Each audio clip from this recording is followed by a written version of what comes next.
Thank you for listening to our audiobooks. We do our best to regularly upload quality books with clear narrations. Please subscribe to our channel and click the notification bell icon so we can bring you more great books. Thank you very much and enjoy your audiobook.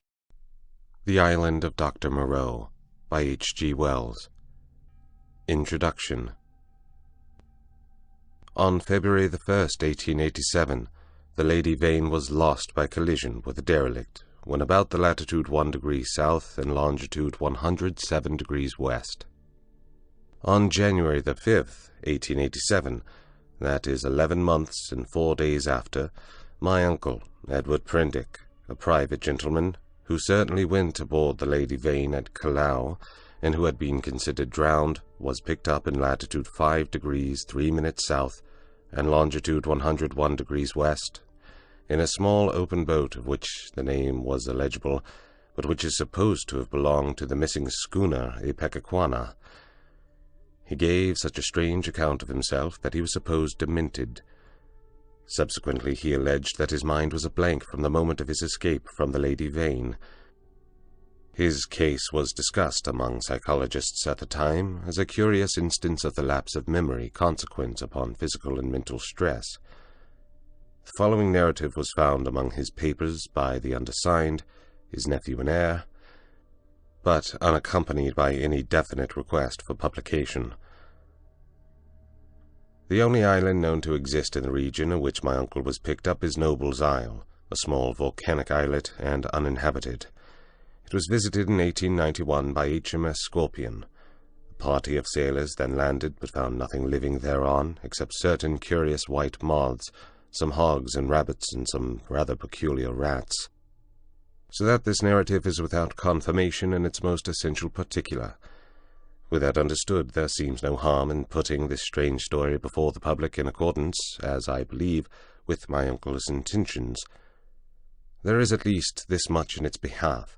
My uncle passed out of human knowledge about latitude 5 degrees south and longitude 105 degrees east, and reappeared in the same part of the ocean after a space of 11 months. In some way he must have lived during the interval, and it seems that a schooner called the Ipecacuanha with the drunken captain, John Davies, did start from Africa with a puma and certain other animals aboard in January 1887, and that the vessel was well known at several ports in the South Pacific, and that it finally disappeared from those seas, with a considerable amount of copra aboard, sailing to its unknown fate from Baina in December 1887, a date that tallies entirely with my uncle's story. Charles Edward Prendick. The story written by Edward Prendick. End of Section 1. Section 2 of The Island of Doctor Moreau by H.G. Wells. 1. In the Dinghy of the Lady Vane. I do not propose to add anything to what has already been written concerning the loss of the Lady Vane. As everyone knows, she collided with a derelict when 10 days out from Callao. The longboat, with 7 of the crew, was picked up 18 days after by H.M. gunboat Myrtle, and the story of their terrible privations has become quite as well known as the far more horrible Medusa case. But I have to add to the published story of the Lady Vane another, possibly as horrible and far stranger. It has hitherto been supposed that the 4 men who were in the dinghy perished, but this is incorrect. I have the best of evidence for this assertion. I was one of the 4 men. But in the first place I must state that there were never 4 men in the dinghy. The number was 3. Constance, who was seen by the captain to jump into the gig, Daily News, March 17th, 1887, luckily for us, and unluckily for himself, did not reach us. He came down out of the tangle of ropes under the stays of the smashed bowsprit. Some small rope caught his heel as he let go, and he hung for a moment, head downward, and then fell and struck a block or spar floating in the water. We pulled towards him, but he never came up. I say luckily for us he did not reach us, and I might almost say luckily for himself, for we had only a small beaker of water and some sodden ship's biscuits with us, so sudden had been the alarm, so unprepared the ship for any disaster. We thought the people on the launch would be better provisioned, though it seems they were not, and we tried to hail them. They could not have heard us, and the next morning, when the drizzle cleared, which was not until past midday, we could see nothing of them. We could not stand up to look about us because of the pitching of the boat. The two other men who had escaped so far with me were a man named Helmar, a passenger like myself, and a seaman whose name I don't know, a short, sturdy man with a stammer. We drifted famishing, and, after our water had come to an end, tormented by an intolerable thirst, for 8 days altogether. After the second day the sea subsided slowly to a glassy calm. It is quite possible for the ordinary reader to imagine those 8 days.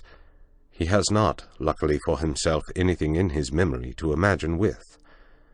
After the first day we said little to one another, and lay in our places in the boat and stared at the horizon, or watched, with eyes that grew larger and more haggard every day, the misery and weakness gaining upon our companions. The sun became pitiless. The water ended on the 4th day, and we were already thinking strange things and saying them with our eyes. But it was, I think, the 6th, before Helmar gave voice to the thing we had all been thinking. I remember our voices were dry and thin, so that we bent towards one another and spared our words. I stood out against it with all my might, was rather for scuttling the boat and perishing together among the sharks that followed us. But when Helmar said that if his proposal was accepted, we should have drink, the sailor came round to him. I would not draw lots, however, and in the night the sailor whispered to Helmar again and again, and I sat in the bows with my clasp-knife in my hand, though I doubt if I had the stuff in me to fight. And in the morning I agreed to Helmar's proposal, and we handed halfpence to find the odd man. The lot fell upon the sailor, but he was the strongest of us and would not abide by it, and attacked Helmar with his hands. They grappled together and almost stood up. I crawled along the boat to them, intending to help Helmar by grasping the sailor's legs, but the sailor stumbled with the swaying of the boat, and the two fell upon the gunwale and rolled overboard together. They sank like stones. I remember laughing at that, and wondering why I laughed. The laugh caught me suddenly, like a thing from without.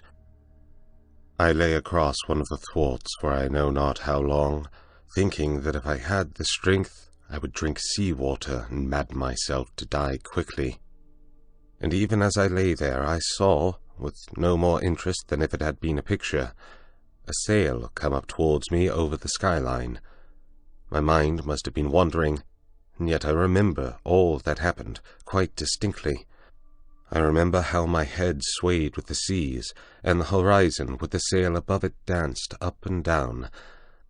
But I also remember as distinctly that I had a persuasion that I was dead, and that I thought what a jest it was that they should come too late by such a little to catch me in my body. For an endless period, as it seemed to me, I lay with my head on the thwart watching the schooner. She was a little ship, schooner-rigged fore and aft, come up out of the sea. She kept tacking to and fro on a widening compass, for she was sailing dead into the wind. It never entered my head to attempt to attract attention, and I do not remember anything distinctly after the sight of her, until I found myself in a little cabin aft. There's a dim half-memory of being lifted up to the gangway, and of a big round countenance covered with freckles and surrounded with red hair staring at me over the bulwarks. I also had a disconnected impression of a dark face, with extraordinary eyes, close to mine, but that I thought was a nightmare, until I met it again. I fancy I recollect some stuff being poured in between my teeth, and that is all. End of Section 2. Section 3 of The Island of Doctor Moreau by H.G. Wells. 2. The Man Who Is Going Nowhere. The cabin in which I found myself was small and rather untidy. A youngish man with flaxen hair, a bristly straw-colored mustache, and dropping nether lip, was sitting and holding my wrist. For a minute we stared at each other without speaking. He had watery grey eyes, oddly void of expression. Then just overhead came a sound like an iron bedstead being knocked about, and the low angry growling of some large animal. At the same time the man spoke up. He repeated his question. "How do you feel now?" I think I said I felt all right. I could not recollect how I had got there. He must have seen the question in my face, for my voice was inaccessible to me. "You were picked up in a boat, starving. The name on the boat was the Lady Vane, and there were spots of blood on the gunwale." At the same time my eye caught my hand, so thin that it looked like a dirty skin purse full of loose bones, and all the business of the boat came back to me. "Have some of this," said he, and gave me a dose of some scarlet stuff, iced. It tasted like blood, and made me feel stronger. "You were in luck," said he, "to get picked up by a ship with a medical man aboard." He spoke with a slobbering articulation, with the ghost of a lisp. "What ship is this?" I said slowly, hoarse from my long silence. "It's a little trader from Attica and Callao. I never asked where she came from in the beginning. Out of the land of born fools, I guess. I'm a passenger myself from Attica. The silly ass who owns her, he's captain too, named Davies. He's lost his certificate or something. You know the kind of man. Calls the thing the Ipecacuanha, of all silly, infernal names. Though when there's much of a sea without any wind, she certainly acts according." Then the noise overhead began again, a snarling growl and the voice of a human being together. Then another voice telling some heaven-forsaken idiot to desist. "You were nearly dead," said my interlocutor. "'Twas a very near thing, indeed. But they've put some stuff into you now. Notice your arm's sore. Injections. You've been insensible for nearly 30 hours. I thought slowly. I was distracted now by the yelping of a number of dogs. "Am I eligible for solid food?" I asked. "Thanks to me," he said. "Even now the mutton is boiling." "Yes," I said with assurance. "I could eat some mutton." "But," said he with a momentary hesitation, "you know, I'm dying to hear how you came to be alone in that boat. Damn that howling!" I thought I detected a certain suspicion in his eyes. He suddenly left the cabin, and I heard him in violent controversy with someone who seemed to me to talk gibberish in response to him. The matter sounded as though it ended in blows, but in that I thought my ears were mistaken. Then he shouted at the dogs and returned to the cabin. "Well," said he in the doorway, "you were just beginning to tell me." I told him my name, Edward Prendick, and how I had taken to natural history as a relief from the dullness of my comfortable independence. He seemed interested in this. "I've done some science myself. I did my biology at University College, getting out the ovary of the earthworm and the radula of the snail and all that. Lord, it's 10 years ago. But go on. Tell me about the boat." He is evidently satisfied with the frankness of my story, which I told in concise sentences enough, for I felt horribly weak. And when it was finished, he reverted at once to the topic of natural history and his own biological studies. He began to question me closely about Tottenham Court Road and Gower Street. "Is Caplatzi still flourishing? What a shop that was!" He had evidently been a very ordinary medical student, and drifted incontinently to the topic of the music halls. He told me some anecdotes. "Left it all," he said, 10 years ago. How jolly it all used to be! But I made a young ass of myself, played myself out before I was 21. I dare say it's all different now. but I must look up that ass of a cook and see what he's done to your mutton." The growling overhead was renewed, so suddenly and with so much savage anger that it startled me. "What's that?" I called after him, but the door had closed. He came back again with the boiled mutton, and I was so excited by the appetizing smell of it that I forgot the noise of the beast that had troubled me.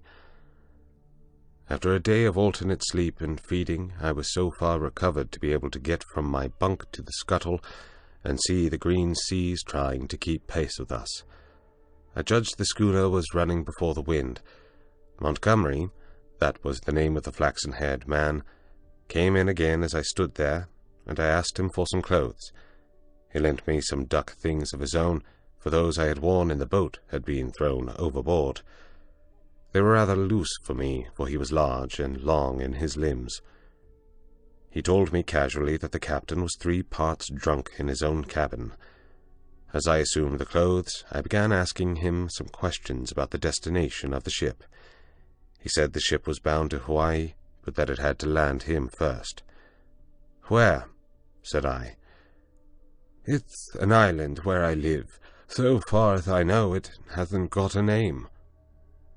He stared at me with his nether lip dropping, and looked so willfully stupid of a sudden that it came into my head that he desired to avoid my questions. I had the discretion to ask no more. End of Section 3. Section 4 of The Island of Doctor Moreau by H.G. Wells. 3. The Strange Face.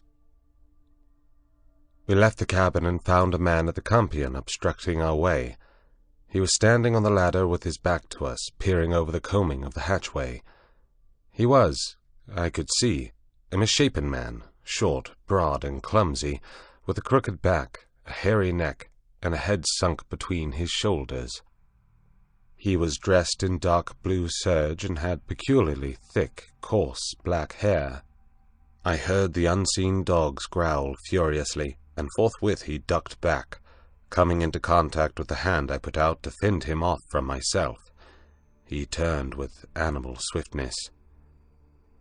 In some indefinable way, the black face thus flashed upon me shocked me profoundly. It was a singularly deformed one. The facial part projected, forming something dimly suggestive of a muzzle, and the huge half-open mouth showed as big white teeth as I had ever seen in a human mouth. His eyes were bloodshot at the edges, with scarcely a rim of white round the hazel pupils.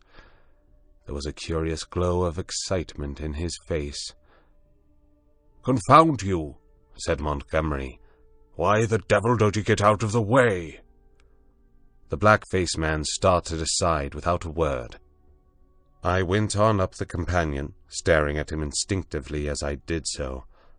Montgomery stayed at the foot for a moment. "You have no business here, you know," he said in a deliberate tone. "Your place is forward." The black-faced man cowered. "They won't have me forward." He spoke slowly with a queer, hoarse quality in his voice. "Won't have you forward," said Montgomery in a menacing tone. "But I tell you to go."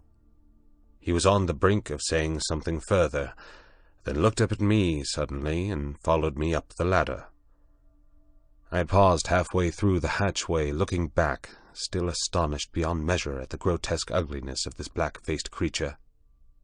I had never beheld such a repulsive and extraordinary face before, and yet, if the contradiction is credible, I experienced at the same time an odd feeling that in some way I had already encountered exactly the features and gestures that now amazed me.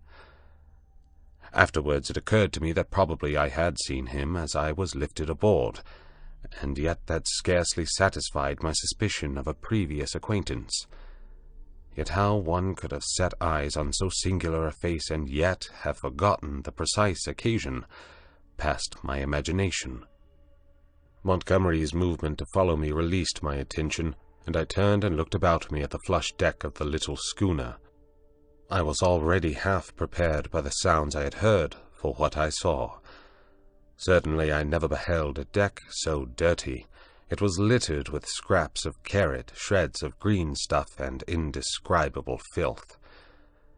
Fastened by chains to the mainmast were a number of grisly staghounds, who now began leaping and barking at me, and by the mizzen a huge puma was cramped in a little iron cage, far too small even to give it turning room. Farther under the starboard bulwark were some big hutches containing a number of rabbits, and a solitary llama was squeezed in a mere box of a cage forward. The dogs were muzzled by leather straps. The only human being on deck was a gaunt and silent sailor at the wheel. The patched and dirty spankers were tense before the wind, and up aloft the little ship seemed carrying every sail she had. The sky was clear, the sun midway down the western sky. Long waves, capped by the breeze with froth, were running with us. We went past the steersman to the taffrail and saw the water come foaming under the stern and the bubbles go dancing and vanishing in her wake. I turned and surveyed the unsavory length of the ship. "Is this an ocean menagerie?" said I. "Looked like it," said Montgomery. "What are these beasts for? Merchandise? Curios? Does the captain think he is going to sell them somewhere in the South Seas?" "It looks like it, doesn't it?" said Montgomery, and turned towards the wake again. Suddenly we heard a yelp and a volley of furious blasphemy from the companion hatchway, and the deformed man with the black face came up hurriedly. He was immediately followed by a heavy, red-haired man in a white cap. At the sight of the former, the staghounds, who had all tired of barking at me by this time, became furiously excited, howling and leaping against their chains. The black hesitated before them, and this gave the red-haired man time to come up with him and deliver a tremendous blow between the shoulder blades.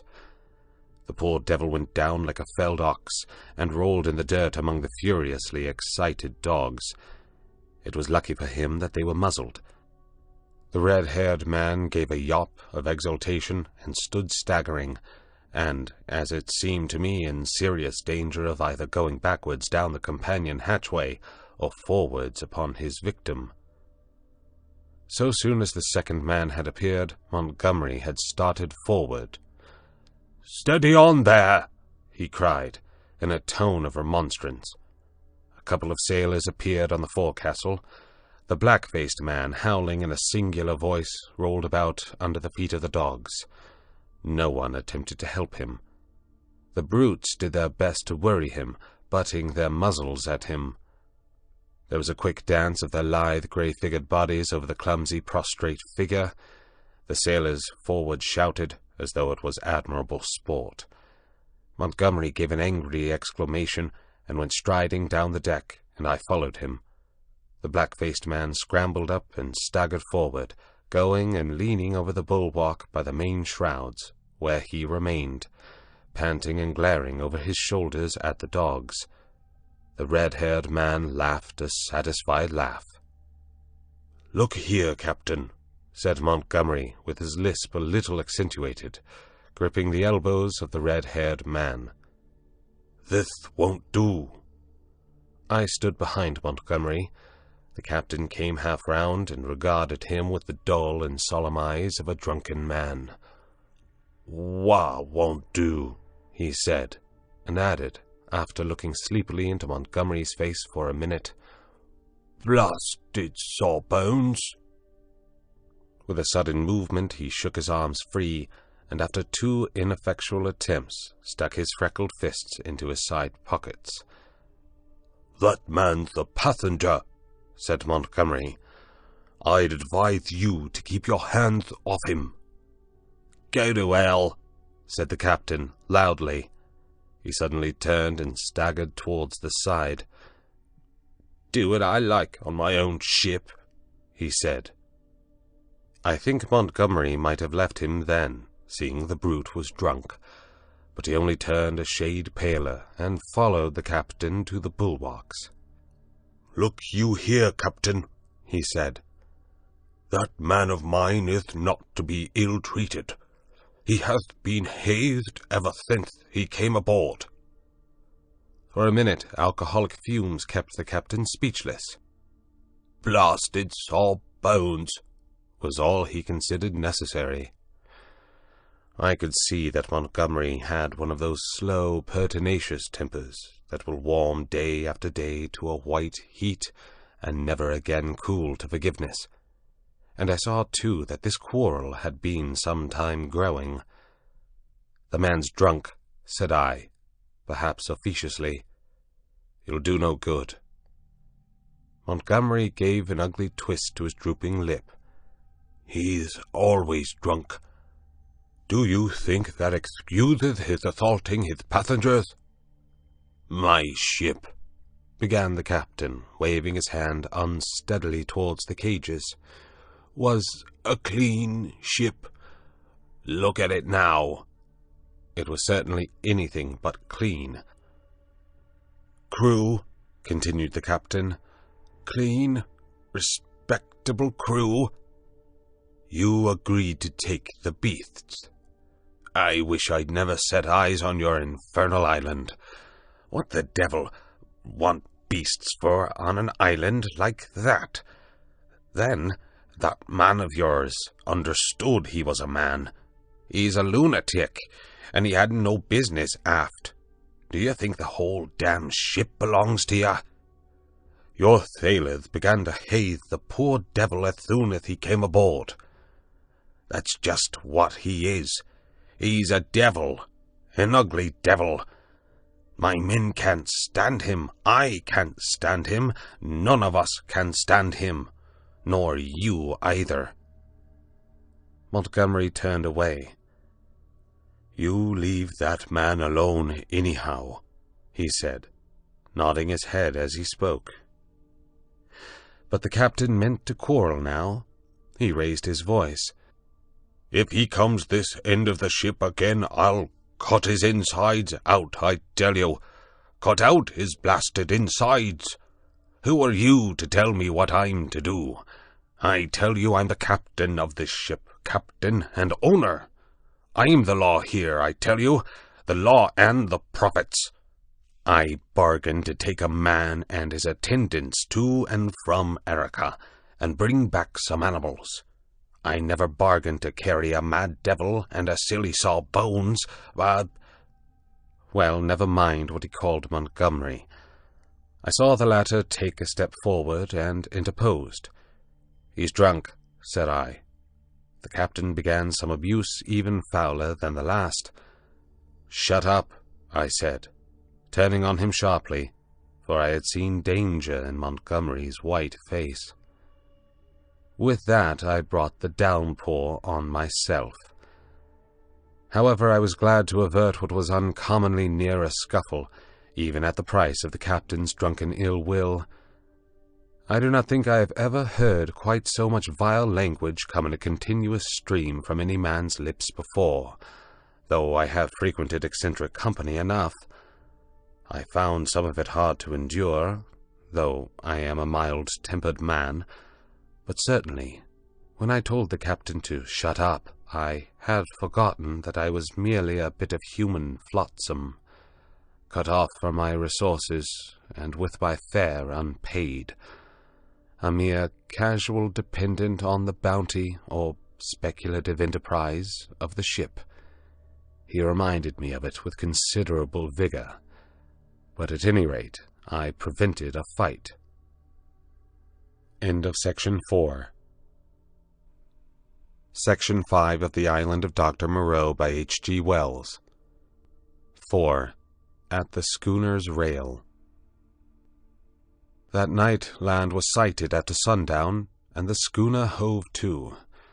Montgomery intimated that was his destination. It was too far to see any details. It seemed to me then simply a low-lying patch of dim blue in the uncertain blue-gray sea. An almost vertical streak of smoke went up from it into the sky. The captain was not on deck when it was sighted. After he had vented his wrath on me, he had staggered below, and I understand he went to sleep on the floor of his own cabin. The mate practically assumed the command. He was the gaunt, taciturn individual we had seen at the wheel. Apparently he was in an evil temper with Montgomery. He took not the slightest notice of either of us. We dined with him in a sulky silence, after a few ineffectual efforts on my part to talk. It struck me, too, that the men regarded my companion and his animals in a singularly unfriendly manner.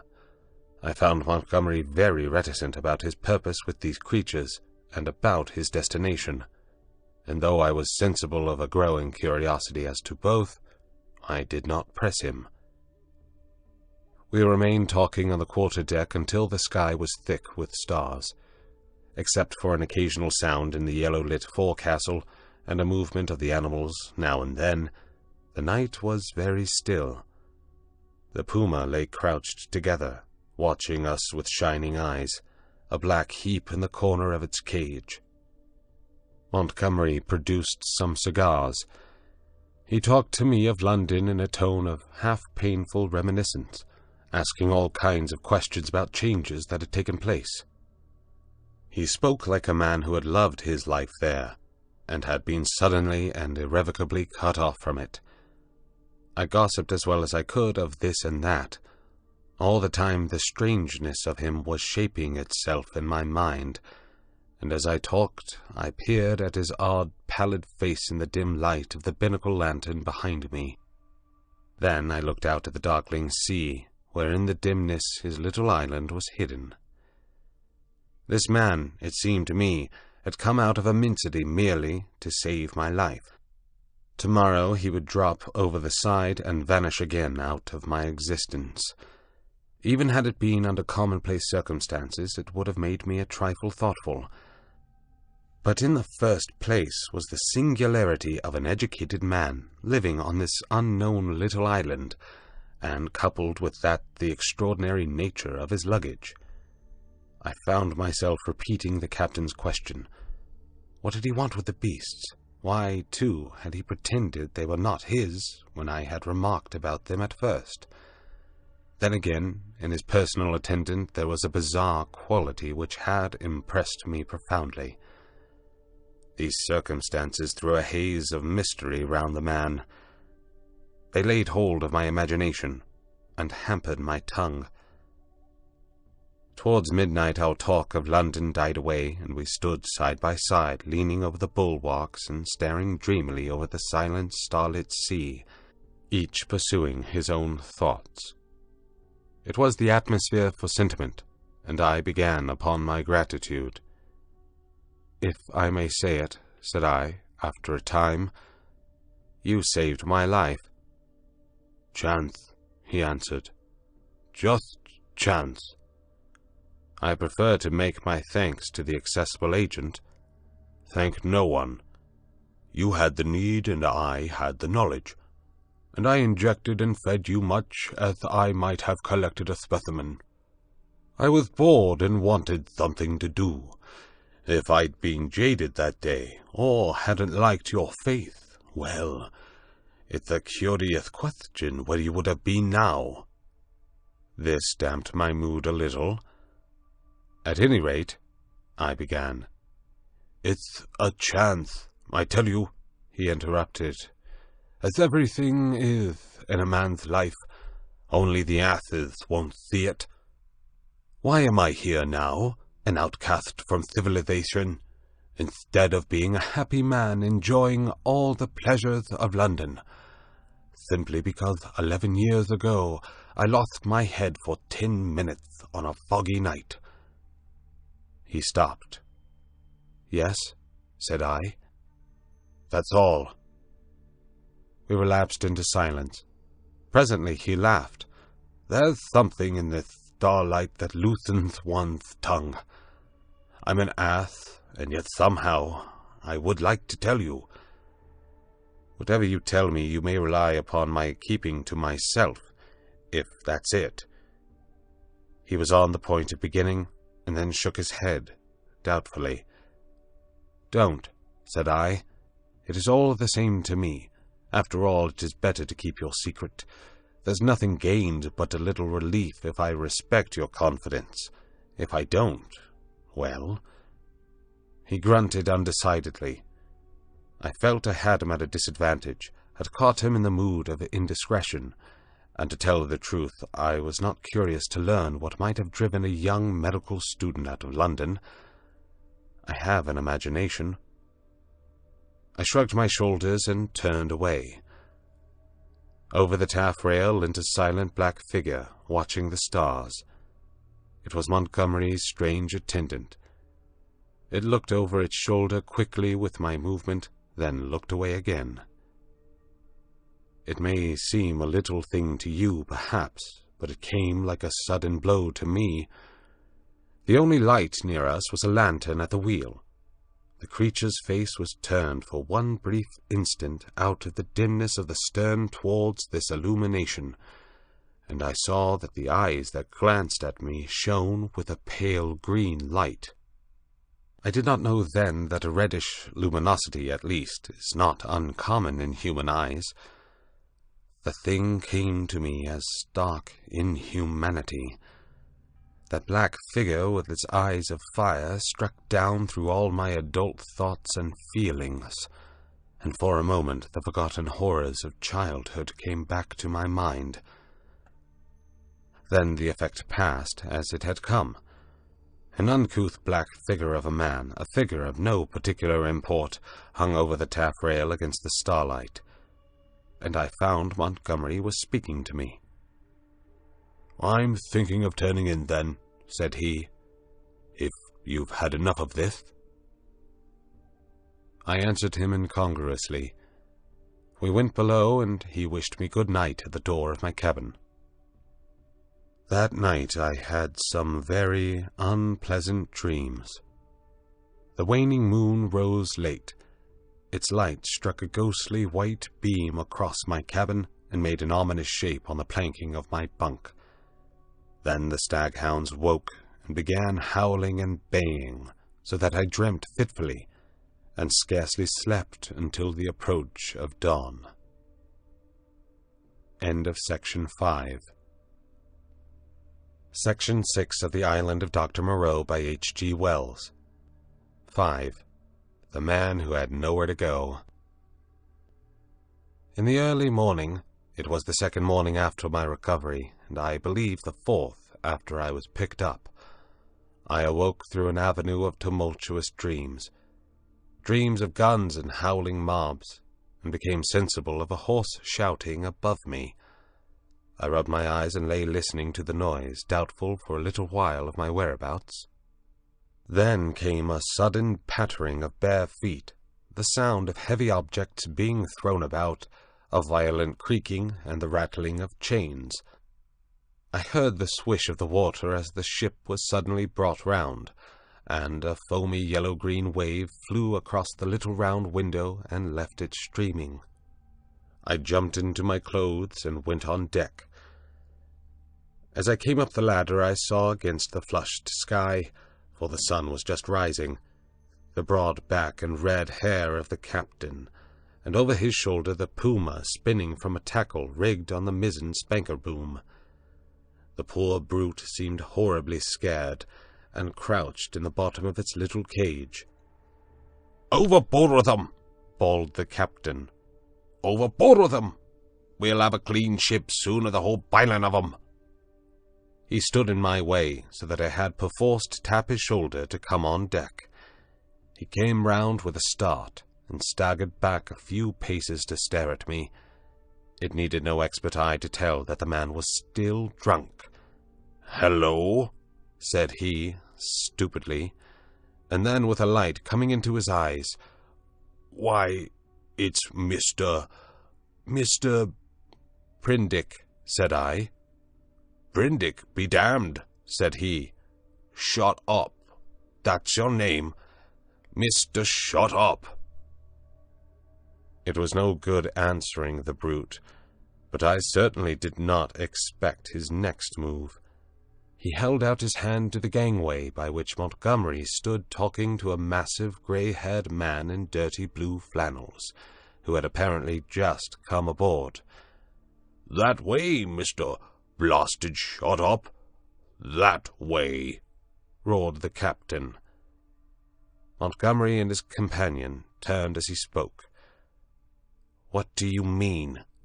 "That way, Mr. Blasted Shut-Up. That's what I mean. Overboard, Mr. Shut-Up. And sharp. We're cleaning the ship out, cleaning the whole blessed ship out, and overboard you go." I stared at him dumbfounded. Then it occurred to me that it was exactly the thing I wanted. The lost prospect of a journey as sole passenger with this quarrelsome sot was not one to mourn over. I turned towards Montgomery. "Can't have you," said Montgomery's companion, concisely. "You can't have me," said I, aghast. He had the squarest and most resolute face I had ever set eyes upon. "Look here," I began, turning to the captain. "Overboard," said the captain. "This ship ain't for beasts and cannibals and worse than beasts any more. Overboard you go, Mr. Shut-Up. If they can't have you, you goes overboard. But anyhow, you go. With your friends. I've done with this blessed island for evermore, amen? I've had enough of it." "But Montgomery," I appealed. He distorted his lower lip and nodded his head hopelessly at the grey-haired man beside him to indicate his powerlessness to help me. Then began a curious three-cornered altercation. Alternately I appealed to one and another of the three men, first to the grey-haired man to let me land, and then to the drunken captain to keep me aboard. I even bawled entreaties to the sailors. Montgomery said never a word, only shook his head. "You're going overboard, I tell you," was the captain's refrain. "Law be damned, I'm king here." At last I must confess my voice suddenly broke in the middle of a vigorous threat. I felt a gust of hysterical petulance, and went aft and stared dismally at nothing. Meanwhile the sailors progressed rapidly with the task of unshipping the packages and caged animals.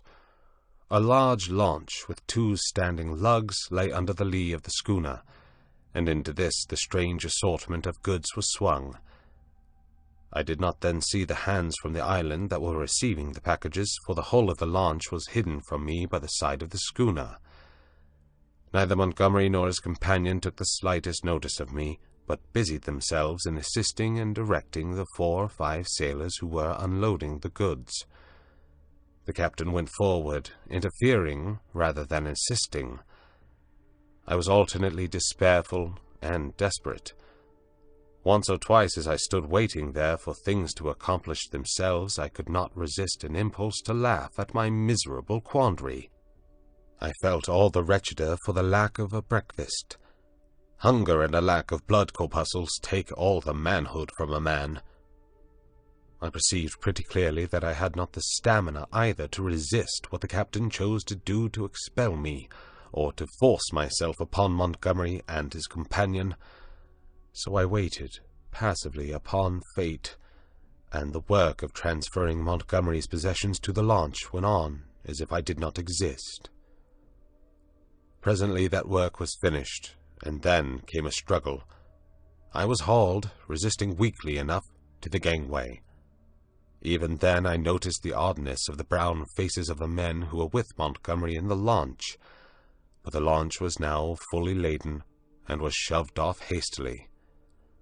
A broadening gap of green water appeared under me, and I pushed back with all my strength to avoid falling headlong. The hands in the launch shouted derisively, and I heard Montgomery curse at them, and then the captain, the mate, and one of the seamen helping him, ran me aft towards the stern. The dinghy of the Lady Vane had been towing behind. It was half full of water, had no oars, and was quite unvictualled. I refused to go aboard her, and flung myself full length on the deck. In the end, they swung me into her by a rope, for they had no stern ladder, and then they cut me adrift. I drifted slowly from the schooner. In a kind of stupor, I watched all hands take to the rigging, and slowly but surely she came round to the wind. The sails fluttered, and then bellied out as the wind came into them. I stared at her weather-beaten side heeling steeply towards me, and then she passed out of my range of view. I did not turn my head to follow her. At first I could scarcely believe what had happened. I crouched in the bottom of the dinghy, stunned and staring blankly at the vacant, oily sea. Then I realized that I was in that little hell of mine again, now half swamped, and looking back over the gunwale I saw the schooner standing away from me, with the red-haired captain mocking at me over the taffrail, and turning towards the island, saw the launch growing smaller as she approached the beach. Abruptly the cruelty of this desertion became clear to me. I had no means of reaching the land unless I should chance to drift there. I was still weak, you must remember, from my exposure in the boat. I was empty and very faint, or I should have had more heart. But as it was, I suddenly began to sob and weep, as I had never done since I was a little child. The tears ran down my face. In a passion of despair, I struck with my fists at the water in the bottom of the boat, and kicked savagely at the gunwale. I prayed aloud for God to let me die. End of Section 6. Section 7 of The Island of Doctor Moreau by H.G. Wells. 6. The Evil-Looking Boatman. But the islanders, seeing that I was really adrift, took pity on me. I drifted very slowly to the eastward, approaching the island slantingly, and presently I saw, with hysterical relief, the launch come round and return towards me. She was heavily laden, and I could make out as she drew nearer Montgomery's white-haired, broad-shouldered companion, sitting cramped up with the dogs and several packing cases in the stern sheets. This individual stared fixedly at me without moving or speaking. The black-faced cripple was glaring at me as fixedly in the bows near the Puma. There were 3 other men besides, 3 strange, brutish-looking fellows, at whom the staghounds were snarling savagely. Montgomery, who was steering, brought the boat by me, and rising, caught and fastened my painter to the tiller to tow me, for there was no room aboard. I had recovered from my hysterical phase by this time, and answered his hail as he approached, bravely enough. I told him the dinghy was nearly swamped, and he reached me a piggin. I was jerked back as the rope tightened between the boats. For some time I was busy bailing. It was not until I had got the water under, for the water in the dinghy had been shipped, the boat was perfectly sound, that I had leisure to look at the people in the launch again. The white-haired man, I found, was still regarding me steadfastly, but with an expression, as I now fancied, of some perplexity.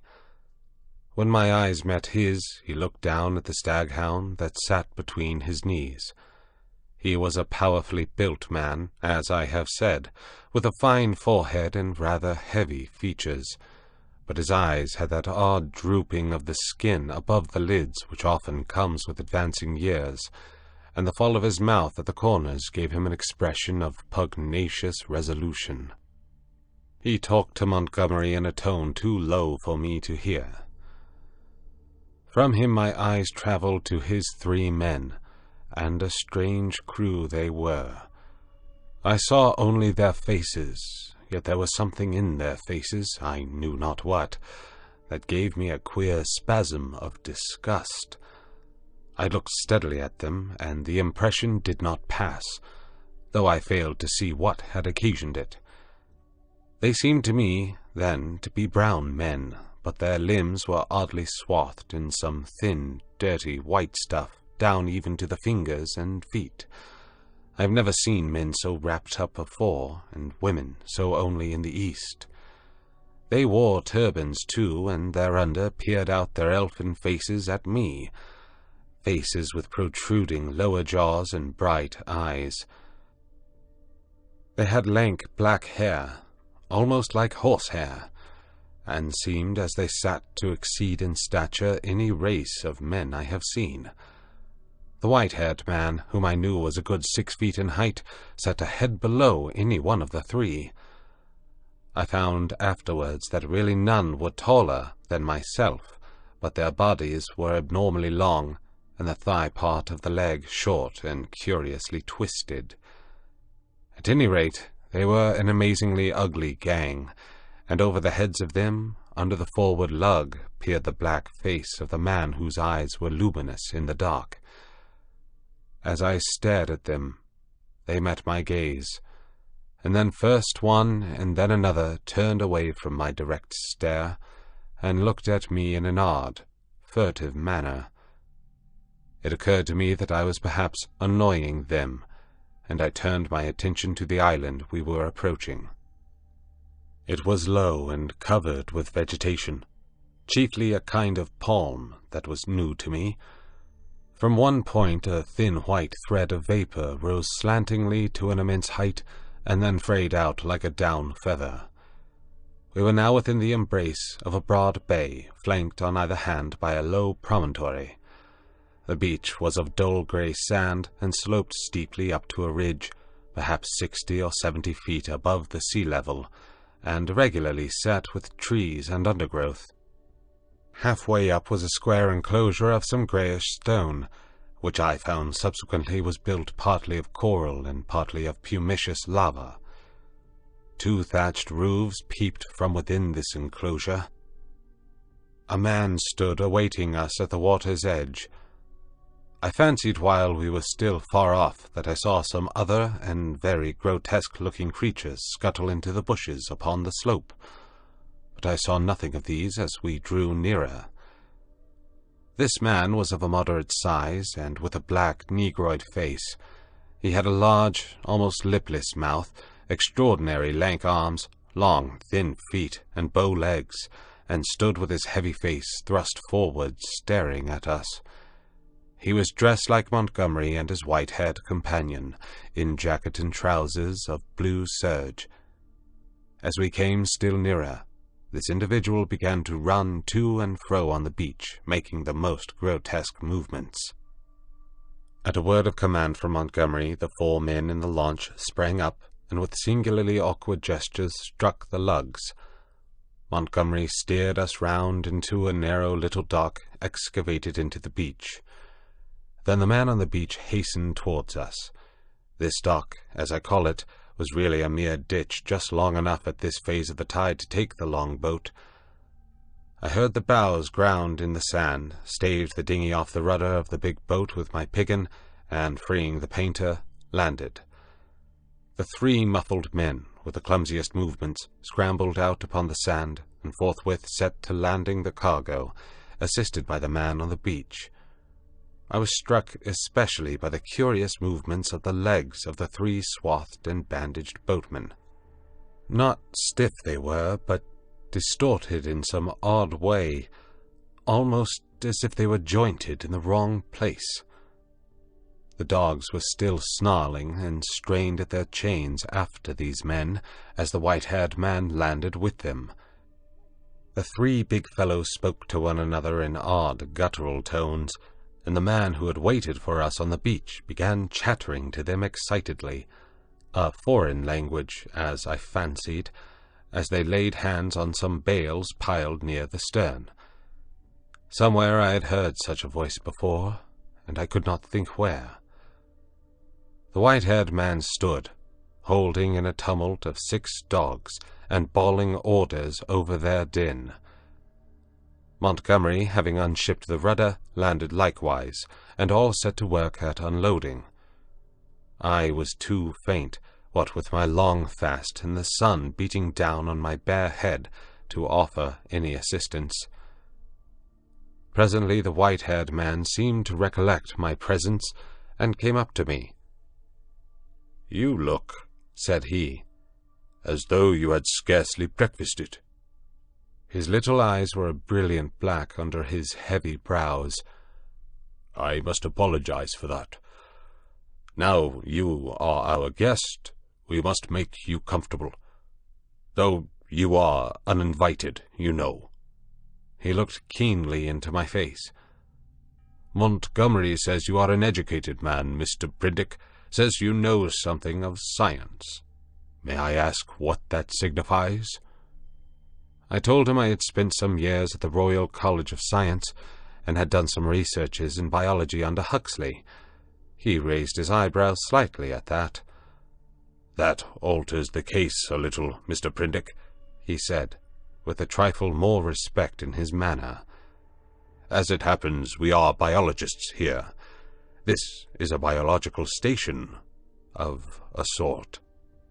His eyes rested on the men in white who were busily hauling the Puma on rollers towards the walled yard.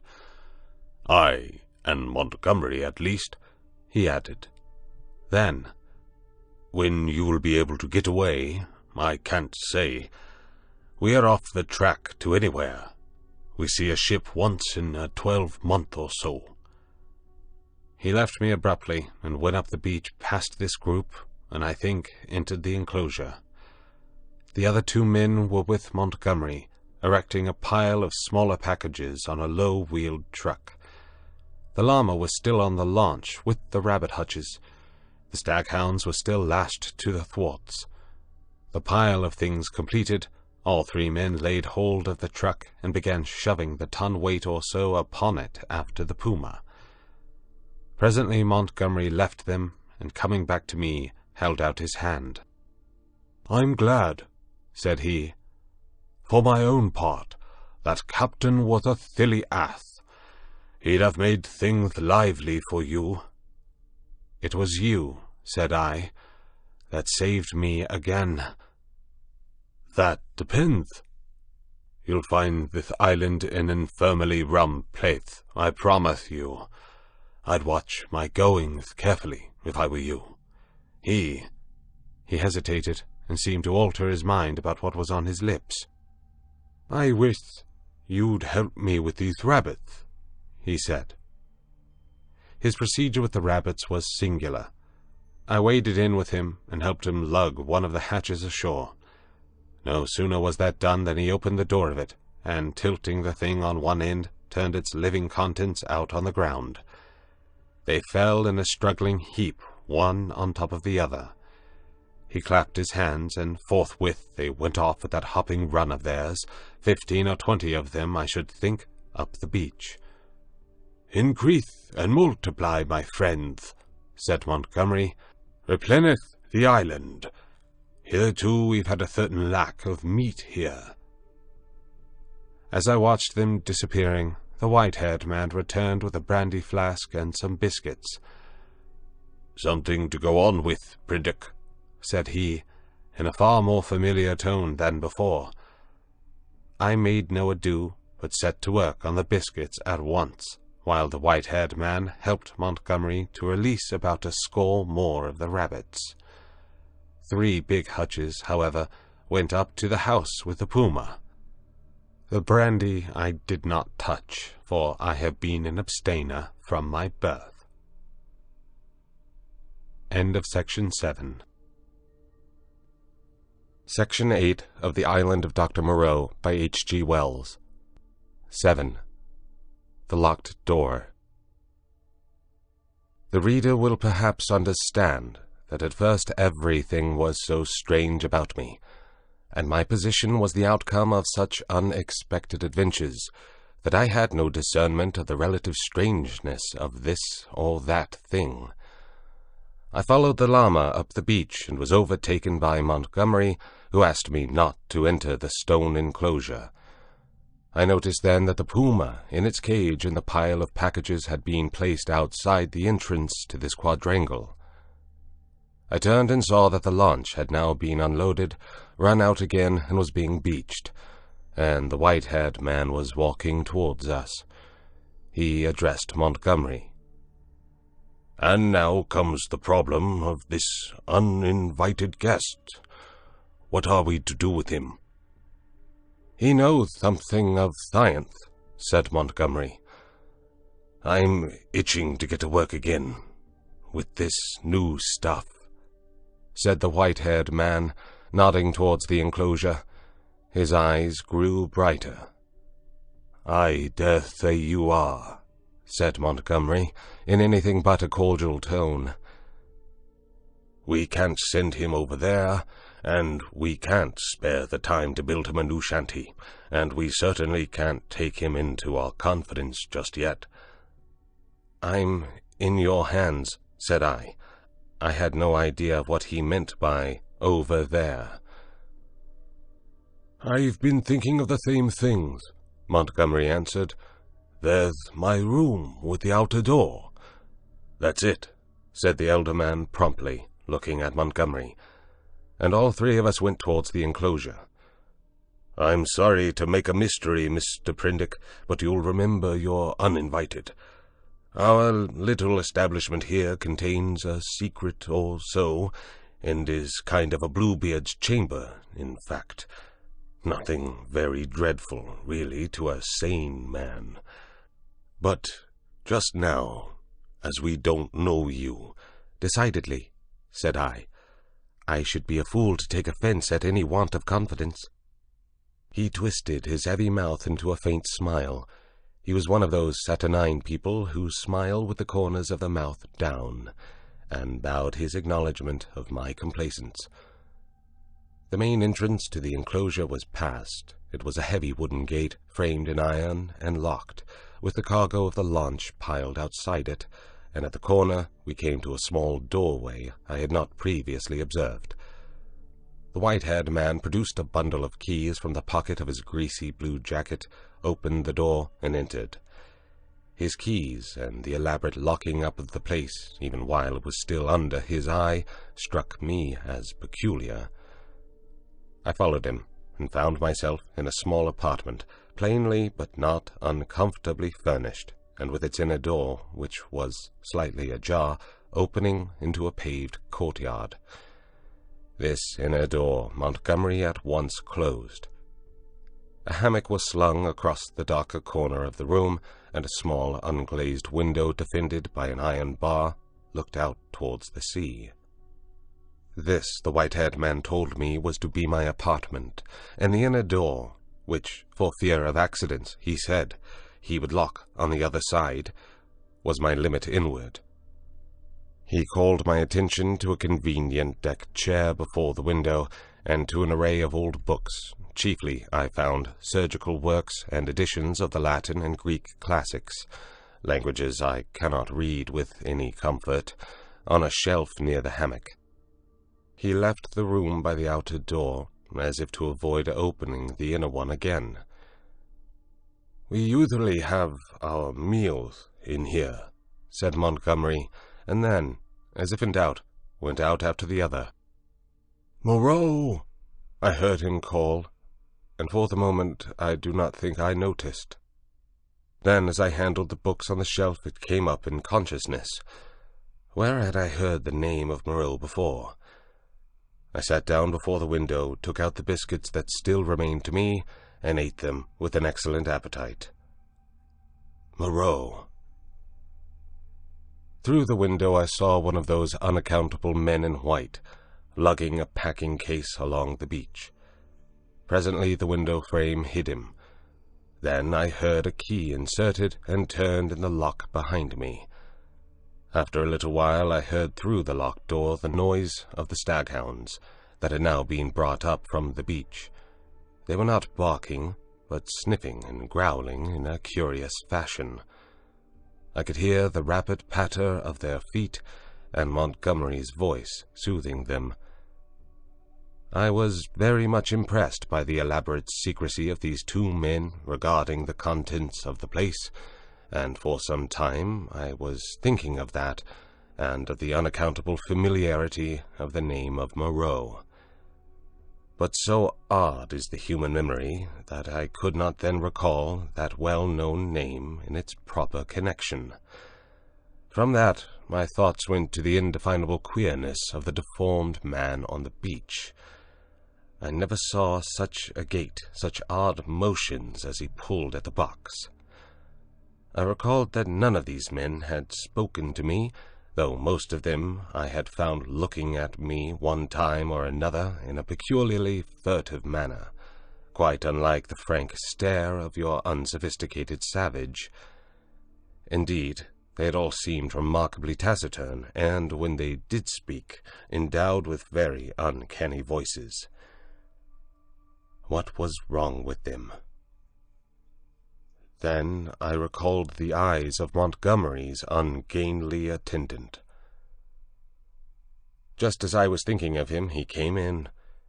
He was now dressed in white, and carried a little tray with some coffee and boiled vegetables thereon. I could hardly repress a shuddering recoil as he came, bending amiably, and placed the tray before me on the table.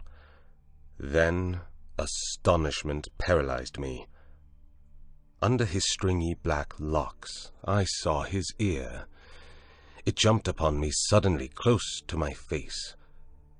The man had pointed ears, covered with a fine brown fur.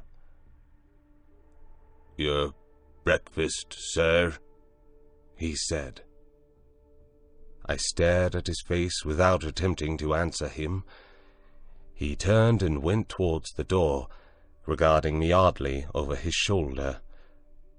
I followed him out with my eyes, and as I did so, by some odd trick of unconscious cerebration, there came surging into my head the phrase, "The Moreau Hollows." Was it? Moreau? Ah, it sent my memory back 10 years. The Moreau horrors. The phrase drifted loose in my mind for a moment, and then I saw it in red lettering on a little buff-colored pamphlet, to read which made one shiver and creep. Then I remembered distinctly all about it. That long-forgotten pamphlet came back with startling vividness to my mind. I had been a mere lad then, and Moreau was, I suppose, about 50, a prominent and masterful physiologist, well known in scientific circles for his extraordinary imagination and his brutal directness in discussion. Was this the same Moreau? He had published some very astonishing facts in connection with the transfusion of blood, and in addition was known to be doing valuable work on morbid growths. Then suddenly his career was closed. He had to leave England. A journalist obtained access to his laboratory in the capacity of laboratory assistant, with the deliberate intention of making sensational exposures. And by the help of a shocking accident, if it was an accident, his gruesome pamphlet became notorious. On the day of its publication, a wretched dog, flayed and otherwise mutilated, escaped from Moreau's house. It was in the silly season, and a prominent editor, a cousin of the temporary laboratory assistant, appealed to the conscience of the nation.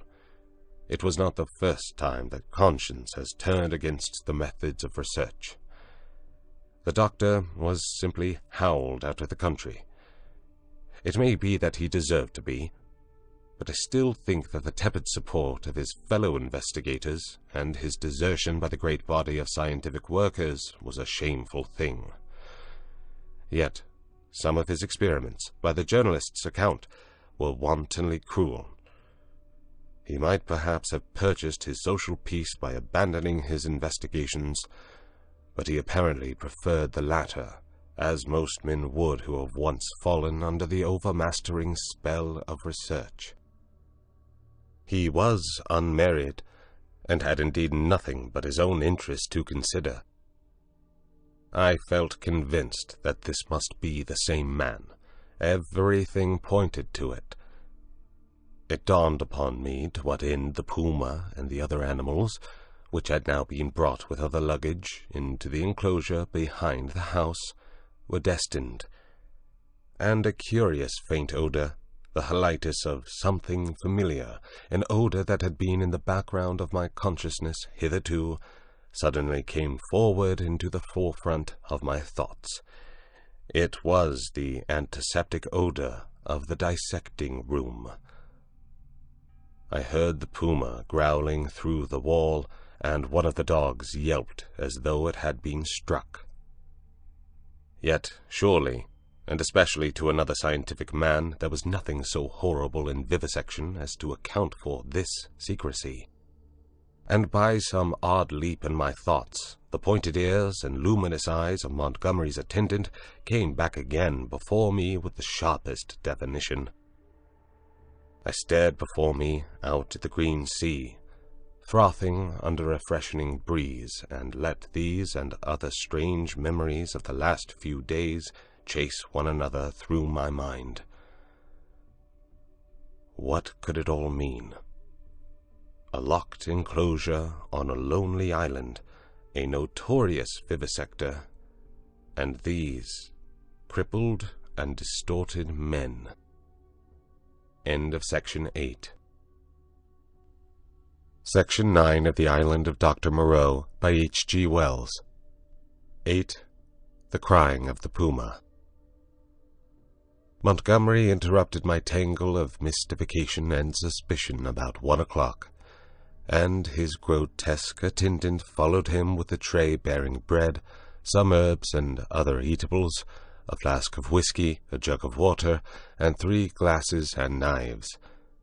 I glanced askance at this strange creature, and found him watching me with his queer, restless eyes. Montgomery said he would lunch with me, but that Moreau was too preoccupied with some work to come. "Moreau," said I know that name." "The devil you do," said he. "What an ass I was to mention it to you. I might have thought. Anyhow, it will give you an inkling of our mysteries." "Whiskey?" "No, thanks. I'm an abstainer." "I wish I had been. But it's no use locking the door after the steed is stolen. It was that infernal stuff which led to my coming here. That, and a foggy night. I thought myself in luck at the time, when Moreau offered to get me off. It's queer." "Montgomery," said I, suddenly, as the outer door closed, "why has your man pointed ears?" "Damn," he said, over his first mouthful of food. He stared at me for a moment, and then repeated, "Pointed ears?" "Little points to them," said I, as calmly as possible, with a catch in my breath. "And a fine black fur at the edges." He helped himself to whiskey and water with great deliberation. "I was under the impression that his hair covered his ears." I saw them as he stooped by me to put that coffee you sent to me on the table, and his eyes shine in the dark. By this time Montgomery had recovered from the surprise of my question. "I always thought," he said deliberately, with a certain accentuation of his flavoring of lisp, "that there was something the matter with his ears, from the way he covered them. What were they like?" I was persuaded from his manner that this ignorance was a pretense. Still, I could hardly tell the man that I thought him a liar. "Pointed," I said, "rather small and furry, distinctly furry. But the whole man is one of the strangest beings I ever set eyes on." A sharp, hoarse cry of animal pain came from the enclosure behind us. Its depth and volume testified to the puma. I saw Montgomery wince. "Yes?" he said. "Where did you pick up the creature?" "San Francisco. He's an ugly brute, I admit, half-witted, you know.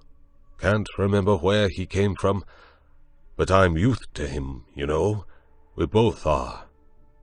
"How does he strike you?" "He's unnatural," I said. "There's something about him.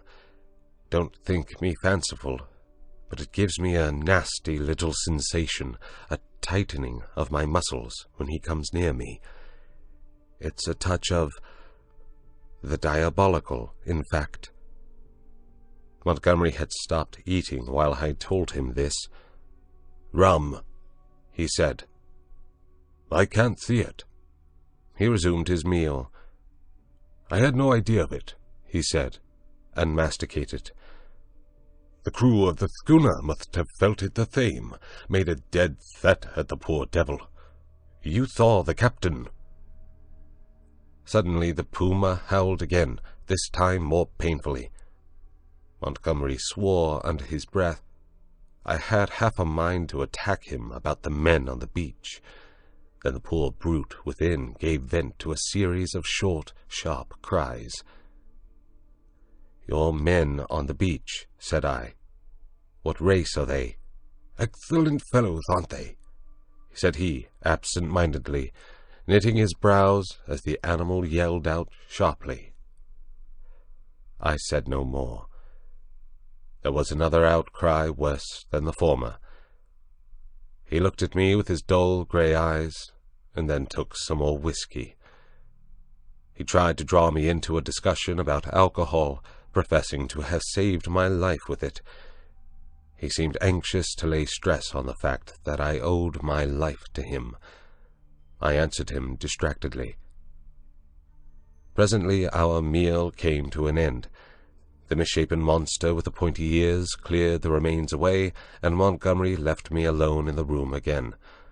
All the time he had been in a state of ill-concealed irritation at the noise of the vivisected puma. He had spoken of his odd want of nerve, and left me to the obvious application. I found myself that the cries were singularly irritating, and they grew in depth and intensity as the afternoon wore on. They were painful at first, but their constant resurgence at last altogether upset my balance. I flung aside a crib of Horace I had been reading, and began to clench my fists, to bite my lips, and to pace the room. Presently I got to stopping my ears with my fingers. The emotional appeal of those yells grew upon me steadily, grew at last to such an exquisite expression of suffering that I could stand it in that confined room no longer. I stepped out of the door into the slumberous heat of the late afternoon, and walking past the main entrance, locked again, I noticed, turned the corner of the wall. The crying sounded even louder out of doors. It was as if all the pain in the world had found a voice. Yet, had I known such pain was in the next room, and had it been dumb, I believe, I have thought since, I could have stood it well enough. It is when suffering finds a voice and sets our nerves quivering that this pity comes troubling us. But in spite of the brilliant sunlight and the green fans of the trees waving in the soothing sea breeze, the world was a confusion, blurred with drifting black and red phantasms, until I was out of earshot of the house in the checkered wall. End of Section 9. Section 10 of The Island of Doctor Moreau by H.G. Wells. 9. The Thing in the Forest. I strode through the undergrowth that clothed the ridge behind the house, scarcely heeding whither I went, passed on through the shadow of a thick cluster of straight-stemmed trees beyond it, and so presently found myself some way on the other side of the ridge, and descending towards a streamlet that ran through a narrow valley. I paused and listened. The distance I had come, or the intervening masses of thicket, deadened any sound that might be coming from the enclosure. The air was still. Then, with a rustle, a rabbit emerged and went scampering up the slope before me. I hesitated and sat down in the edge of the shade. The place was a pleasant one.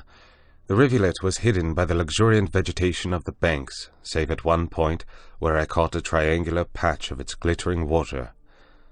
On the farther side I saw through a bluish haze a tangle of trees and creepers, and above these again the luminous blue of the sky. Here and there a splash of white or crimson marked the blooming of some trailing epiphyte. I let my eyes wander over this scene for a while, and then began to turn over in my mind again the strange peculiarities of Montgomery's man. But it was too hot to think elaborately, and presently I fell into a tranquil state midway between dozing and waking.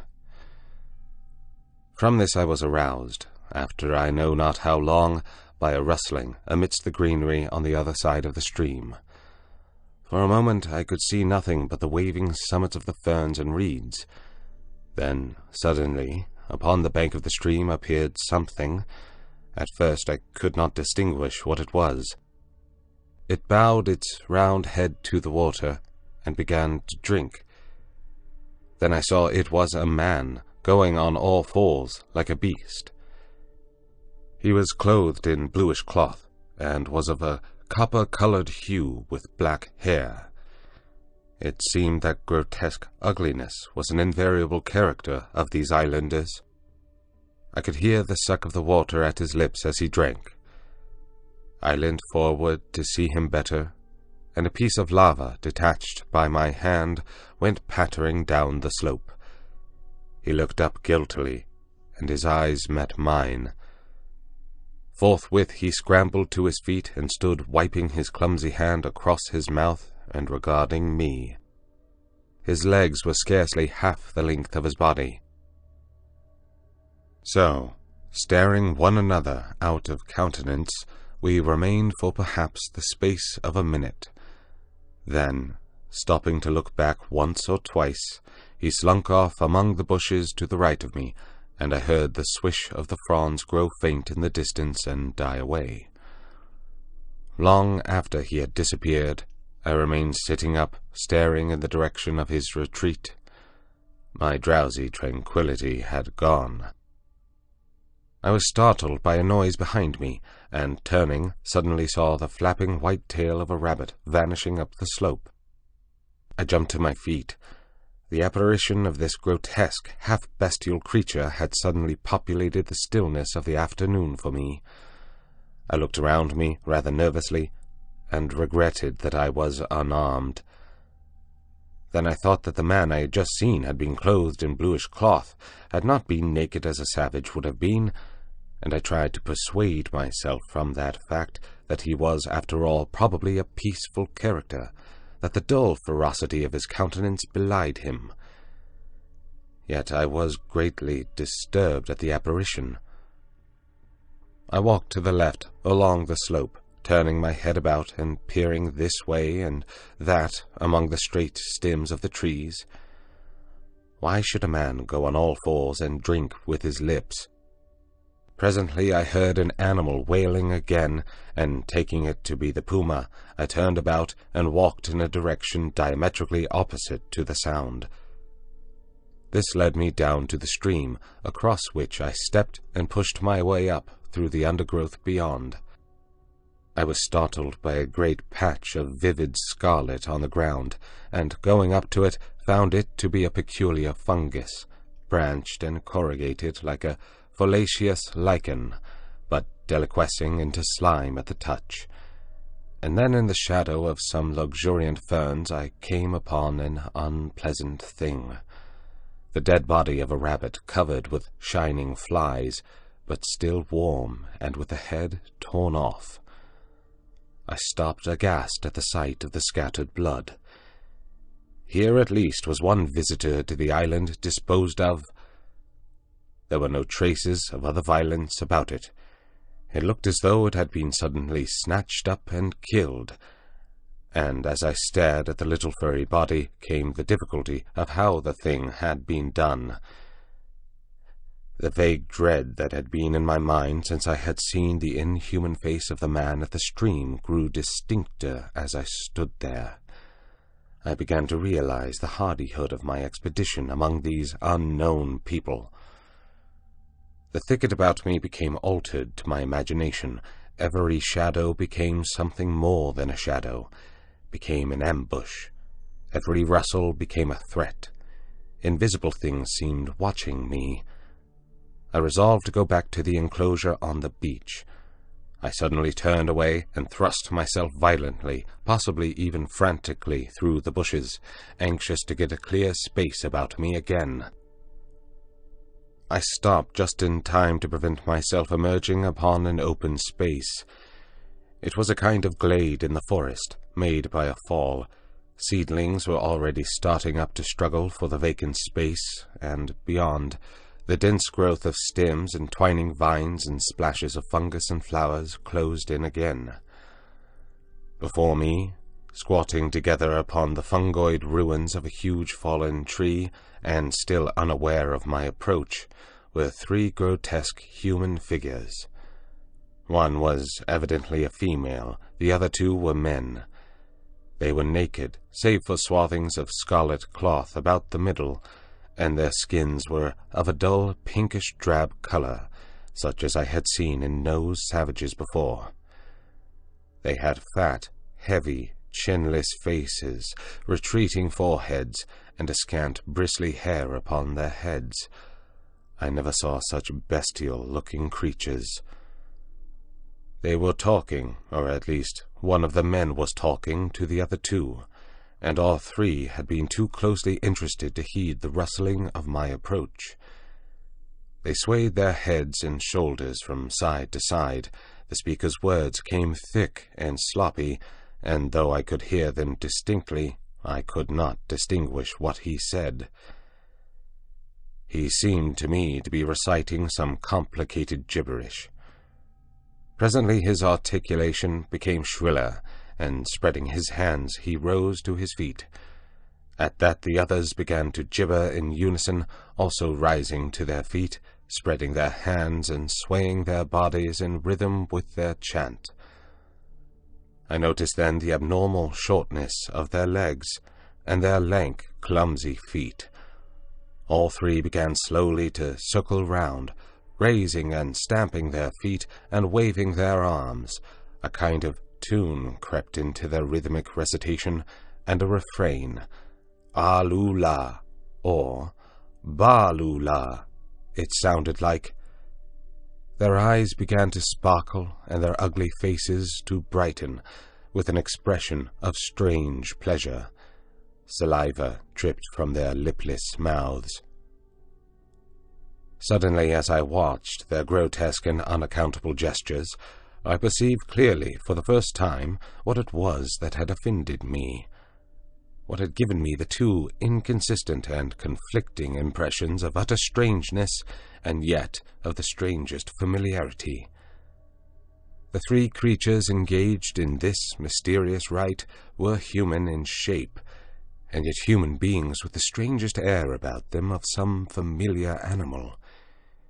Each of these creatures, despite its human form, its rag of clothing, and the rough humanity of its bodily form, had woven into it, into its movements, into the expression of its countenance, into its whole presence, some now irresistible suggestion of a hog, a swinish taint, the unmistakable mark of the beast.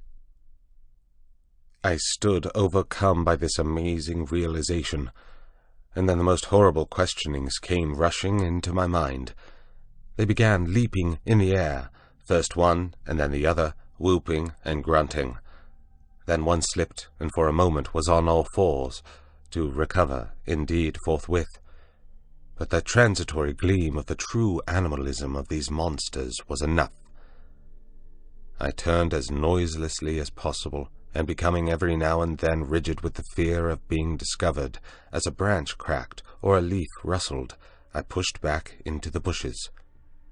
It was long before I grew bolder and dared to move freely. My only idea for the moment was to get away from these foul beings, and I scarcely noticed that I had emerged upon a faint pathway amidst the trees. Then, suddenly traversing a little glade, I saw with an unpleasant start 2 clumsy legs among the trees, walking with noiseless footsteps parallel with my course, and perhaps 30 yards away from me. The head and upper part of the body were hidden by a tangle of creeper. I stopped abruptly, hoping the creature did not see me. The feet stopped as I did.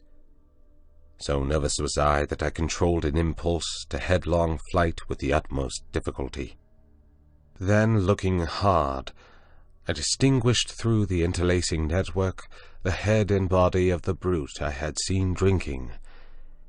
He moved his head. There was an emerald flash in his eyes as he glanced at me from the shadow of the trees, a half-luminous color that vanished as he turned his head again. He was motionless for a moment, and then, with a noiseless tread, began running through the green confusion. In another moment he had vanished behind some bushes. I could not see him, but I felt that he had stopped and was watching me again. What on earth was he, man or beast? What did he want with me? I had no weapon, not even a stick. Flight would be madness. At any rate, the thing, whatever it was, lacked the courage to attack me. Setting my teeth hard, I walked straight towards him. I was anxious not to show the fear that seemed chilling my backbone. I pushed through a tangle of tall white-flowered bushes and saw him 20 paces beyond, looking over his shoulder at me and hesitating. I advanced a step or two, looking steadfastly into his eyes. "Who are you?" said I. He tried to meet my gaze. "No," he said suddenly, and turning went bounding away from me through the undergrowth. Then he turned and stared at me again. His eyes shone brightly out of the dusk under the trees. My heart was in my mouth, but I felt my only chance was bluff, and walked steadily towards him. He turned again and vanished into the dusk. Once more I thought I caught the glint of his eyes, and that was all. For the first time I realized how the lateness of the hour might affect me. The sun had set some minutes since. The swift dusk of the tropics was already fading out of the eastern sky, and a pioneer moth fluttered silently by my head. Unless I would spend the night among the unknown dangers of the mysterious forest, I must hasten back to the enclosure. The thought of a return to that pain-haunted refuge was extremely disagreeable, but still more so was the idea of being overtaken in the open by darkness and all that darkness might conceal. I gave one more look into the blue shadows that had swallowed up this odd creature, and then retraced my way down the slope towards the stream, going, as I judged, in the direction from which I had come.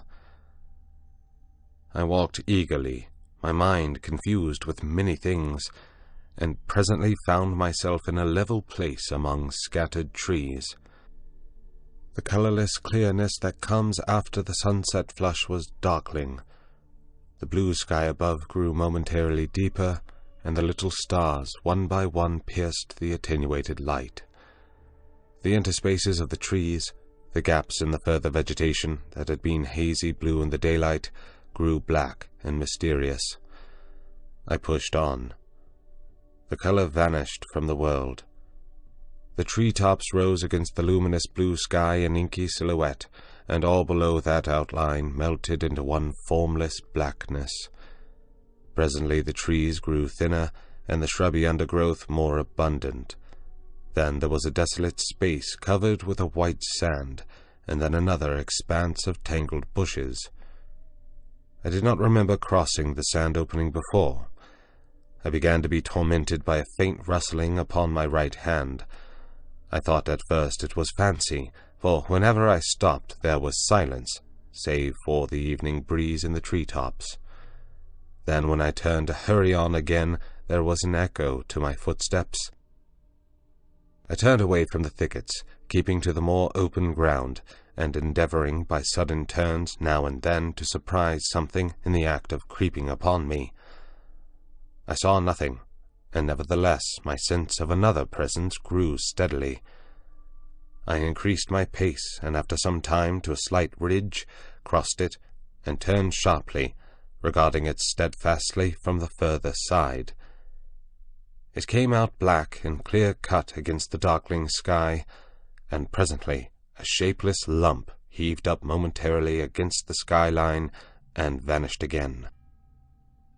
I felt assured now that my tawny-faced antagonist was stalking me once more, and coupled with that was another unpleasant realization, that I had lost my way. For a time I hurried on hopelessly perplexed, and pursued by that stealthy approach. Whatever it was, the thing either lacked the courage to attack me, or it was waiting to take me at some disadvantage. I kept studiously to the open.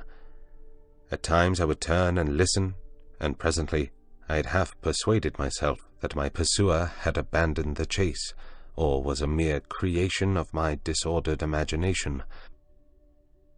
Then I heard the sound of the sea. I quickened my footsteps almost into a run, and immediately there was a stumble in my rear. I turned suddenly, and stared at the uncertain trees behind me. One black shadow seemed to leap into another.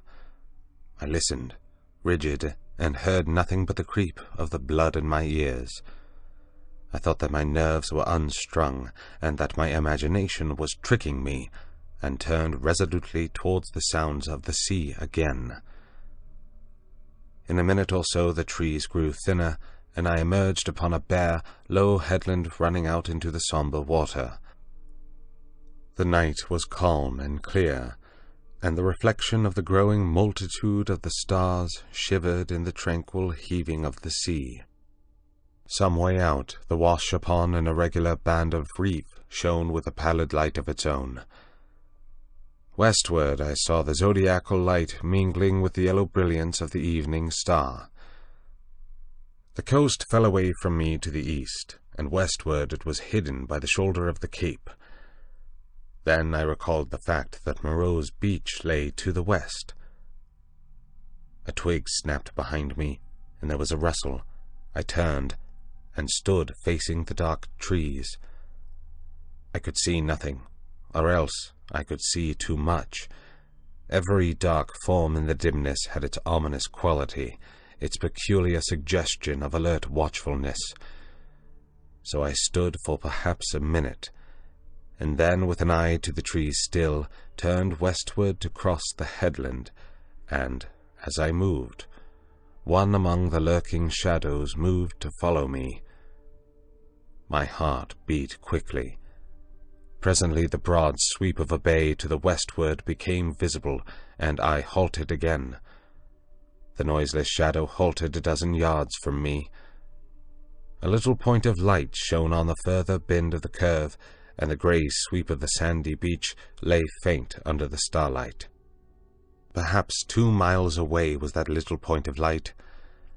To get to the beach, I should have to go through the trees where the shadows lurked, and down a bushy slope. I could see the thing rather more distinctly now. It was no animal, for it stood erect. At that I opened my mouth to speak, and found a hoarse phlegm choked my voice. I tried again, and shouted, "Who is there?" There was no answer. I advanced a step. The thing did not move, only gathered itself together. My foot struck a stone. That gave me an idea. Without taking my eyes off the black form before me, I stooped and picked up this lump of rock, but at my motion the thing turned abruptly as a dog might have done, and slunk obliquely into the further darkness. Then I recalled a schoolboy expedient against big dogs, and twisted the rock into my handkerchief, and gave this a turn round my wrist. I heard a movement further off among the shadows, as if the thing was in retreat. Then suddenly my tense excitement gave way. I broke into a profuse perspiration, and fell a-trembling, with my adversary routed, and this weapon in my hand. It was some time before I could summon resolution to go down through the trees and bushes upon the flank of the headland to the beach. At last I did it at a run, and as I emerged from the thicket upon the sand, I heard some other body come crashing after me. At that I completely lost my head with fear, and began running along the sand. Forthwith there came the swift patter of soft feet in pursuit. I gave a wild cry, and redoubled my pace.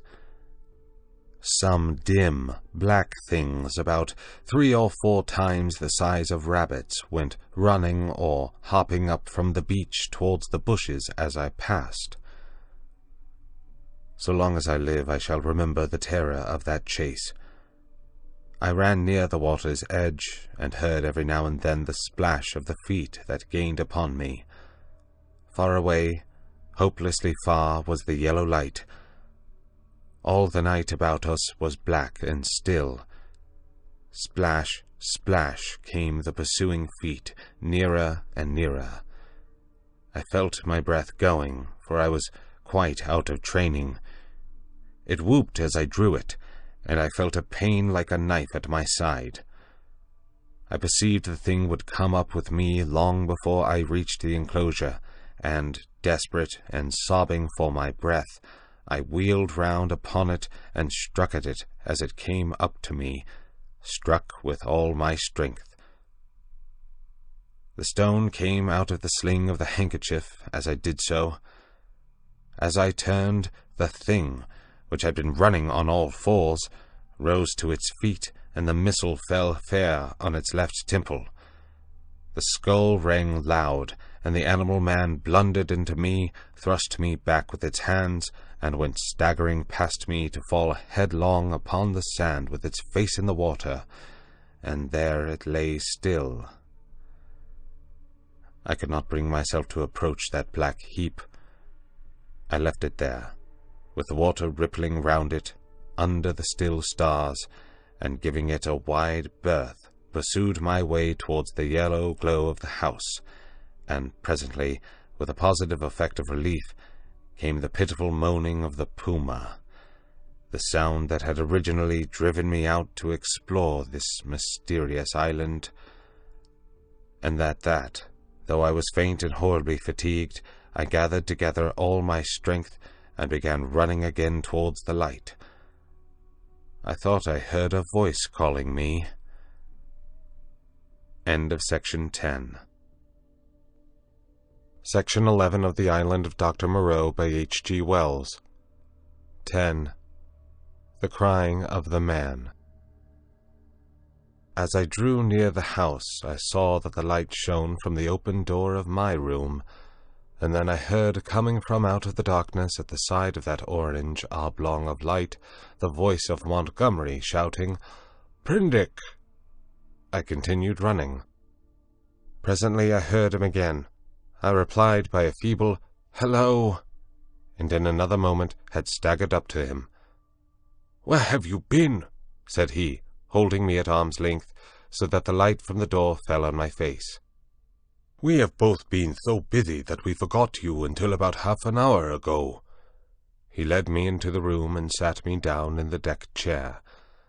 For a while I was blinded by the light. "We did not think you would start to explore this island of ours without telling us," he said, and then, "I was afraid, but hello!" My last remaining strength slipped from me, and my head fell forward on my chest. I think he found a certain satisfaction in giving me brandy. "For God's sake," said I, "fasten the door." "You've been meeting some of our curiosities, eh?" said he. He locked the door and turned to me again. He asked me no questions, but gave me some more brandy and water and pressed me to eat. I was in a state of collapse. He said something vague about forgetting to warn me, and asked me briefly when I left the house and what I had seen. I answered him as briefly, in fragmentary sentences. "Tell me what it all means," said I, in a state bordering on hysterics. "It's nothing so dreadful," said he, "but I think you have had about enough for one day." The puma suddenly gave a sharp yell of pain, At that he swore under his breath. "I'm damned," said he, "if this place is not as bad as Gower Street with its cats." "Montgomery," said I, "what was that thing that came after me? Was it a beast, or was it a man?" "If you don't sleep tonight," he said, "you'll be off your head tomorrow." I stood up in front of him. "What was that thing that came after me?" I asked. He looked me squarely in the eyes and twisted his mouth askew. His eyes, which had seemed animated a minute before, went dull. "From your account," said he, "I'm thinking it was a bogle." I felt a gust of intense irritation, which passed as quickly as it came. I flung myself into the chair again and pressed my hands on my forehead. The puma began once more. Montgomery came round behind me and put his hand on my shoulder. "Look here, Prendick," he said. "I had no business to let you drift out into this silly island of ours. But it's not so bad as you feel, man. Your nerves are worked to rags. Let me give you something that will make you sleep. That will keep on for hours yet. You must simply get to sleep, or I won't answer for it." I did not reply. I bowed forward and covered my face with my hands. Presently he returned with a small measure containing a dark liquid. This he gave me. I took it unresistingly, and he helped me into the hammock. When I awoke it was broad day. For a little while I lay flat, staring at the roof above me. The rafters, I observed, were made out of the timbers of a ship. Then I turned my head and saw a meal prepared for me on the table. I perceived that I was hungry, and prepared to clamber out of the hammock, which, very politely anticipating my intention, twisted round and deposited me upon all fours on the floor. I got up and sat down before the food. I had a heavy feeling in my head, and only the vaguest memory at first of the things that happened overnight. The morning breeze blew very pleasantly through the unglazed window, and that and the food contributed to the sense of animal comfort which I experienced. Presently the door behind me, the door inward towards the yard at the enclosure, opened. I turned and saw Montgomery's face. "All right," said he. "I'm frightfully busy." And he shut the door. Afterwards I discovered that he forgot to relock it. Then I recalled the expression of his face the previous night, and with that the memory of all I had experienced reconstructed itself before me. Even as that fear came back to me came a cry from within, but this time it was not the cry of a puma. I put down the mouthful that hesitated upon my lips, and listened. Silence, save for the whisper of the morning breeze. I began to think my ears had deceived me. After a long pause I resumed my meal, but with my ears still vigilant. Presently I heard something else, very faint and low. I sat as if frozen in my attitude. Though it was faint and low, it moved me more profoundly than all that I had hitherto heard of the abominations behind the wall. There was no mistake this time in the quality of the dim, broken sounds, no doubt at all of their source, for it was groaning, broken by sobs and gasps of anguish. It was no brute this time. It was a human being in torment. As I realized this, I rose, and in 3 steps had crossed the room, seized the handle of the door into the yard, and flung it open before me. "Prendick, man, stop!" cried Montgomery, intervening. A startled deer-hound yelped and snarled. There was blood, I saw, in the sink, brown and some scarlet, and I smelt the peculiar smell of carbolic acid. Then through an open doorway beyond, in the dim light of the shadow, I saw something bound painfully upon a framework, scarred red and bandaged, and then, blotting this out, appeared the face of old Moreau, white and terrible. In a moment he had gripped me by the shoulder with a hand that was smeared red, had twisted me off my feet, and flung me headlong back into my own room. He lifted me as though I was a little child. I fell at full length upon the floor, and the door slammed and shut out the passionate intensity of his face. Then I heard the key turn in the lock, and Montgomery's voice in expostulation. "Ruined the work of a lifetime," I heard Moreau say. "He does not understand," said Montgomery, and other things that were inaudible. "I can't spare the time yet," said Moreau. The rest I did not hear. I picked myself up and stood trembling, my mind a chaos of the most horrible misgivings. Could it be possible, I thought, that such a thing as vivisection of men was carried on here?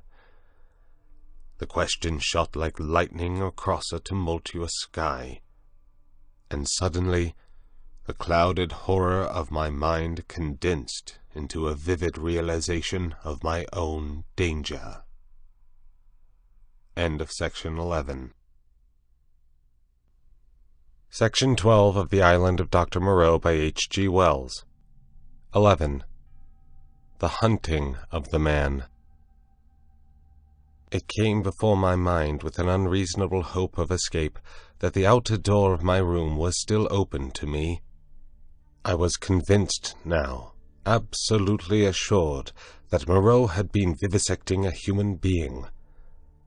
All the time since I had heard his name, I had been trying to link in my mind in some way the grotesque animalism of the islanders with his abominations. And now I thought I saw it all. The memory of his work on the transfusion of blood recurred to me. These creatures I had seen were the victims of some hideous experiment.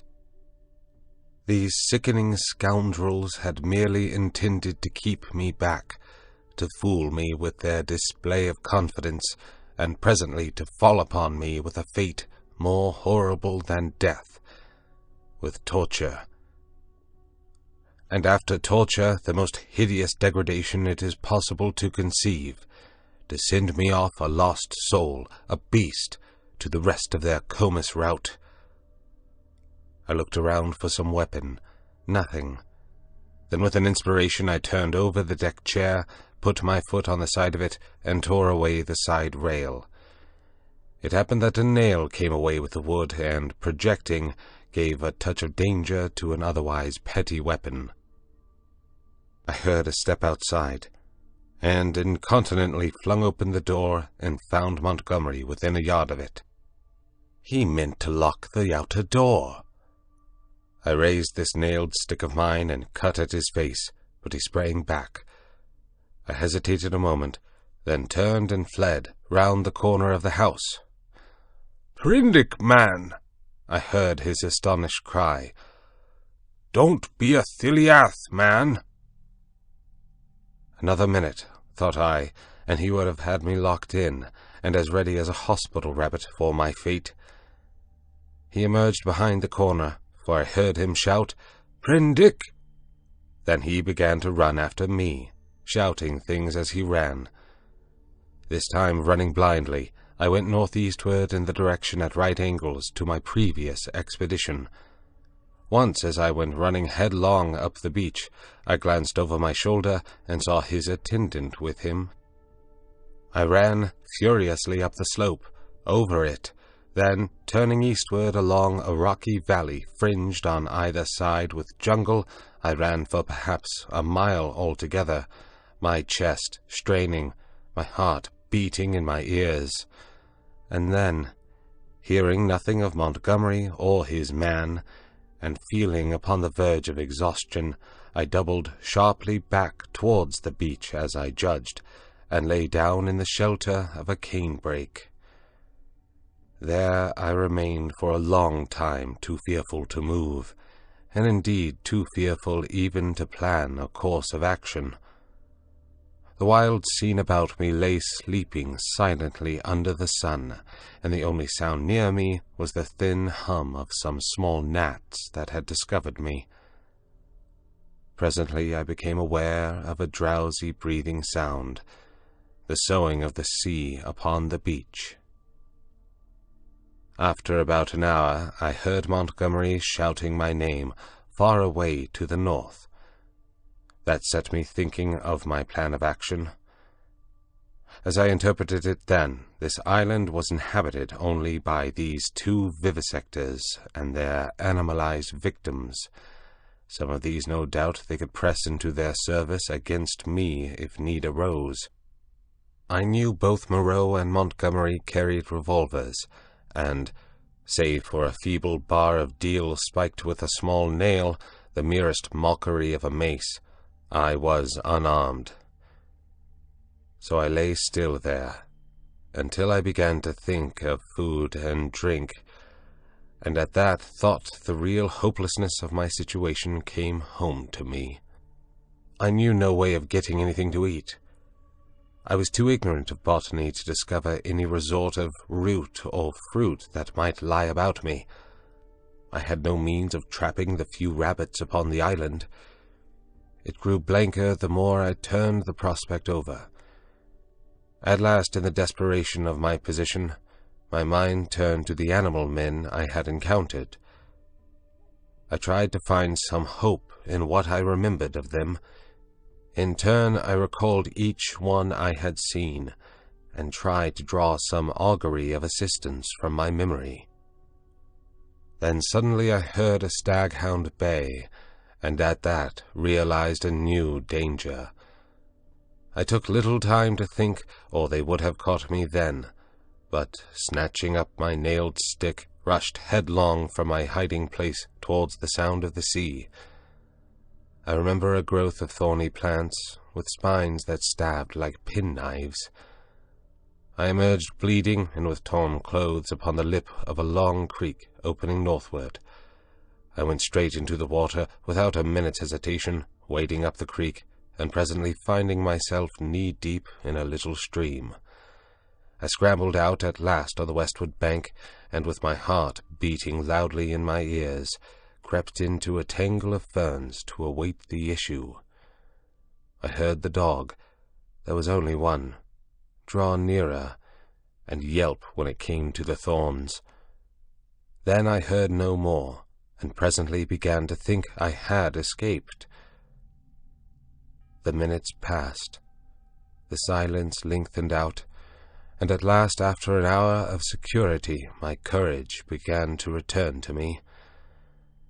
By this time I was no longer very much terrified, or very miserable.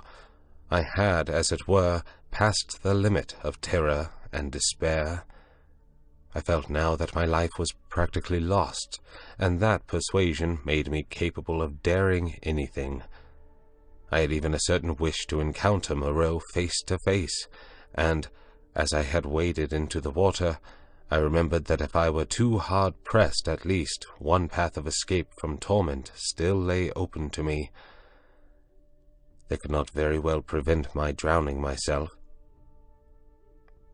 I had half a mind to drown myself then, but an odd wish to see the whole adventure out, a queer, impersonal, spectacular interest in myself, restrained me. I stretched my limbs, sore and painful from the pricks of the spiny plants, and stared around me at the trees. And, so suddenly that it seemed to jump out of the green tracery about it, my eyes lit upon a black face watching me.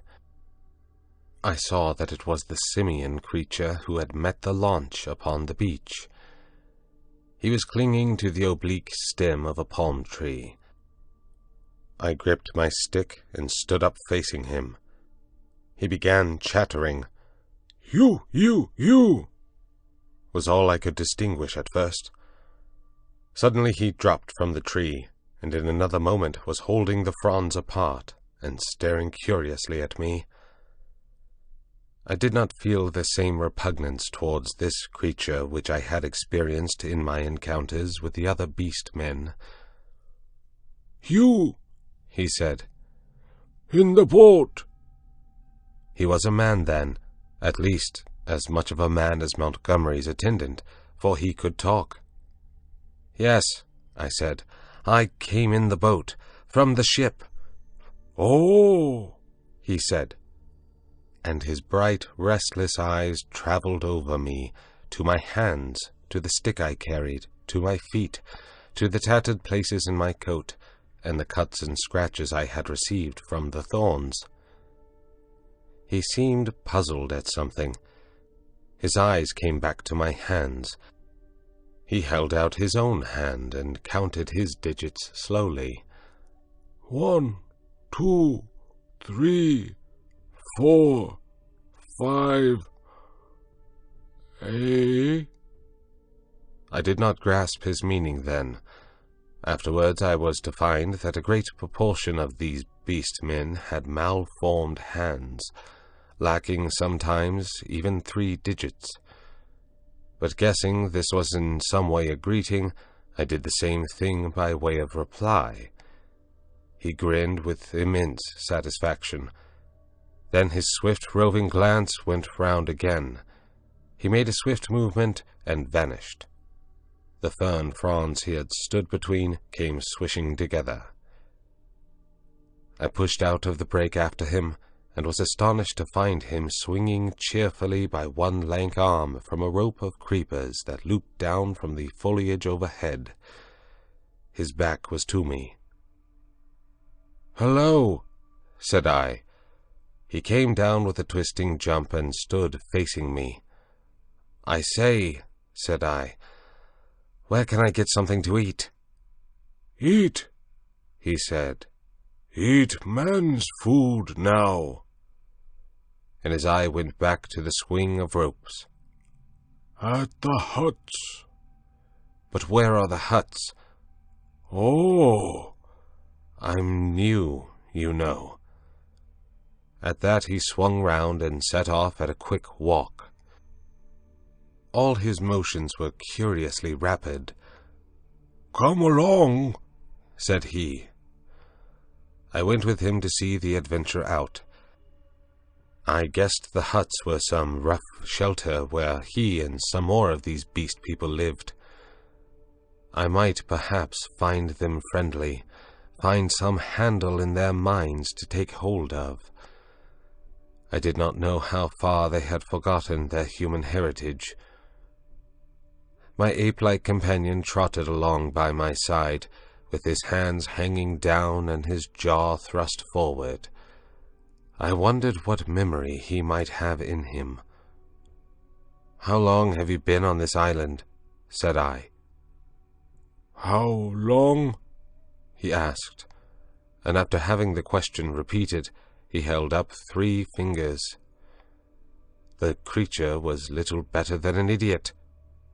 I tried to make out what he meant by that, and it seems I bored him. After another question or 2, he suddenly left my side and went leaping at some fruit that hung from a tree. He pulled down a handful of prickly husks and went on eating the contents. I noted this with satisfaction, for here at least was a hint for feeding. I tried him with some other questions, but his chattering, prompt responses were as often as not quite at cross purposes with my question. Some few were appropriate, others quite parrot-like. I was so intent upon these peculiarities that I scarcely noticed the path we followed. Presently we came to trees, all charred and brown, and so to a bare place covered with a yellow-white incrustation, across which a drifting smoke, pungent in whiffs to nose and eyes, went drifting. On our right, over a shoulder of bare rock, I saw the level blue of the sea. The path coiled down abruptly into a narrow ravine between two tumbled and knotty masses of blackish scoriae. Into this we plunged. It was extremely dark, this passage, after the blinding sunlight reflected from the sulphurous ground. Its walls grew steep and approached each other. Blotches of green and crimson drifted across my eyes. My conductor stopped suddenly. "Home," said he, and I stood in a floor of a chasm that was at first absolutely dark to me. I heard some strange noises, and thrust the knuckles of my left hand into my eyes. I became aware of a disagreeable odor, like that of a monkey's cage ill-cleaned. Beyond, the rock opened again upon a gradual slope of sunlit greenery, and on either hand the light smote down through narrow ways into the central gloom. End of Section 12. Section 13 of The Island of Doctor Moreau by H.G. Wells. 12. The Sayers of the Law. Then something cold touched my hand. I started violently, and saw close to me a pinkish thing, looking more like a flayed child than anything else in the world. The creature had exactly the mild but repulsive features of a sloth, the same low forehead and slow gestures. As the first shock of the change of light passed, I saw about me more distinctly. The little sloth-like creature was standing and staring at me. My conductor had vanished. The place was a narrow passage between high walls of lava, a crack in the knotted rock, and on either side interwoven heaps of sea-mat, palm fans, and reeds, leaning against the rock, formed rough and impenetrably dark dens. The winding way up the ravine between these was scarcely 3 yards wide, and was disfigured by lumps of decaying fruit pulp and other refuse, which accounted for the disagreeable stench of the place. The little pink sloth creature was still blinking at me when my ape-man reappeared at the aperture of the nearest of these dens, and beckoned me in. As he did so, a slouching monster wriggled out of one of the places further up this strange street, and stood up in featureless silhouette against the bright green beyond, staring at me.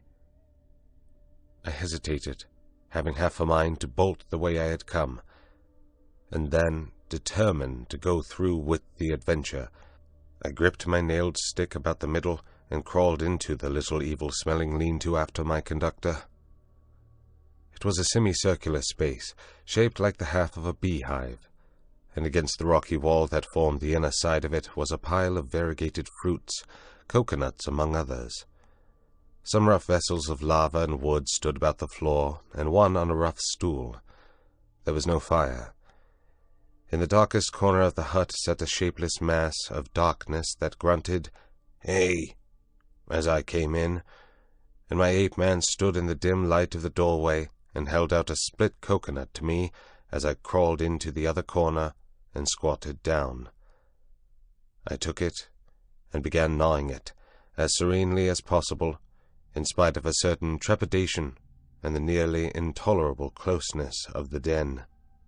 The little pink sloth creature stood in the aperture of the hut, and something else with a drab face and bright eyes came staring over its shoulder. "Hey!"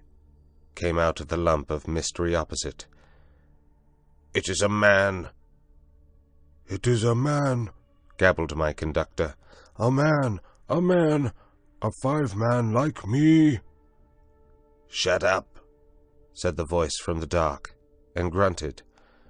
I gnawed my coconut amid an impressive stillness. I peered hard into the blackness, but could distinguish nothing. "It is a man," the voice repeated.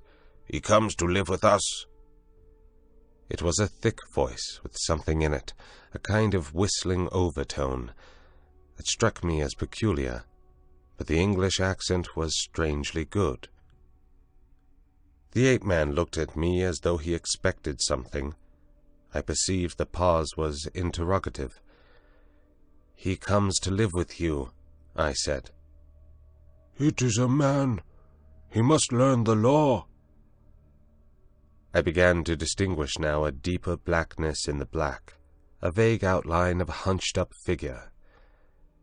Then I noticed the opening of the place was darkened by 2 more black heads. My hand tightened on my stick. The thing in the dark repeated in a louder tone, "Say the words." I had missed its last remark. "Not to go on all fours, that is the law." It repeated in a kind of sing-song. I was puzzled. "Say the words," said the ape-man, repeating, and the figures in the doorway echoed this, with a threat in the tone of their voices. I realized that I had to repeat this idiotic formula, and then began the insanest ceremony. The voice in the dark began intoning a mad litany, line by line, and I and the rest to repeat it. As they did so, they swayed from side to side in the oddest way, and beat their hands upon their knees, and I followed their example. I could have imagined I was already dead and in another world. That dark hut, these grotesque dim figures, just flecked here and there by a glimmer of light, and all of them swaying in unison and chanting, "Not to go on all fours, that is the law, are we not men? Not to suck up drink, that is the law, are we not men? Not to eat fish or flesh, that is the law, are we not men? Not to claw the bark of trees, that is the law, are we not men? Not to chase other men, that is the law, are we not men?" And so from the prohibition of these acts of folly, on to the prohibition of what I thought then were the maddest, most impossible, and most indecent things one could well imagine. A kind of rhythmic fervor fell on all of us. We gabbled and swayed faster and faster, repeating this amazing law. Superficially, the contagion of these brutes was upon me, but deep down within me the laughter and disgust struggled together. We ran through a long list of prohibitions, and then the chant swung round to a new formula. His is the house of pain. His is the hand that makes. His is the hand that wounds. His is the hand that heals. And so on for another long series, mostly quite incomprehensible gibberish to me about him, whoever he might be. I could have fancied it was a dream, but never before have I heard chanting in a dream. His is the lightning we flash, we sang. His is the deep, salt sea. A horrible fancy came into my head that Moreau, after animalizing these men, had infected their dwarfed brains with a kind of deification of himself. However, I was too keenly aware of white teeth and strong claws about me to stop my chanting on that account. His are the stars in the sky. At last that song ended. I saw the ape-man's face shining with perspiration, and my eyes being now accustomed to the darkness, I saw more distinctly the figure in the corner from which the voice came.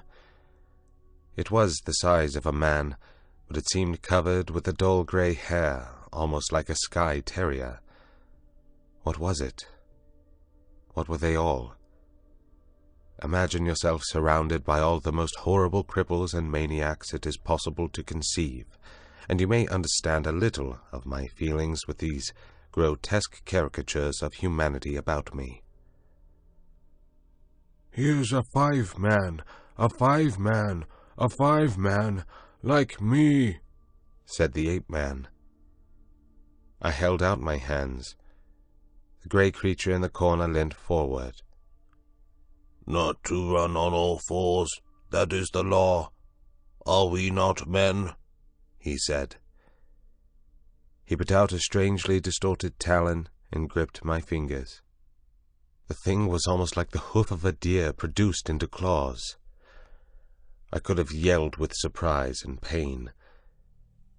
His face came forward and peered at my nails, came forward into the light of the opening of the hut, and I saw with a quivering disgust that it was like the face of neither man nor beast, but a mere shock of grey hair, with 3 shadowy overarchings to mark the eyes and mouth.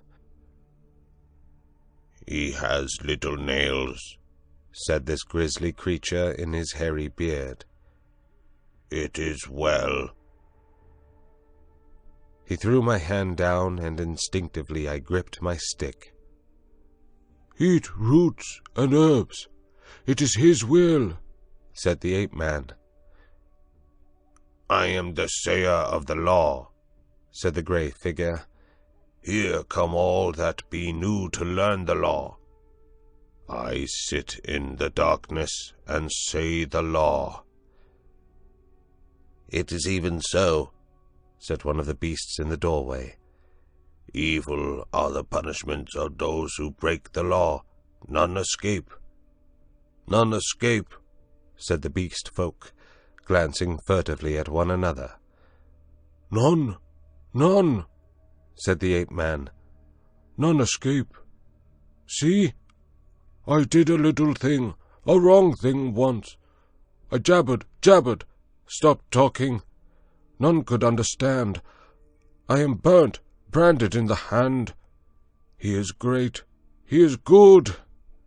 "None escape," said the grey creature in the corner.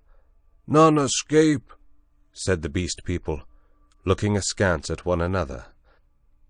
"For every one the want that is bad," said the grey sayer of the law. "What you will want we do not know. We shall know.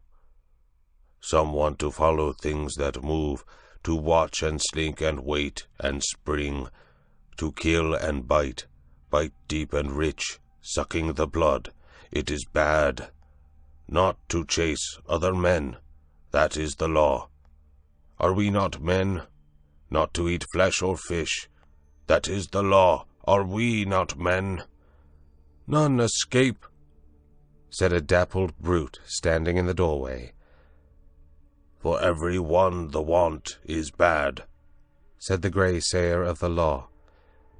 "Some want to go tearing with teeth and hands into the roots of things, snuffing into the earth. It is bad." "None escape," said the men in the door. "Some go clawing trees, some go scratching at the graves of the dead, some go fighting with foreheads or feet or claws, some bite suddenly, none giving occasion, some love uncleanness." "None escape," said the ape-man, scratching his calf. "None escape," said the little pink sloth creature. "Punishment is sharp and sure. Therefore learn the law. Say the words." And incontinently he began again the strange litany of the law, and again I and all these creatures began singing and swaying. My head reeled with this jabbering and the close stench of the place, but I kept on, trusting to find presently some chance of a new development. Not to go on all fours, that is the law. Are we not men? We were making such a noise that I noticed nothing of a tumult outside, until someone, who I think was one of the 2 swine men I had seen, thrust his head over the little pink sloth creature and shouted something excitedly, something that I did not catch. Incontinently those at the opening of the hut vanished. My ape-man rushed out. The thing that had sat in the dark followed him. I only observed that it was big and clumsy and covered with silvery hair, and I was left alone. Then, before I reached the aperture, I heard the yelp of a staghound. In another moment I was standing outside the hovel, my chair rail in my hand, every muscle of me quivering. Before me were the clumsy backs of perhaps a score of these beast people, their misshapen heads half hidden by their shoulder blades. They were gesticulating excitedly. Other half-animal faces glared interrogation out of their hovels. Looking in the direction which they faced, I saw coming through the haze, under the trees, beyond the end of the passage of dens, the dark figure and awful white face of Moreau. He was holding the leaping staghound back, and close behind him came Montgomery, revolver in hand. For a moment I stood horror-struck. I turned and saw the passage behind me blocked by another heavy brute, with a huge grey face and twinkling little eyes, advancing towards me. I looked round and saw to the right of me, and a half-dozen yards in front of me, a narrow gap in the wall of rock, through which a ray of light slanted into the shadows. "Stop!" cried Moreau as I strode towards this, and then, "Hold him!" At that, first one face turned towards me, and then others. Their bestial minds were happily slow. I dashed my shoulder into a clumsy monster who was turning to see what Moreau meant, and flung him forward into another. I felt his hands fly round, clutching at me and missing me. The little pink sloth creature dashed at me, and I gashed down its ugly face with the nail in my stick, and in another minute was scrambling up a steep side of pathway, a kind of sloping chimney, out of the ravine. I heard a howl behind me, and cries of, "Catch him! Hold him!" and the grey-faced creature appeared behind me and jammed his huge bulk into the cleft. "Go on! Go on!" they howled. I clambered up the narrow cleft in the rock, and came out upon the sulphur on the westward side of the village of the Beast-Men. That gap was altogether fortunate for me, for the narrow chimney, slanting obliquely upward, must have impeded the nearer pursuers. I ran over the white space and down a steep slope, through a scattered growth of trees, and came to a low-lying stretch of tall reeds, through which I pushed into a dark, thick undergrowth that was black and succulent underfoot. As I plunged into the reeds, my foremost pursuers emerged from the gap. I broke my way through this undergrowth for some minutes. The air behind me and about me was soon full of threatening cries.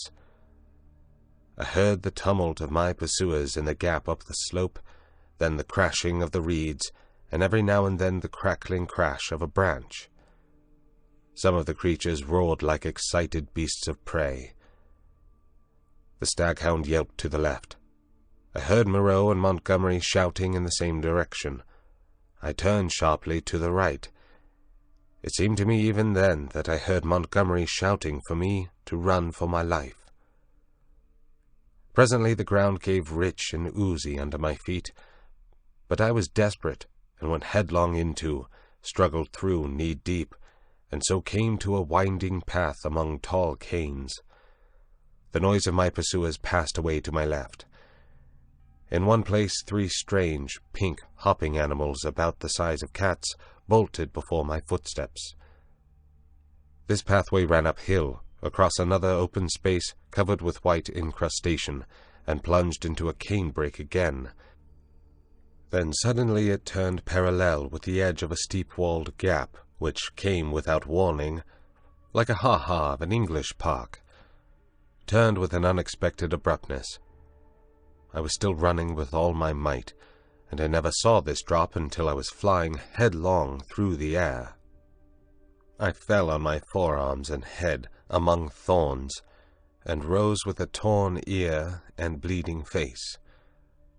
I had fallen into a precipitous ravine, rocky and thorny, full of a hazy mist which drifted about me in wisps, and with a narrow streamlet from which this mist came meandering down the centre. I was astonished at this thin fog in the full blaze of daylight. But I had no time to stand wandering then. I turned to my right, downstream, hoping to come to the sea in that direction, and so have my way open to drown myself. It was only later I found that I had dropped my nail-stick in my fall, Presently the ravine grew narrower for a space, and carelessly I stepped into the stream. I jumped out again pretty quickly, for the water was almost boiling. I noticed, too, there was a thin, sulphurous scum drifting upon its coiling water. Almost immediately came a turn in the ravine and the indistinct blue horizon. The nearer sea was flashing the sun from a myriad facets. I saw my death before me, but I was hot and panting, with the warm blood oozing out on my face and running pleasantly through my veins. I felt more than a touch of exultation, too, at having distanced my pursuers. It was not in me then to go out and drown myself yet. I stared back the way I had come. I listened. Save for the hum of the gnats and the chirp of some small insects that hopped among the thorns, the air was absolutely still. Then came the yelp of a dog, very faint, and a chattering and gibbering, the snap of a whip, and voices. They grew louder, then fainter again.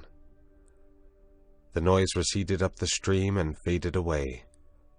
For a while the chase was over, but I knew now how much hope of help for me lay in the beast people. End of Section 13. Section 14 of The Island of Doctor Moreau by H.G. Wells. 13. A Parley. I turned again and went on down towards the sea. I found the hot stream broadened out to a shallow, weedy sand, in which an abundance of crabs and long-bodied, many-legged creatures started from my footfall. I walked to the very edge of the salt water, and then I felt I was safe. I turned and stared, arms akimbo, at the thick green behind me, into which the steamy ravine cut like a smoking gash. But, as I say, I was too full of excitement and, a true saying, though those who have never known danger may doubt it, too desperate to die. Then it came into my head that there was one chance before me yet. While Moreau and Montgomery and their bestial rabble chased me through the island, might I not go round the beach until I came to their enclosure, make a flank march upon them, in fact, and then, with a rock lugged out of their loosely built wall, perhaps smash it in the lock of a smaller door and see what I could find, knife, pistol, or what not, to fight them with when they returned. It was at any rate something to try. So I turned to the westward and walked along by the water's edge. The setting sun flashed his blinding heat into my eyes.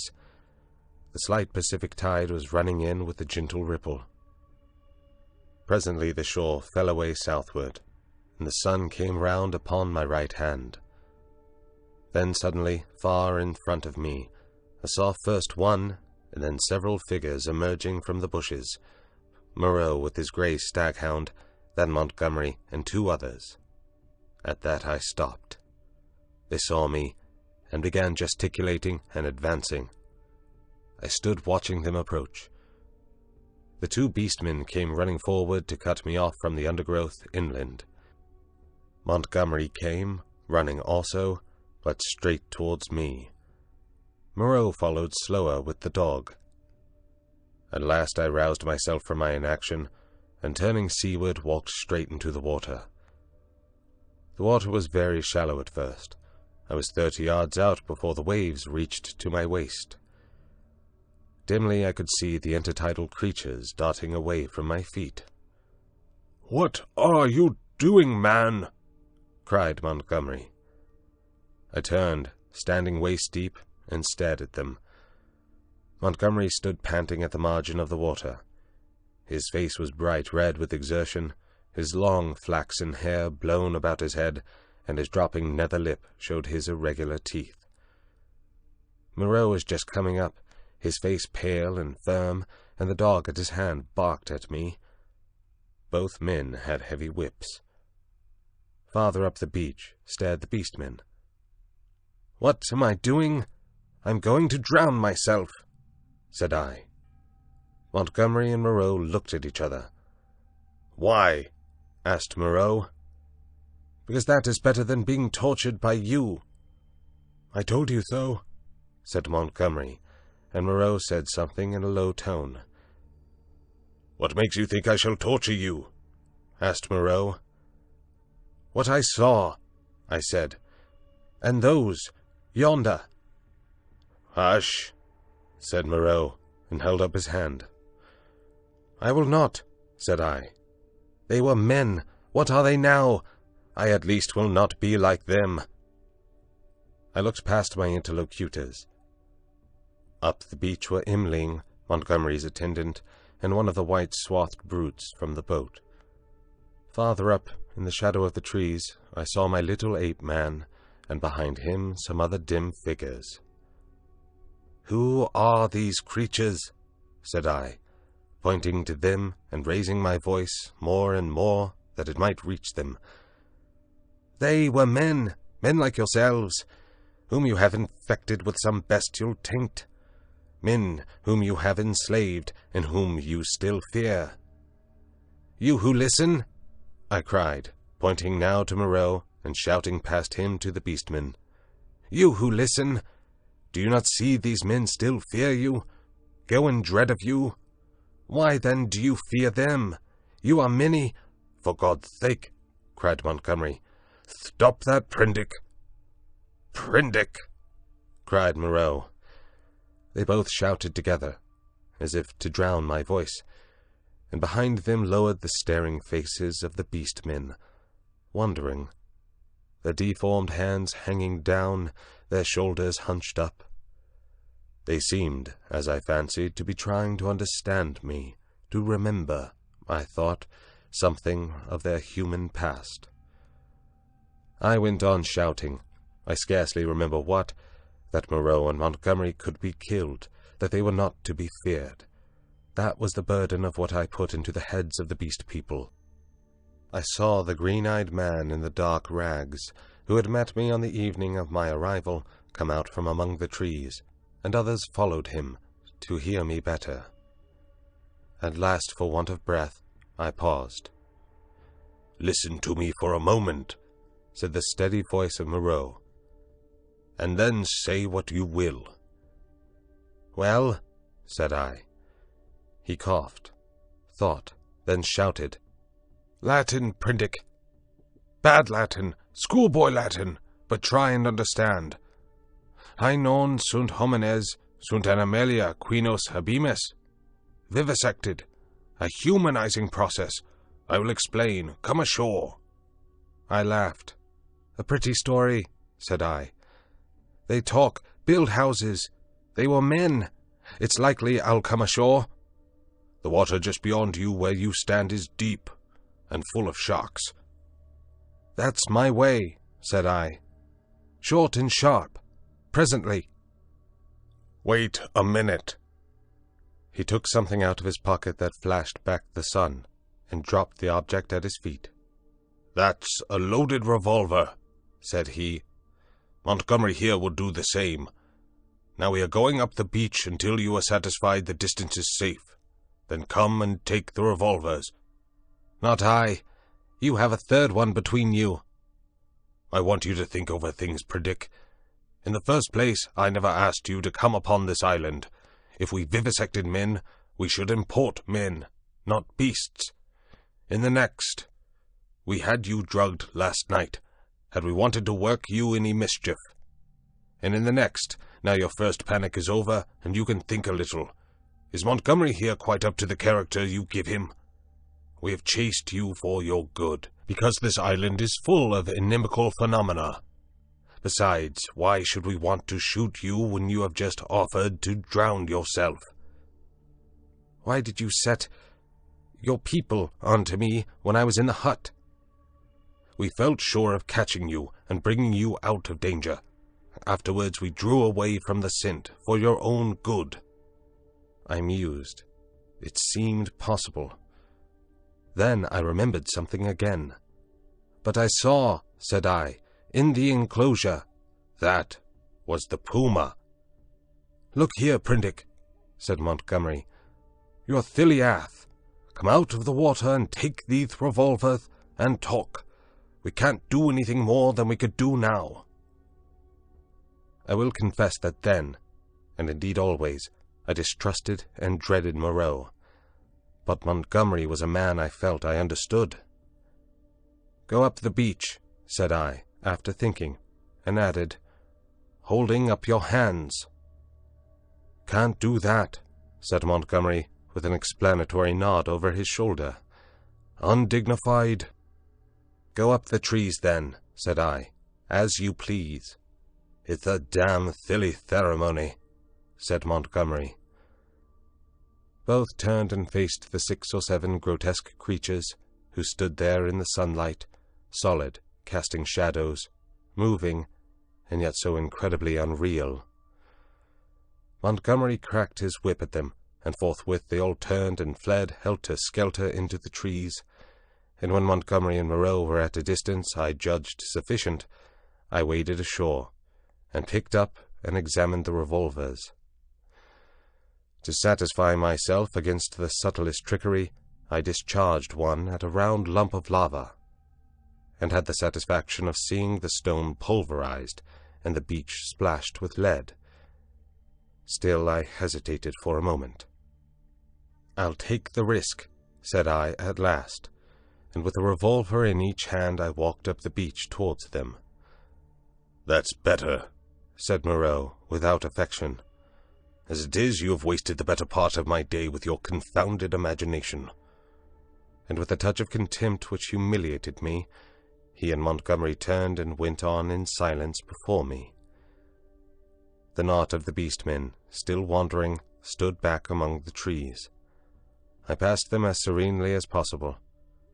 One started to follow me, but retreated again when Montgomery cracked his whip. The rest stood silent, watching. They may once have been animals, but I never before saw an animal trying to think. End of section 14. Section 15 of The Island of Doctor Moreau by H.G. Wells. 14. Doctor Moreau explains. "And now, Prendick, I will explain," said Doctor Moreau, as soon as we had eaten and drunk. "I must confess that you are the most dictatorial guest I ever entertained. I warned you that this is the last I shall do to oblige you. The next thing you threaten to commit suicide about, I shan't do, even at some personal inconvenience." He sat in my deck chair, a cigar half consumed in his white, dexterous-looking fingers. The light of the swinging lamp fell on his white hair. He stared through the little window out at the starlight. I sat as far away from him as possible, the table between us and the revolvers to hand. Montgomery was not present. I did not care to be with the two of them in such a little room. "You admit that the vivisected human being, as you called it, is, after all, only the puma," said Moreau. He made me visit that horror in the inner room, to assure myself of its inhumanity.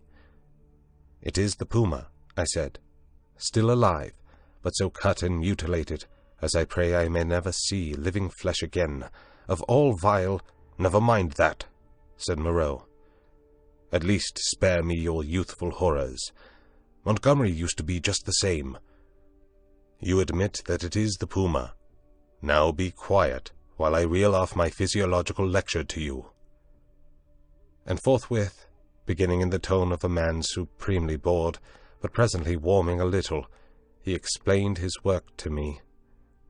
He was very simple and convincing. Now and then there was a touch of sarcasm in his voice. Presently I found myself hot with shame at our mutual positions. The creatures I had seen were not men, had never been men.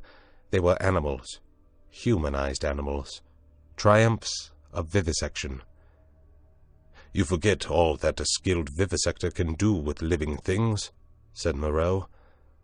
"For my own part, I'm puzzled why the things I have done here have not been done before. Small efforts, of course, have been made, amputation, tongue-cutting, excisions. Of course you know a squint may be induced or cured by surgery. Then in the case of excisions you have all kinds of secondary changes, pigmentary disturbances, modifications of the passions, alterations in the secretion of fatty tissue. I have no doubt you have heard of these things." "Of course," said I. "But these foul creatures of yours—" "All in good time," said he, waving his hand at me. "I am only the beginning. Those are trivial cases of alteration. Surgery can do better things than that. There is building up as well as breaking down and changing. You have heard, perhaps, of a common surgical operation resorted to in cases where the nose has been destroyed. A flap of skin is cut from the forehead, turned down on the nose, and heals in the new position. This is a kind of grafting in a new position of part of an animal upon itself. Grafting of freshly obtained material from another animal is also possible. The case of teeth, for example. The grafting of skin and bone is done to facilitate healing. The surgeon places in the middle of the wound pieces of skin snipped from another animal, or fragments of bone from a victim freshly killed. Hunter's cock spur, possibly you have heard of that, flourished on the bull's neck, and the rhinoceros rats of the Algerian zouaves are also to be thought of. Monsters manufactured by transferring a slip from the tail of an ordinary rat to its snout, and allowing it to heal in that position." "Monsters manufactured," said I. "Then you mean to tell me—" "Yes. These creatures you have seen are animals carven and wrought into new shapes. To the study of the plasticity of living forms, my life has been devoted. I have studied for years, gaining in knowledge as I go. I see you look horrified, and yet I am telling you nothing new. It all lay in the surface of practical anatomy years ago, but no one had the temerity to touch it. It is not simply the outward form of an animal which I can change. The physiology, the chemical rhythm of the creature, may also be made to undergo an enduring modification, of which vaccination and other methods of inoculation with living or dead matter are examples that will, no doubt, be familiar to you. A similar operation is the transfusion of blood, with which subject, indeed, I began. These are all familiar cases. Less so, and probably far more extensive, were the operations of those medieval practitioners who made dwarves and beggar cripples, show monsters, some vestiges of whose art still remains in the preliminary manipulation of the young mountebank or contortionist. Victor Hugo gives an account of them in L'Homme qui rit. But perhaps my meaning grows plain now. You begin to see that it is a possible thing to transplant tissue from one part of an animal to another, or from one animal to another, to alter its chemical reactions and methods of growth, to modify the articulations of its limbs, and, indeed, to change it in its most intimate structure. And yet this extraordinary branch of knowledge has never been sought as an end, and systematically, by modern investigators, until I took it up. Some such things have been hit upon in the last resort of surgery. Most of the kindred evidence that will recur to your mind has been demonstrated, as it were, by accident, by tyrants, by criminals, by the breeders of horses and dogs, by all kinds of untrained, clumsy-handed men working for their own immediate ends. I was the first man to take up this question armed with antiseptic surgery, and with a really scientific knowledge of the laws of growth. Yet one would imagine it must have been practiced in secret before. Such creatures as the Siamese twins, and in the vaults of the Inquisition, no doubt their chief aim was artistic torture, but some at least of the inquisitors must have had a touch of scientific curiosity. "But," said I, "these things, these animals, talk." He said that was so, and proceeded to point out that the possibility of vivisection does not stop at a mere physical metamorphosis. A pig may be educated. The mental structure is even less determinate than the bodily. In our growing science of hypnotism, we find the promise of a possibility of superseding old inherent instincts by new suggestions, grafting upon or replacing the inherited fixed ideas. Very much indeed of what we call moral education, he said, is such an artificial modification and perversion of instinct. Pugnacity is trained into courageous self-sacrifice, and suppressed sexuality into religious emotion. And the great difference between man and monkey is in the larynx, he continued, in the capacity to frame delicately different sound symbols by which thought could be sustained. In this I failed to agree with him, but with a certain incivility he declined to notice my objection.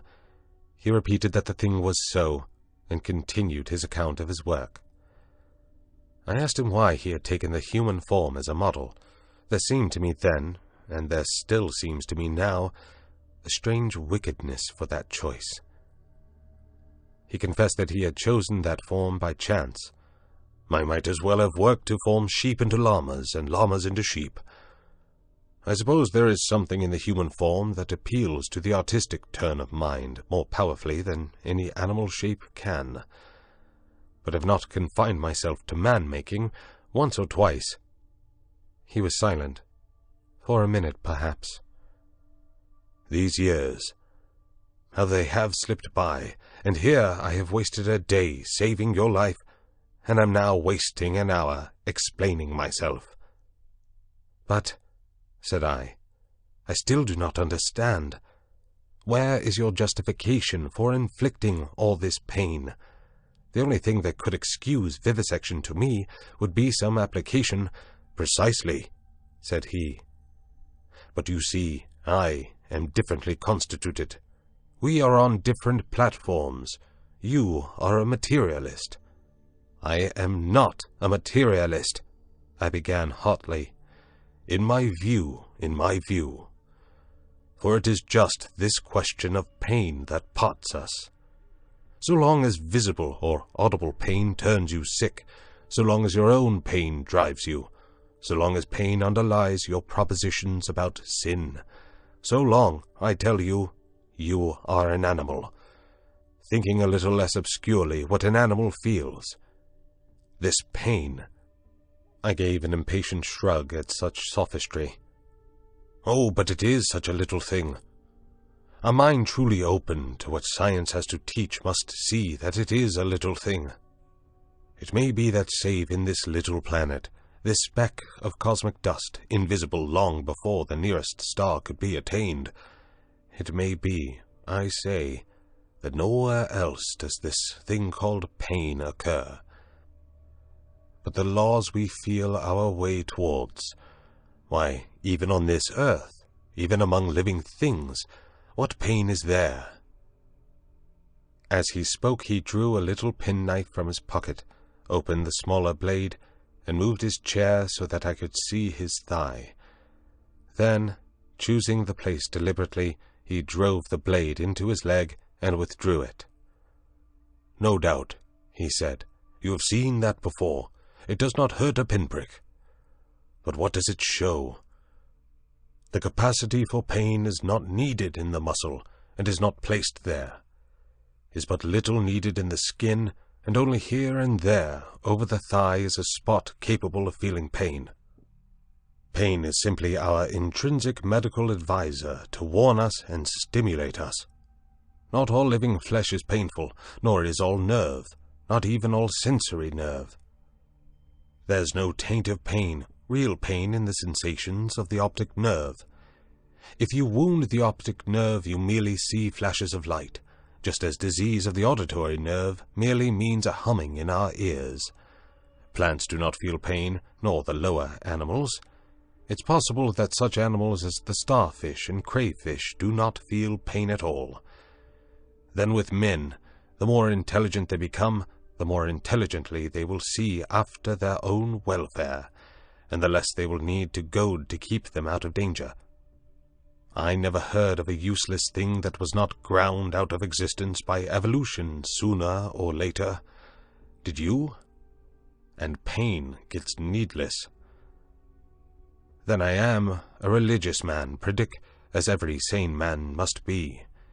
It may be, I fancy, that I have seen more of the ways of this world's maker than you, for I have sought his laws, in my way, all my life, while you, I understand, have been collecting butterflies. And I tell you, pleasure and pain have nothing to do with heaven or hell. Pleasure and pain? Bah! What is your theologian's ecstasy but Mahomet's houri in the dark? This store which men and women set on pleasure and pain, Prendick, is the mark of the beast upon them. The mark of the beast from which they came. Pain and pleasure, they are for us only so long as we wriggle in the dust.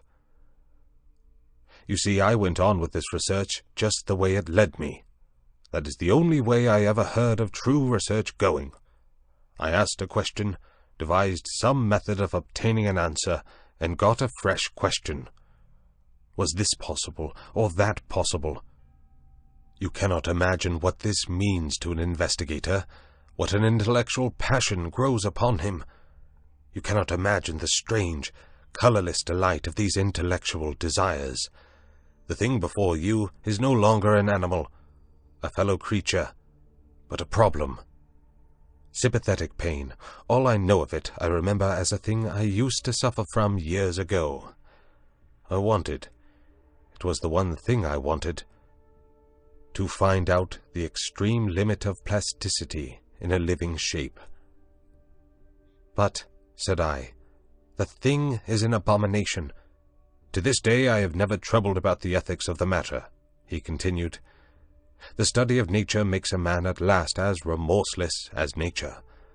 I have gone on, not heeding anything but the question I was pursuing, and the material has dripped into the huts yonder. It is nearly 11 years since we came here, I and Montgomery and 6 Kanakas. I remember the green stillness of the island and the empty ocean about us, as though it was yesterday. The place seemed waiting for me. The stores were landed and the house was built. The Kanakas found some huts near the ravine. I went to work here upon what I had brought with me. There were some disagreeable things happened at first. I began with a sheep, and killed it after a day and a half by a slip of the scalpel. I took another sheep, and made a thing of pain and fear, and left it bound up to heal.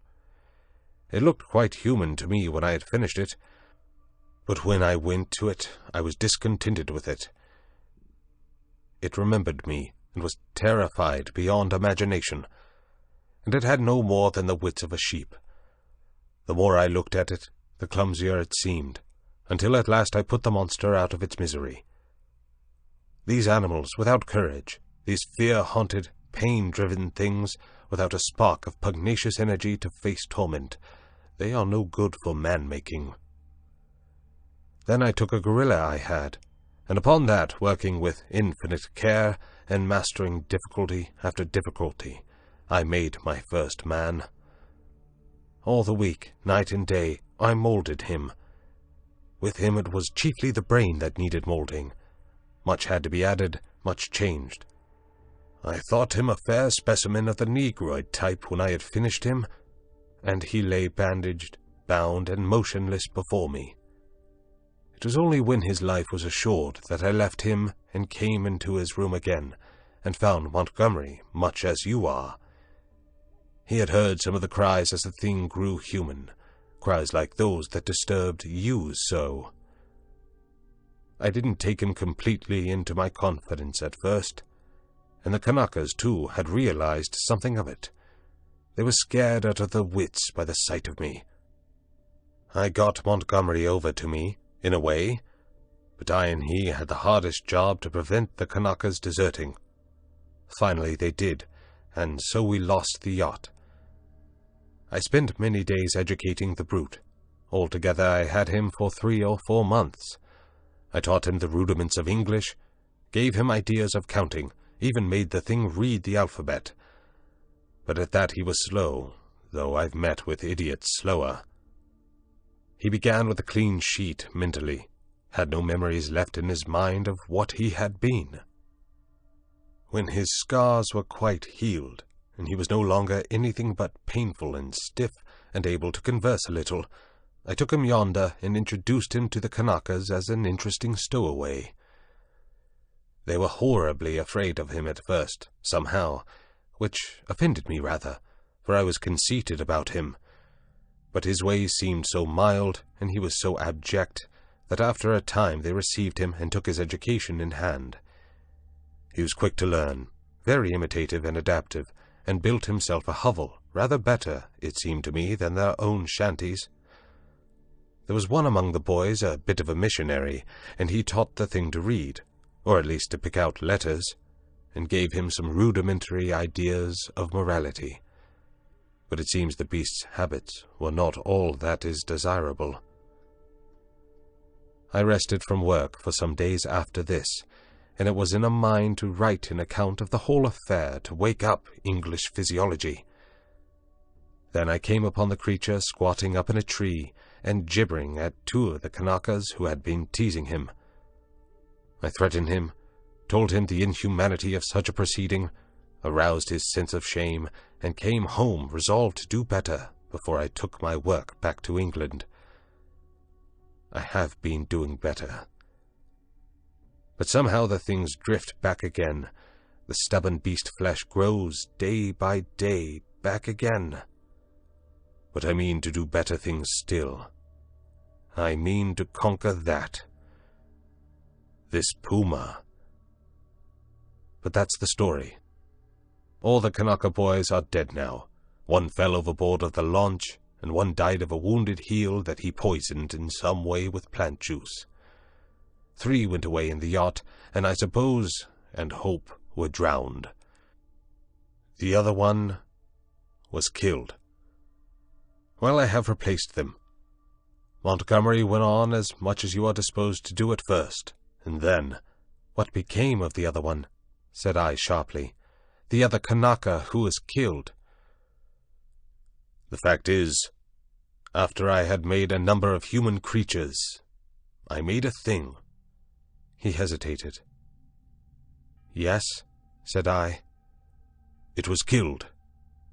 "I don't understand," said I. "Do you mean to say it killed the Kanaka?" "Yes. It killed several other things that it caught.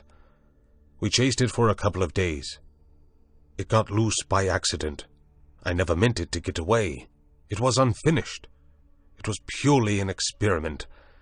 It was a limbless thing with a horrible face that writhed along the ground in a serpentine fashion. It was immensely strong and in infuriating pain. It lurked in the woods for some days until we hunted it, and then it wriggled into the northern part of the island, and we divided the party to close in upon it. Montgomery insisted upon coming with me. The man had a rifle, and when his body was found, one of the barrels was curved into the shape of an S, and very nearly bitten through.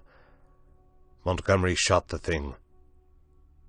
After that I stuck to the ideal of humanity, except for little things. He became silent. I sat in silence watching his face. "So for 20 years altogether, counting 9 years in England, I have been going on.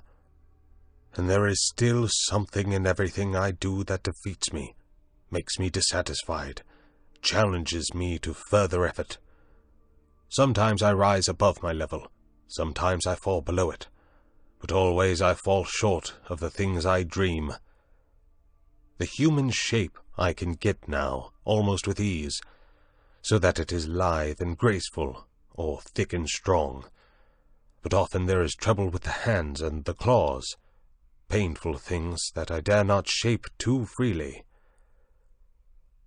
But it is in the subtle grafting and reshaping one must needs do to the brain that my trouble lies. The intelligence is often oddly low, with unaccountable blank ends, unexpected gaps. And least satisfactory of all is something that I cannot touch. Somewhere, I cannot determine where, in the seat of the emotions. Cravings, instincts, desires that harm humanity. A strange hidden reservoir to burst forth suddenly and inundate the whole being of the creature with anger, hate, or fear. These creatures of mine seemed strange and uncanny to you so soon as you began to observe them. But to me, just after I make them, they seem to be indisputably human beings. It's afterwards, as I observe them, that the persuasion fades. First one animal trait, then another, creeps to the surface and stares out at me. But I will conquer yet. Each time I dip a living creature into the bath of burning pain, I say, this time I will burn out all the animal. This time I will make a rational creature of my own. After all, what is 10 years? Men have been 100,000 in the making, he thought darkly. But I am drawing near the fastness. This puma of mine, after a silence, and they revert. As soon as my hand is taken from them, the beast begins to creep back, begins to assert itself again. Another long silence. Then you take the things you make into those dens, said I. They go. I turn them out when I begin to feel the beast in them, and presently they wander there. They all dread this house and me. There is a kind of travesty of humanity over there. Montgomery knows about it, for he interferes in their affairs. He has trained 1 or 2 of them to our service. He's ashamed of it, but I believe he half likes some of those beasts. It's his business, not mine. They only sicken me with a sense of failure. I take no interest in them. I fancy they follow in the lines the Kanaka missionary marked out, and have a kind of mockery of a rational life, poor beasts. There's something they call the law, sing hymns about all thine. They build themselves their dens, gather fruit, and pull herbs, merry even. But I can see through it all, see into their very souls, and see they're nothing but the souls of beasts, beasts that perish, anger, and the lusts to live and gratify themselves. Yet they're odd, complex, like everything else alive. There is a kind of upward striving in them, part vanity, part waste sexual emotion, part waste curiosity. It only mocks me. I have some hope of this puma. I have worked hard at her head and brain. And now, said he, standing up after a long gap of silence, during which we had each pursued our own thoughts, what do you think? Are you in fear of me still? I looked at him, and saw but a white-faced, white-haired man with calm eyes. Save for his serenity, the touch almost of beauty that resulted from his set tranquillity and his magnificent build, he might have passed muster among 100 other comfortable old gentlemen. Then I shivered. By way of answer to his second question, I handed him a revolver with either hand. "Keep them," he said, and snatched a yawn. He stood up, stared at me for a moment, and smiled. "You have had 2 eventful days," said he. "I should advise some sleep. I'm glad it's all clear. Good night." He thought me over for a moment, then went out by the inner door. I immediately turned the key in the outer one. I sat down again. Sat for a time in a kind of stagnant mood, so weary, emotionally, mentally, and physically, that I could not think beyond the point at which he had left me. The black window stared at me like an eye. At last, with an effort, I put out the light and got into the hammock. Very soon, I was asleep. End of section 15. Section 16 of The Island of Doctor Moreau by H.G. Wells. 15. Concerning the Beast Folk. I woke early. Moreau's explanation stood before my mind, clear and definite, from the moment of my awakening. I got out of the hammock and went to the door to assure myself that the key was turned. Then I tried the window bar and found it firmly fixed. That these man-like creatures were in truth only bestial monsters, mere grotesque travesties of men, filled me with a vague uncertainty of their possibilities, which was far worse than any definite fear. A tapping came at the door, and I heard the gluttonous accents of Imling speaking. I pocketed one of the revolvers, keeping one hand upon it, and opened to him. "Good morning, sir," he said, bringing in addition to the customary herb breakfast, an ill-cooked rabbit. Montgomery followed him. His roving eye caught the position of my arm, and he smiled askew. The puma was resting to heal that day, but Moreau, who was singularly solitary in his habits, did not join us. I talked with Montgomery to clear my ideas of the way in which the beast folk lived.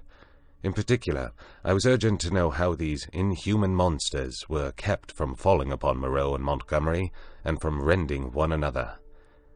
He explained to me that the comparative safety of Moreau and himself was due to the limited mental scope of these monsters. In spite of their increased intelligence and the tendency of their animal instincts to reawaken, they had certain fixed ideas implanted by Moreau into their minds, which absolutely bounded their imaginations. They were really hypnotized, had been told that certain things were possible, and that certain things were not to be done. And these prohibitions were woven into the texture of their minds beyond any possibility of disobedience or dispute. Certain matters, however, in which old instinct was at war with Moreau's convenience, were in a less stable condition. A series of propositions called the law, I had already heard them recited, battled in their minds with the deep-seated, ever-rebellious cravings of their animal natures. This law they were ever repeating, I found, and ever breaking. Both Montgomery and Moreau displayed particular solicitude to keep them ignorant of the taste of blood. They feared the inevitable suggestions of that flavor. Montgomery told me that the law, especially among the feline beast people, became oddly weakened about nightfall, that then the animal was at its strongest, that a spirit of adventure sprang up in them at the dusk, when they would dare things they never seemed to dream about by day. To that I owed my stalking by the leopard man on the night of my arrival. But during these earlier days of my stay, they broke the law only furtively and after dark. In the daylight there was a general atmosphere of respect for its multifarious prohibitions. And here perhaps I may give a few general facts about the island and the beast people. The island, which was of irregular outline and lay low upon the wide sea, had a total area, I suppose, of 7 or 8 square miles. It was volcanic in origin, and was now fringed on 3 sides by coral reefs. Some fumaroles to the northward, and a hot spring were the only vestiges of the forces that had long since originated it. Now and then a faint quiver of an earthquake would be sensible, and sometimes the ascent of the spire of smoke would be rendered tumultuous by gusts of steam, but that was all. The population of the island, Montgomery informed me, now numbered rather more than 60 of these strange creations of Moreau's art, not counting the smaller monstrosities which lived in the undergrowth and were without human form. Altogether he had made nearly 120, but many had died, and others, like the writhing footless thing of which he had told me, had come by violent ends. In answer to my question, Montgomery said that they actually bore offspring, but that these generally died. When they lived, Moreau took them and stamped the human form upon them. There was no evidence of the inheritance of their acquired human characteristics. The females were less numerous than the males, and liable to much furtive persecution, in spite of the monogamy the law enjoined. It would be impossible for me to describe these beast people in detail. My eye has had no training in details, and unhappily I cannot sketch. Most striking, perhaps, in their general appearance, was the disproportion between the legs of these creatures and the length of their bodies. And yet, so relative is our idea of grace, my eye became habituated to their forms, and at last I even fell in with their persuasion that my own long thighs were ungainly. Another point was the forward carriage of the head and the clumsy and inhuman curvature of the spine. Even the ape man lacked that inward sinuous curve of the back which makes the human figure so graceful. Most had their shoulders hunched clumsily, and their short forearms hung weakly at their sides. Few of them were conspicuously hairy, at least until the end of my time upon the island. The next most obvious deformity was in their faces, almost all of which were prognathous, malformed about the ears, with large protuberant noses, very furry or very bristly hair, and often strangely colored or strangely placed eyes. None could laugh, though the ape-man had a chattering titter. Beyond these general characters, their heads had little in common. Each preserved the quality of its particular species. Their human mark distorted but did not hide the leopard, the ox, or the sow, or other animal or animals, from which the creature had been molded. The voices, too, varied exceedingly. The hands were always malformed, and though some surprised me by their unexpected human appearance, almost all were deficient in the number of digits, clumsy about the fingernails, and lacking any tactile sensibility. The two most formidable animal men were my leopard man, and a creature made of hyena and swine. Larger than these were the three bull creatures who pulled in the boat. Then came the silvery hairy man, who was also the sayer of the law, Imling, and a satyr-like creature of ape and goat. There were the three swine men, and a swine woman, a mare rhinoceros creature, and several other females whose sources I did not ascertain. There were several wolf creatures, a bear bull, and a Saint Bernard man. I have already described the ape-man, and there was a particularly hateful and evil-smelling old woman made of vixen and bear, whom I hated from the beginning. She was said to be a passionate votary of the law. Smaller creatures were certain dappled youths and my little sloth creature. But enough of this catalogue. At first I had a shivering horror of the brutes, felt all too keenly that they were still brutes, but insensibly I became a little habituated to the idea of them, and moreover I was affected by Montgomery's attitude towards them. He had been with them so long that he had come to regard them as almost normal human beings. His London days seemed a glorious, impossible past to him. Only once in a year or so did he go to Attica to deal with Moreau's agents, a trader in animals there. He hardly met the finest type of mankind in that seafaring village of Spanish mongrels. The men aboard ship, he told me, seemed at first just as strange to him as the beast-men seemed to me, unnaturally long in the leg, flat in the face, prominent in the forehead, suspicious, dangerous, and cold-hearted. In fact, he did not like men. His heart had warmed to me, he thought, because he had saved my life. I fancied even then that he had a sneaking kindness for some of these metamorphosed brutes, a vicious sympathy with some of their ways, but that he attempted to veil it from me at first. Imling, the black-faced man, Montgomery's attendant, the first of the beast-folk I had encountered, did not live with the others across the island, but in a small kennel at the back of the enclosure.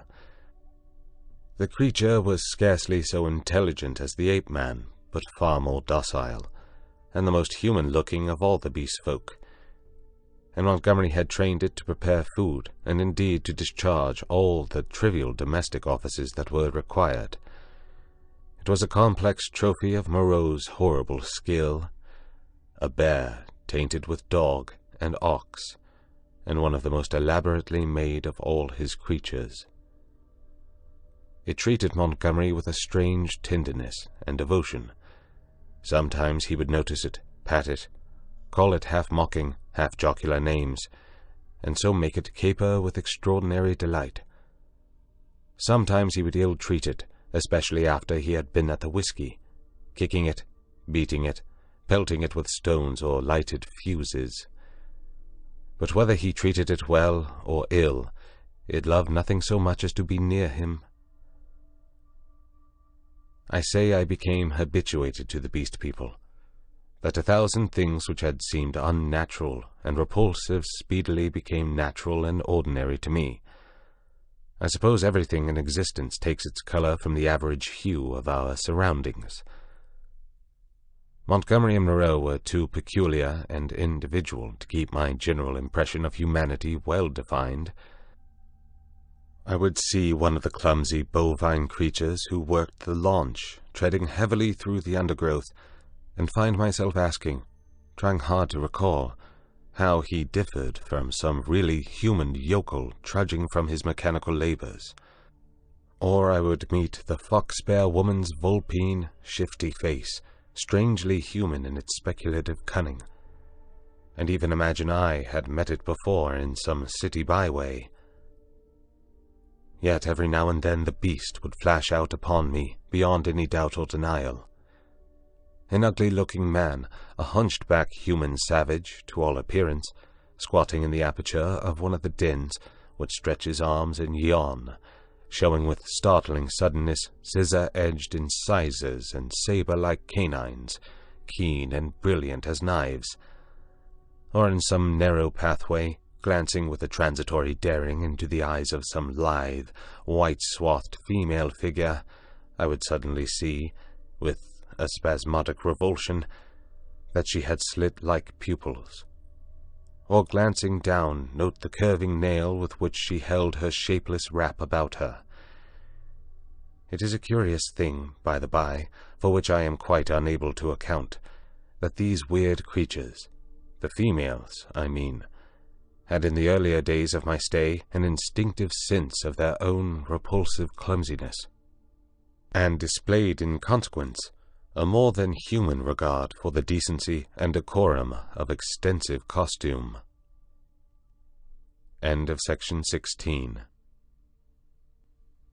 Section 17 of The Island of Doctor Moreau by H.G. Wells. 16. How the Beast Folk Taste Blood. My experience as a writer betrays me, and I wander from the thread of my story. After I had breakfasted with Montgomery, he took me across the island to see the fumarole in the source of the hot spring into whose scalding waters I had blundered on the previous day. Both of us carried whips and loaded revolvers. While going through a leafy jungle on our road thither, we heard a rabbit squealing.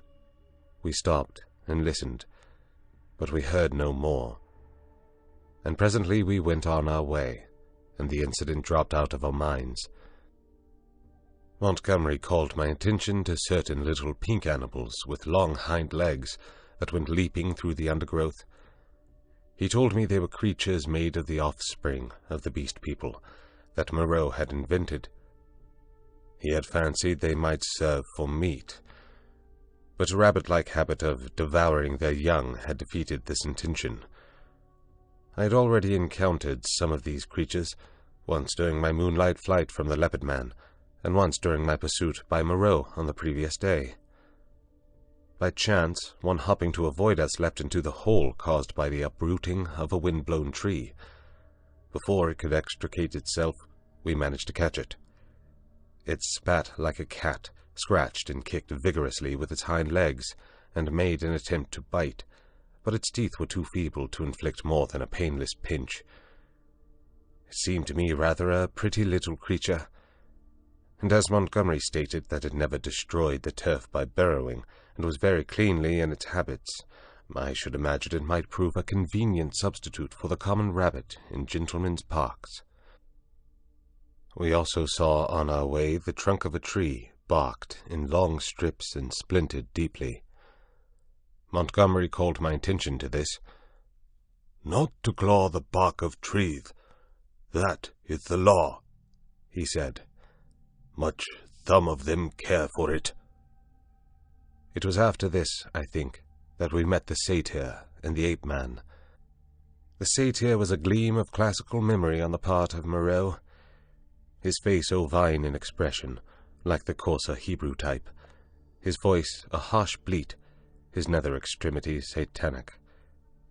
He was gnawing the husk of a pod-like fruit as he passed us. Both of them saluted Montgomery. "Hail," said they. "to the other with the whip." "There's a third with a whip now," said Montgomery. "so you'd better mind." Was he not made? said the ape-man. He said he was made. The satyr man looked curiously at me. "The third with the whip. He that walks weeping into the sea has a thin white face." "He has a thin long whip," said Montgomery. "Yesterday he bled and wept," said the satyr. "You never bleed nor weep. The master does not bleed or weep." "Ollendorfian beggar," said Montgomery. "You'll bleed and weep if you don't look out." He has 5 fingers. He is a 5-man like me, said the ape-man. "Come along, Prendick," said Montgomery, taking my arm, and I went on with him. The satyr and the ape-man stood watching us and making other remarks to each other. "He says nothing," said the satyr. "Men have voices." Yesterday he asked me of things to eat, said the ape-man. He did not know. Then they spoke inaudible things, and I heard the satyr laughing. It was on our way back that we came upon the dead rabbit. The red body of the wretched little beast was rent to pieces, many of the ribs stripped white, and the backbone indisputably gnawed. At that Montgomery stopped. "Good God," said he, stooping down and picking up some of the crushed vertebrae to examine them more closely. "Good God," he repeated. "What can this mean?"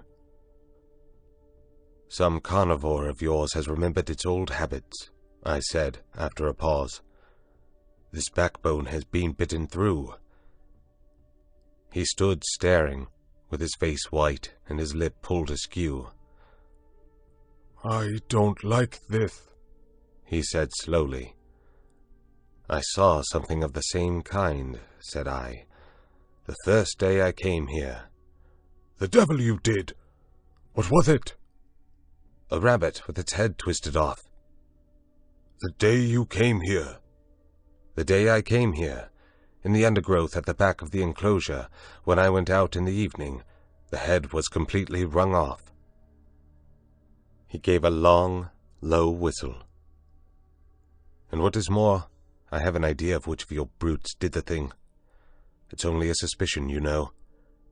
Before I came on the rabbit, I saw one of your monsters drinking in the stream." "Thucking his drink?" "Yes." "Not to thuck your drink, that is the law. Much the brutes care for the law, eh? When Moreau's not about."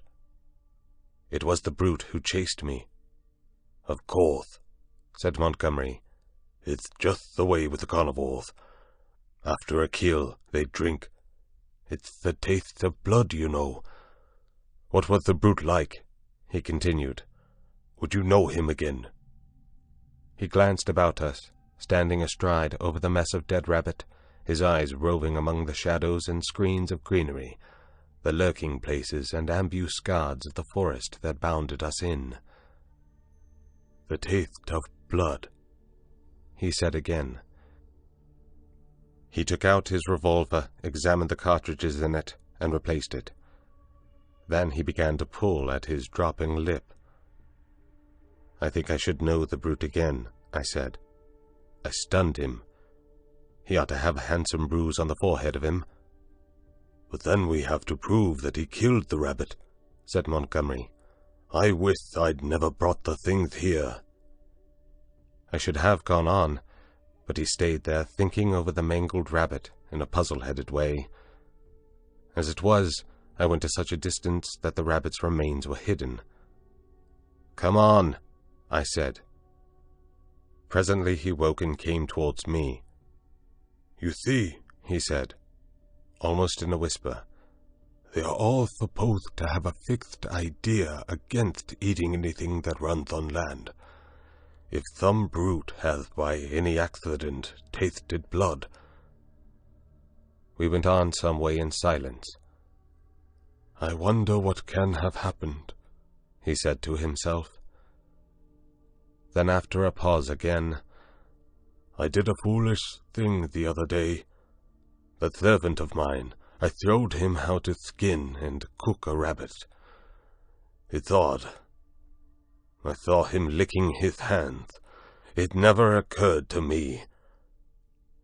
Then, "We must put a stop to this. I must tell Moreau." He could think of nothing else on our homeward journey. Moreau took the matter even more seriously than Montgomery, and I need scarcely say that I was affected by their evident consternation. "We must make an example," said Moreau. "I've no doubt in my mind that the leopard man was the sinner, but how can we prove it? I wish, Montgomery, you had kept your taste for meat in hand, and gone without these exciting novelties. We may find ourselves in a mess yet through it." "I was a silly ass," said Montgomery. "But the thing's done now, and you said I might have them, you know." "We must see to the thing at once," said Moreau.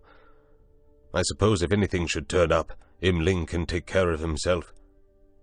"I'm not so sure of Imling," said Montgomery. "I think I ought to know him." In the afternoon, Moreau, Montgomery, myself, and Imling went across the island to the huts in the ravine. We three were armed. Imling carried the little hatchet he used in chopping firewood and some coils of wire. Moreau had a huge coward's horn slung over his shoulder. "You will see a gathering of the beast people," said Montgomery. "It is a pretty sight." Moreau said not a word on the way, but the expression of his heavy, white-fringed face was grimly set.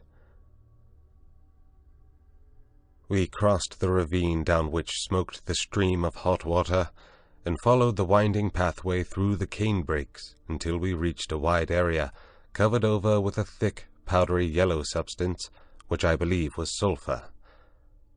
Above the shoulder of a weedy bank the sea glittered.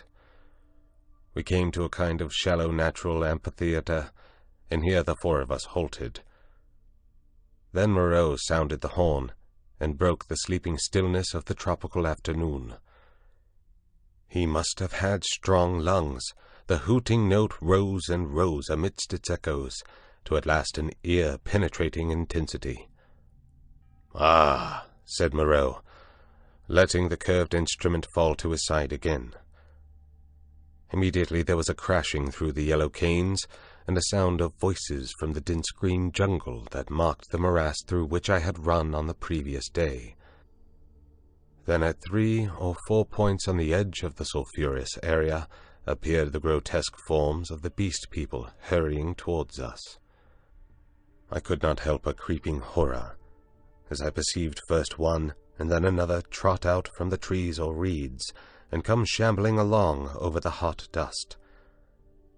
But Moreau and Montgomery stood calmly enough, and perforce I stuck beside them.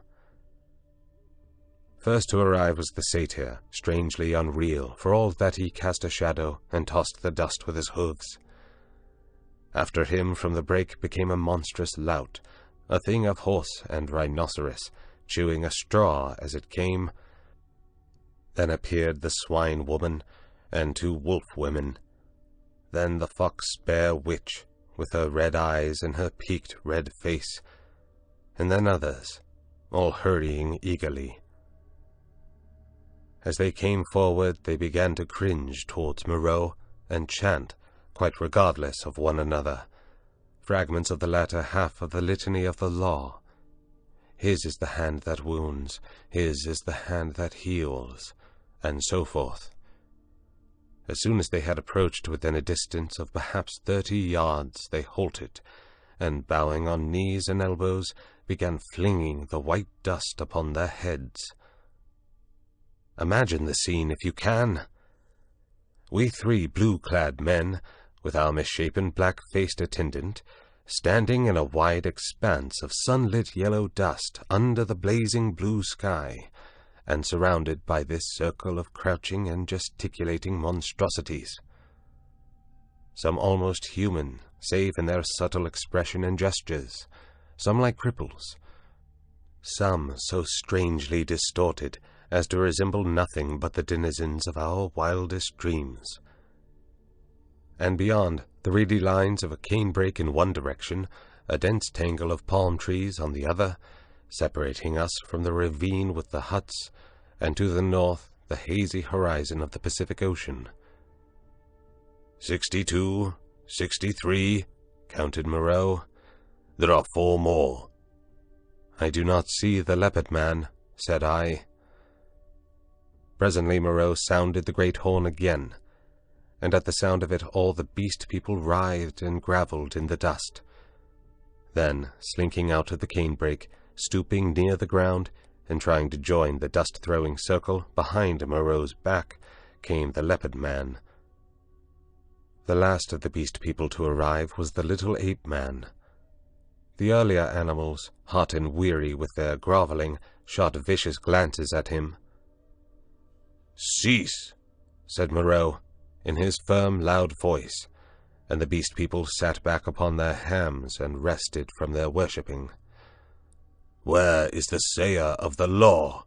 said Moreau, and the hairy grey monster bowed his face in the dust. "Say the words," said Moreau. Forthwith all in the kneeling assembly, swaying from side to side, and dashing up the sulphur with their hands, first the right hand, and a puff of dust, and then the left, began once more to chant their strange litany. When they reached, "Not to eat flesh or fish, that is the law," Moreau held up his lank white hand. "Stop!" he cried, and there fell absolute silence upon them all. I think they all knew and dreaded what was coming. I looked round at their strange faces. When I saw their wincing attitudes and the furtive dread in their bright eyes, I wondered that I had ever believed them to be men. "That law has been broken," said Moreau. "None escape," from the faceless creature with the silvery hair. "None escape," repeated the kneeling circle of beast people. "Who is he?" cried Moreau, and looked round at their faces, cracking his whip. I fancy the hyena swine looked dejected, so too did the leopard man. Moreau stopped, facing this creature, who cringed towards him with the memory and dread of infinite torment. "Who is he?" repeated Moreau in a voice of thunder. "Evil is he who breaks the law," chanted the sayer of the law. Moreau looked into the eyes of the leopard man, and seemed to be dragging the very soul out of the creature. "Who breaks the law?" said Moreau, taking his eyes off his victim and turning towards us. It seemed to me there was a touch of exultation in his voice.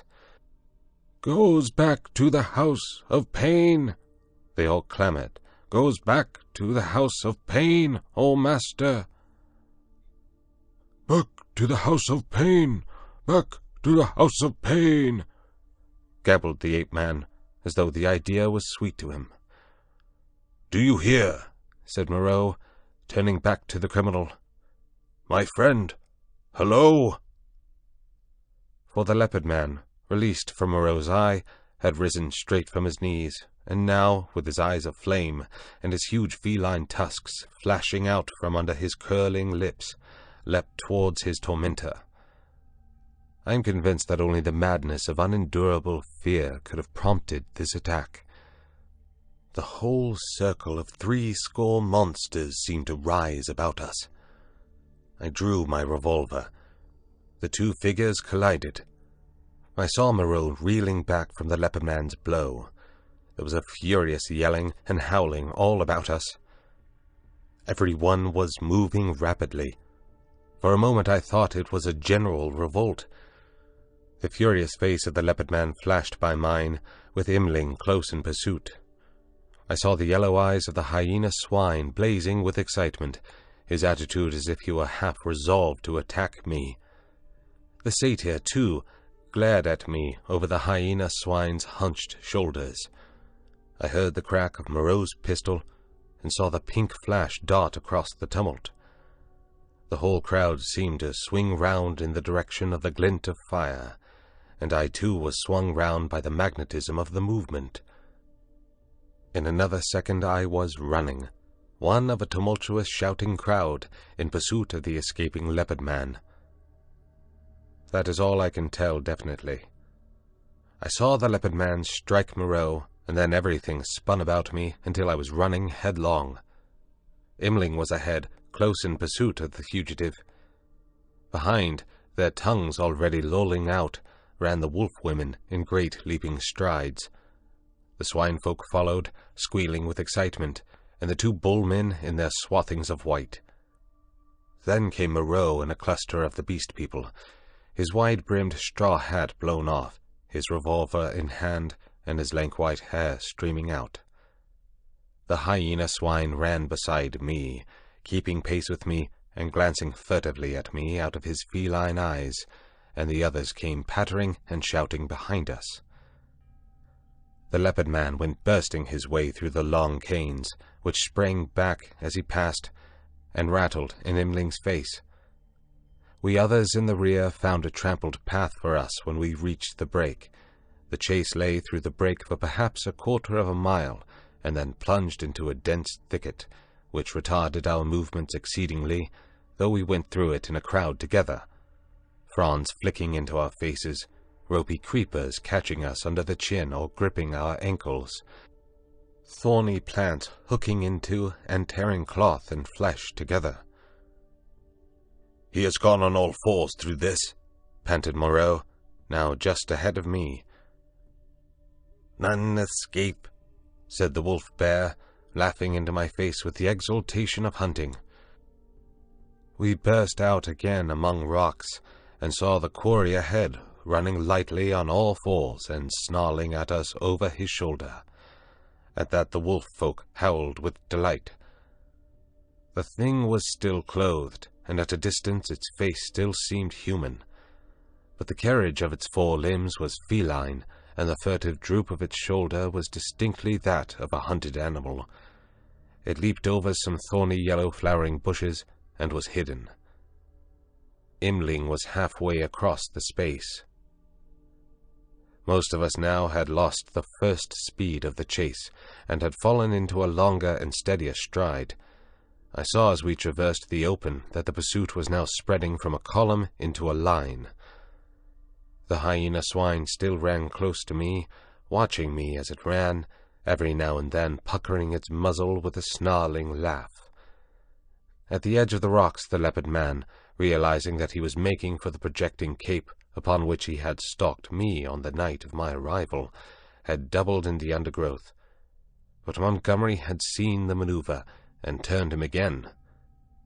So, panting, tumbling against rocks, torn by brambles, impeded by ferns and reeds, I helped to pursue the leopard man who had broken the law, and the hyena swine ran, laughing savagely, by my side. I staggered on, my head reeling and my heart beating against my ribs, tired almost to death, and yet not daring to lose sight of the chase, lest I should be left alone with this horrible companion. I staggered on in spite of infinite fatigue and the dense heat of the tropical afternoon. At last the fury of the hunt slackened. We had pinned the wretched brute into a corner of the island. Moreau, whip in hand, marshaled us all into an irregular line, and we advanced now slowly, shouting to one another as we advanced and tightening the cordon about our victim. He lurked noiseless and invisible in the bushes through which I had run from him during that midnight pursuit. "Steady!" cried Moreau. Steady, as the ends of the line crept round the tangle of undergrowth and hemmed the brute in. "Where the rush?" came the voice of Montgomery from beyond the thicket. I was on the slope above the bushes. Montgomery and Moreau beat along the beach beneath. Slowly we pushed in among the fretted network of branches and leaves. The quarry was silent. "Back to the house of pain, the house of pain, the house of pain," yelped the voice of the ape-man some 20 yards to the right. When I heard that, I forgave the poor wretch all the fear he had inspired in me. I heard the twigs snap and the boughs swish aside before the heavy tread of the horse rhinoceros upon my right. Then suddenly, through a polygon of green, in the half-darkness under the luxuriant growth, I saw the creature we were hunting. I halted. He was crouched together into the smallest possible compass, his luminous green eyes turned over his shoulder regarding me. It may seem a strange contradiction in me. I cannot explain the fact. But now, seeing the creature there in a perfectly animal attitude, with the light gleaming in its eyes and its imperfectly human face distorted with terror, I realized again the fact of its humanity. In another moment, other of its pursuers would see it, and it would be overpowered and captured, to experience once more the horrible tortures of the enclosure. Abruptly I slipped out my revolver, aimed between its terror-struck eyes, and fired. As I did so, the hyena swine saw the thing, and flung itself upon it with an eager cry, thrusting thirsty teeth into its neck. All about me the green masses of the thicket were swaying and cracking as the beast people came rushing together. One face and then another appeared. "Don't kill it, Prendick!" cried Moreau. "Don't kill it!" And I saw him stooping as he pushed through under the fronds of the big ferns. In another moment he had beaten off the hyena swine with the handle of his whip, and he and Montgomery were keeping away the excited carnivorous beast people, and particularly Imling, from the still quivering body. The hairy grey thing came sniffing at the corpse under my arm. The other animals, in their animal ardor, jostled me to get a nearer view. "Confound you, Prendick," said Moreau. "I wanted him." "I'm sorry," said I, though I was not. It was the impulse of the moment. I felt sick with exertion and excitement. Turning, I pushed my way out of the crowding beast people and went on alone up the slope towards the highest part of the headland. Under the shouted directions of Moreau, I heard the 3 white-swathed bull men begin dragging the victim down towards the water. It was easy now for me to be alone. The beast people manifested a quite human curiosity about the dead body, and followed it in a thick knot, sniffing and growling at it as the bull men dragged it down the beach. I went to the headland and watched the bull men, black against the evening sky, as they carried the weighted dead body out to sea. And like a wave across my mind came the realization of the unspeakable aimlessness of things upon the island. Upon the beach among the rocks beneath me were the ape-man, the hyena swine, and several other of the beast people, standing about Montgomery and Moreau. They were all still intensely excited, and all overflowing with noisy expressions of their loyalty to the law. Yet I felt an absolute assurance in my own mind that the hyena swine was implicated in the rabbit killing. A strange persuasion came upon me that, save for the grossness of the line, the grotesqueness of the forms, I had here before me the whole balance of human life in miniature, the whole interplay of instinct, reason, and fate in its simplest form. The leopard man had happened to go under. That was all the difference. Poor brute. Poor brutes. I began to see the viler aspect of Moreau's cruelty. I had not thought before of the pain and trouble that came to these poor victims after they had passed from Moreau's hands. I had shivered only at the days of actual torment in the enclosure, but now that seemed to me the lesser part. Before they had been beasts, their instincts fitly adapted to their surroundings and happy as living things may be. Now they stumbled in the shackles of humanity, lived in a fear that never died, fretted by a law they could not understand. Their mock-human existence, begun in an agony, was one long internal struggle, one long dread of Moreau. And for what? It was the wantonness of it that stirred me. Had Moreau had any intelligible object, I could have sympathized at least a little with him. I am not so squeamish about pain as that. I could have forgiven him a little even, had his motive been only hate. But he was so irresponsible, so utterly careless. His curiosity, his mad, aimless investigations drove him on. And the things were thrown out to live a year or so, to struggle and blunder and suffer, and at last to die painfully. They were wretched in themselves. The old animal hate moved them to trouble one another. The law held them back from a brief hot struggle and a decisive end to their natural animosities. In those days my fear of the beast people went the way of my personal fear of Moreau.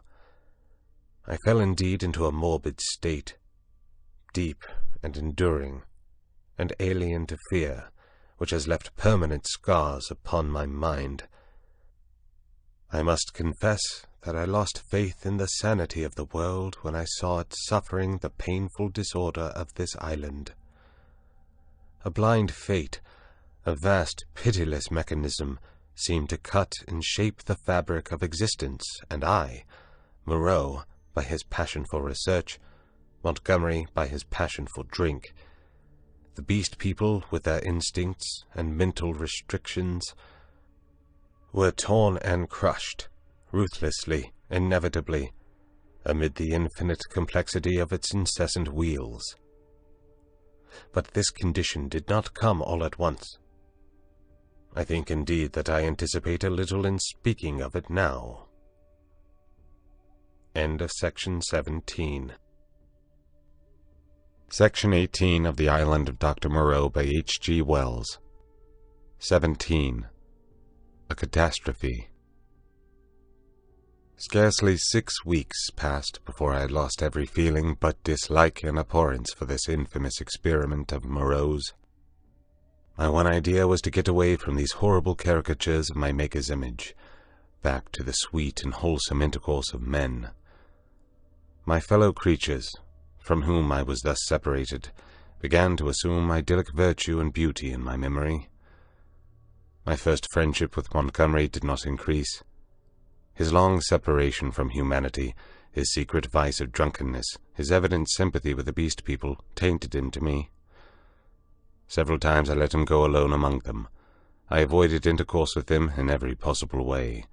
I spent an increasing proportion of my time upon the beach, looking for some liberating sail that never appeared, until one day there fell upon us an appalling disaster, which put an altogether different aspect upon my strange surroundings.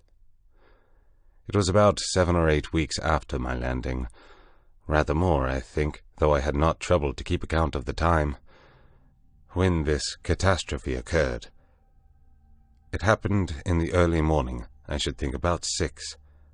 I had risen and breakfasted early, having been aroused by the noise of 3 beastmen carrying wood into the enclosure. After breakfast I went to the open gateway of the enclosure, and stood there smoking a cigarette and enjoying the freshness of the early morning. Moreau presently came round the corner of the enclosure and greeted me. He passed by me, and I heard him behind me unlock and enter his laboratory. So indurated was I at that time to the abomination of the place, that I heard without a touch of emotion the puma victim begin another day of torture. It met its persecutor with a shriek, almost exactly like that of an angry virago. Then suddenly something happened.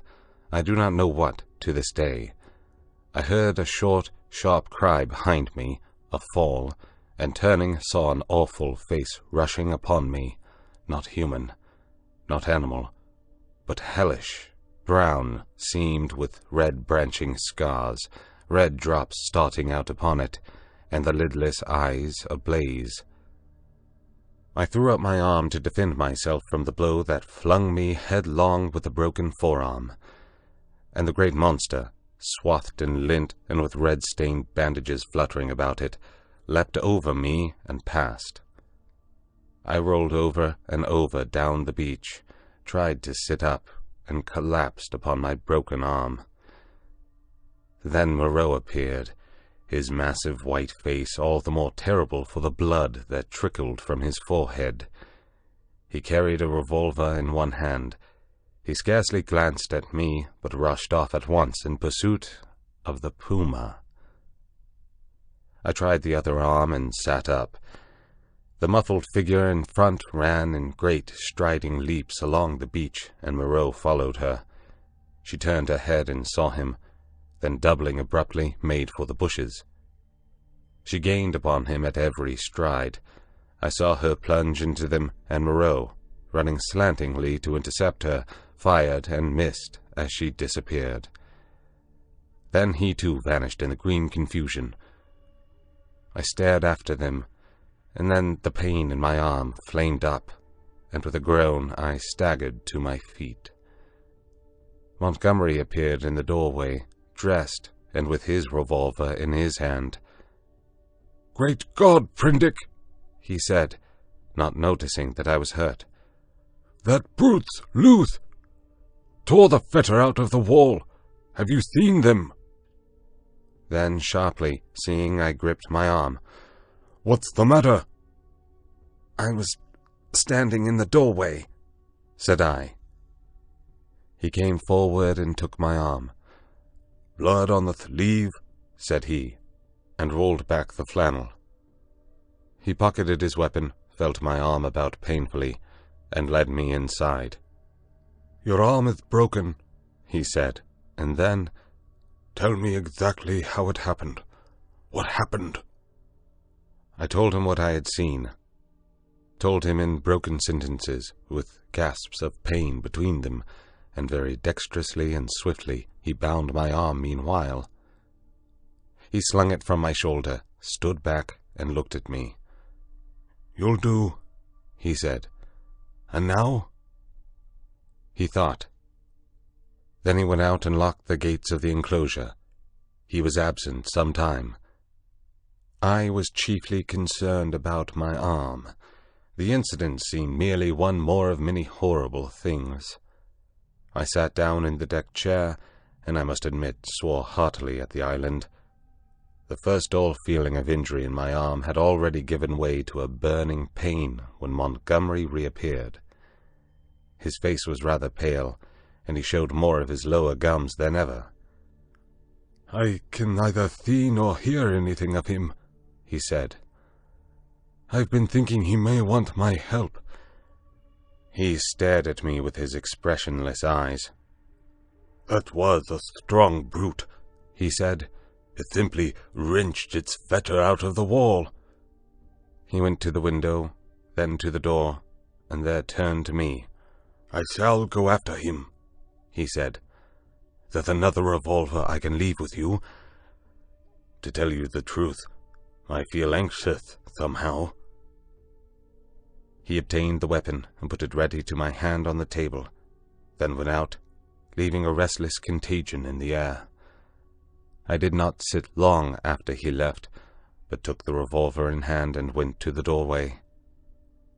The morning was as still as death. Not a whisper of wind was stirring.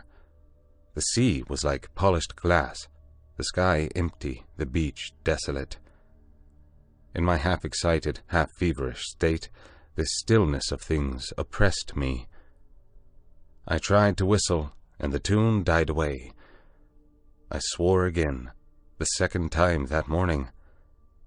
Then I went to the corner of the enclosure and stared inland at the green bush that had swallowed up Moreau and Montgomery. When would they return, and how? Then, far away up the beach, a little grey beast man appeared, ran down to the water's edge, and began splashing about. I strolled back to the doorway, then to the corner again, and so began pacing to and fro like a sentinel upon duty. Once I was arrested by the distant voice of Montgomery bawling, "Cooee! Moreau!" My arm became less painful, but very hot. I got feverish and thirsty. My shadow grew shorter. I watched the distant figure until it went away again. Would Moreau and Montgomery never return? 3 seabirds began fighting for some stranded treasure. Then from far away behind the enclosure I heard a pistol shot, a long silence, and then came another. Then a yelling cry nearer, and another dismal gap of silence. My unfortunate imagination set to work to torment me. Then suddenly a shot close by. I went to the corner, startled, and saw Montgomery, his face scarlet, his hair disordered, and the knee of his trousers torn. His face expressed profound consternation. Behind him slouched the beast-man, Imling, and round Imling's jaws were some queer, dark stains. "Hath he come?" said Montgomery. "Moreau?" said I. "No." "My God!" The man was panting, almost sobbing. "Go back in," he said, taking my arm. "They're mad. They're all rushing about mad. What can have happened, I don't know. I'll tell you when my breath comes. Where's some brandy?" Montgomery limped before me into the room and sat down in the deck chair. Imling flung himself down just outside the doorway and began panting like a dog. I got Montgomery some brandy and water. He sat staring in front of him at nothing, recovering his breath. After some minutes he began to tell me what had happened. He had followed their track for some way. It was plain enough at first on account of the crushed and broken bushes, white rags torn from the puma's bandages, and occasional smears of blood on the leaves of the shrubs and undergrowth. He lost track, however, on the stony ground beyond the stream where I had seen the beast-man drinking, and went wandering aimlessly westward, shouting Moreau's name. Then Imling had come to him carrying a light hatchet. Imling had seen nothing of the puma affair, had been felling wood, and heard him calling. They went on shouting together. 2 beastmen came crouching and peering at them through the undergrowth, with gestures and a furtive carriage that alarmed Montgomery by their strangeness. He hailed them, and they fled guiltily. He stopped shouting after that, and after wandering some time farther, in an undecided way, determined to visit the huts. He found the ravine deserted. Growing more alarmed every minute, he began to retrace his steps. Then it was he encountered the 2 swine men I had seen dancing on the night of my arrival. Blood-stained they were about the mouth, and intensely excited. They came crashing through the ferns, and stopped with fierce faces when they saw him.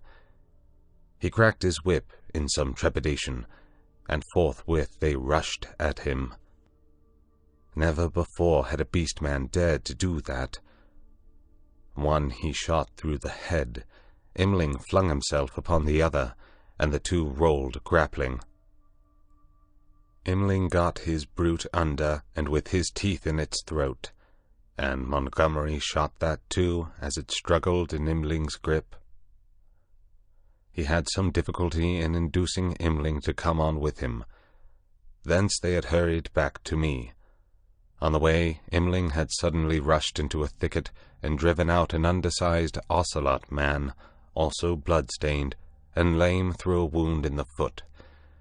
This brute had run a little way and then turned savagely at bay, and Montgomery, with a certain wantonness, I thought, had shot him. "What does it all mean?" said I. He shook his head and turned once more to the brandy. End of Section 18. Section 19 of The Island of Doctor Moreau by H.G. Wells. 18. The Finding of Moreau. When I saw Montgomery swallow a third dose of brandy, I took it upon myself to interfere. He was already more than half fuddled. I told him that some serious thing must have happened to Moreau by this time, or he would have returned before this, and that it behoved us to ascertain what that catastrophe was. Montgomery raised some feeble objections, and at last agreed. We had some food, and then all three of us started. It is possibly due to the tension of my mind at the time, but even now that start into the hot stillness of the tropical afternoon is a singularly vivid expression. Imling went first, his shoulder hunched, his strange black head moving with quick starts as he peered first on this side of the way and then on that. He was unarmed. His axe he had dropped when he encountered the swine men. Teeth were his weapons when it came to fighting. Montgomery followed with stumbling footsteps, his hands in his pockets, his face downcast. He was in a state of muddled sullenness with me on account of the brandy. My left arm was in a sling. It was lucky it was my left, and I carried my revolver in my right.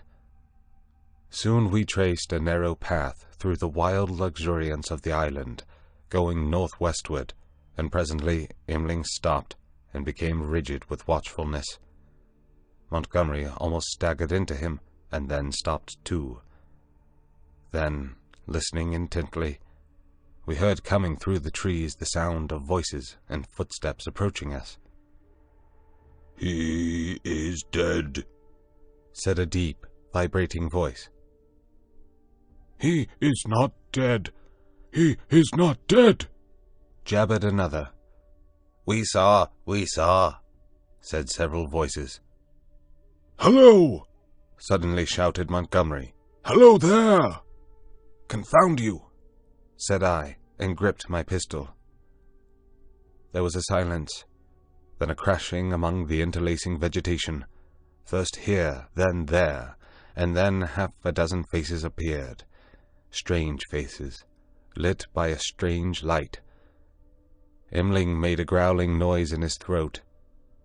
I recognized the ape-man. I had indeed already identified his voice, and two of the white-swathed, brown-featured creatures I had seen in Montgomery's boat. With these were the two dappled brutes, and that gray, horribly crooked creature who said the law, with his gray hair streaming down its cheeks, heavy gray eyebrows, and gray locks pouring off from a central parting upon its sloping forehead. A heavy, faceless thing, with strange red eyes, looking at us curiously from amidst the green. For a space no one spoke. Then Montgomery hiccuped. "Who said he was dead?" The monkey man looked guiltily at the hairy gray thing. "He is dead," said this monster. "They saw." There was nothing threatening about this detachment, at any rate. They seemed awe-stricken and puzzled. "Where is he?" said Montgomery. "Beyond," and the grey creature pointed. "Is there a law now?" asked the monkey man. "Is it still to be this and that? Is he dead indeed?" "Is there a law?" repeated the man in white. "Is there a law, thou other with the whip?" "He is dead," said the hairy grey thing, and they all stood watching us. "Prendick," said Montgomery, turning his dull eyes to me. "He's dead, evidently." I had been standing behind him during this colloquy. I began to see how things lay with them. I suddenly stepped in front of Montgomery and lifted up my voice. "Children of the law," I said, "he is not dead." Imling turned his sharp eyes on me. "He has changed his shape. He has changed his body," I went on. "For a time you will not see him. He is there," I pointed upward, "where he can watch you. You cannot see him, but he can see you. Fear the law." I looked at them squarely. They flinched. "He is great. He is good," said the ape-man, peering fearfully upward among the dense trees. "And the other thing?" I demanded.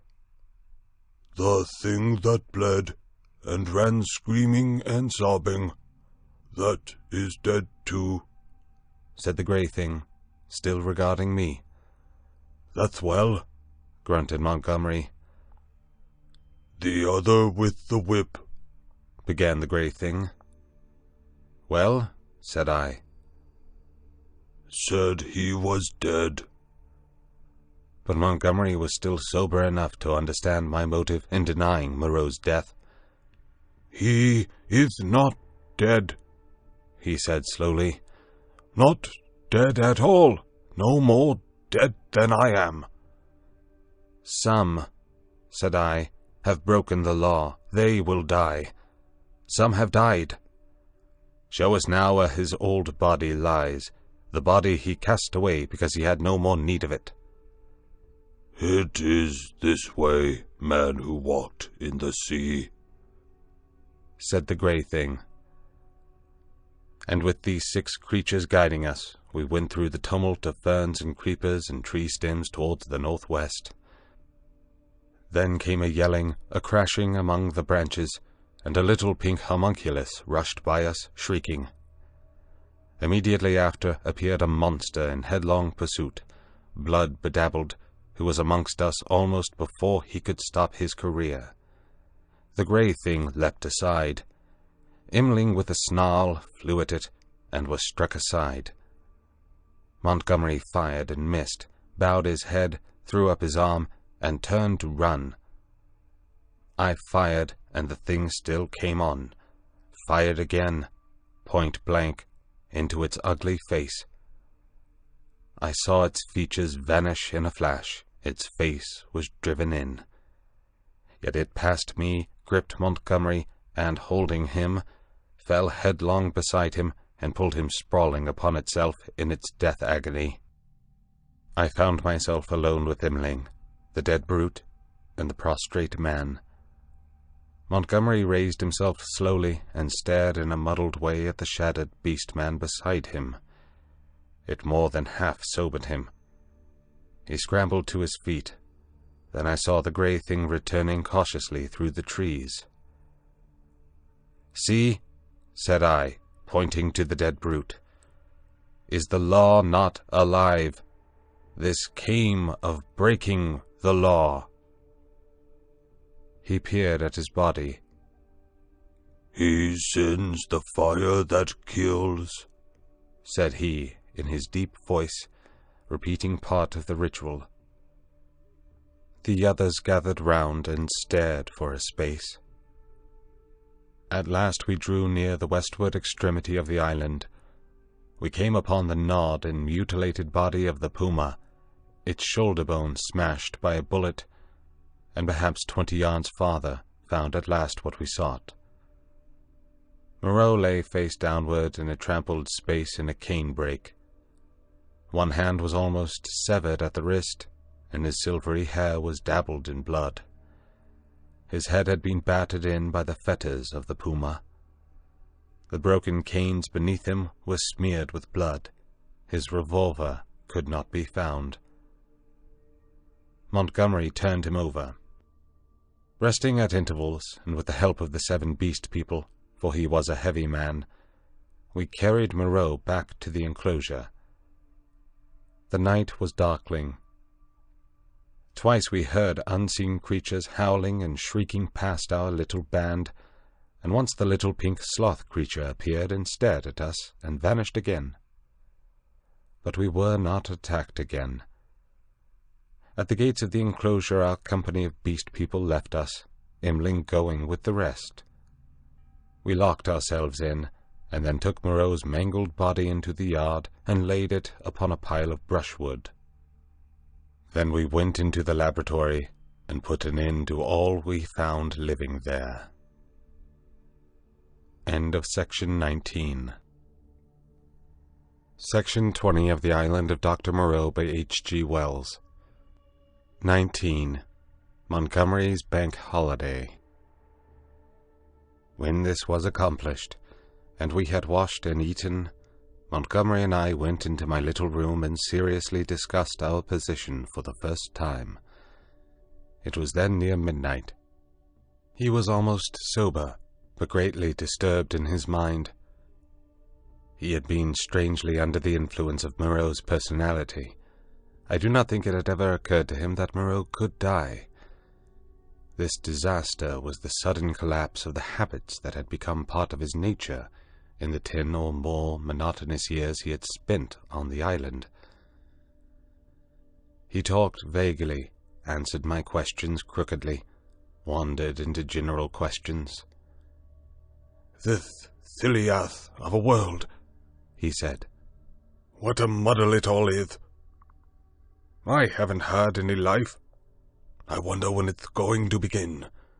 16 years of being bullied by nurses and schoolmasters at their own sweet will. 5 in London, grinding hard at medicine, bad food, shabby lodgings, shabby clothes, shabby vice. A blunder. I didn't know any better, and hustled off to this beastly island. 10 years here. What's it all for, Prendick? All we bubbles blown by a baby?" It was hard to deal with such ravings. "The thing we have to think of now," said I, "is how to get away from this island." "What's the good of getting away? I'm an outcast. Where am I to join on? It's all very well for you, Prendick. Poor old Moreau. We can't leave him here to have his bones picked, as it is. And besides, what will become of the decent part of the beast folk?" "Well," said I, "that will do tomorrow. I've been thinking we might make the brushwood into a pyre and burn his body, and those other things. Then what will happen with the beast folk?" "I don't know. I suppose those that were made beasts of prey will make silly asses of themselves sooner or later. We can't massacre the lot, can we? I suppose that's what your humanity would suggest. But they'll change. They are sure to change." He talked thus inconclusively until at last I felt my temper going. "Damnation!" he exclaimed, at some petulance of mine. "Can't you see I'm in a worse hole than you are?" And he got up and went for the brandy. "Drink," he said, returning. "You logic-chopping, chalky-faced saint of an atheist. Drink." "Not I," said I, and sat grimly watching his face under the yellow paraffin flare as he drank himself into a garrulous misery. I have a memory of infinite tedium. He wandered into a maudlin defense of the beast people and of Imling. Imling, he said, was the only thing that had ever really cared for him. and suddenly an idea came to him. "I'm damned," said he, staggering to his feet and clutching the brandy bottle. By some flash of intuition, I knew what it was he intended. "You don't give drink to that beast," I said, rising and facing him. "Beast," said he. "You're the beast. He takes his liquor like a Christian. Come out of my way, Prendick." "For God's sake," said I. "Get out of the way!" he roared, and suddenly whipped out his revolver. "Very well," said I, and stood aside, half-minded to fall upon him as he put his hand upon the latch, but deterred by the thought of my useless arm. "You've made a beast of yourself. To the beasts you may go." He flung the doorway open, and stood half-facing me between the yellow lamplight and the pallid glare of the moon. His eye sockets were blotches of black under his stubbly eyebrows. "You're a solemn prig, Prendick, a silly ass. You're always fearing and fancying. We're on the edge of things. I'm bound to cut my throat tomorrow. I'm going to have a damned bank holiday tonight." He turned and went out into the moonlight. "Imling!" he cried. "Imling, old friend!" 3 dim creatures in the silvery light came along the edge of the wan beach. One a white-wrapped creature, the other 2 blotches of blackness following it. They halted, staring. Then I saw Imling's hunched shoulders as he came round the corner of the house. "Drink!" cried Montgomery. "Drink, you brutes! Drink and be men! Damn, I'm the cleverest. Moreau forgot this. This is the last touch. Drink, I tell you!" And waving the bottle in his hand, he started off at a kind of quick trot to the westward, Imling ranging himself between him and the 3 dim creatures who followed. I went to the doorway.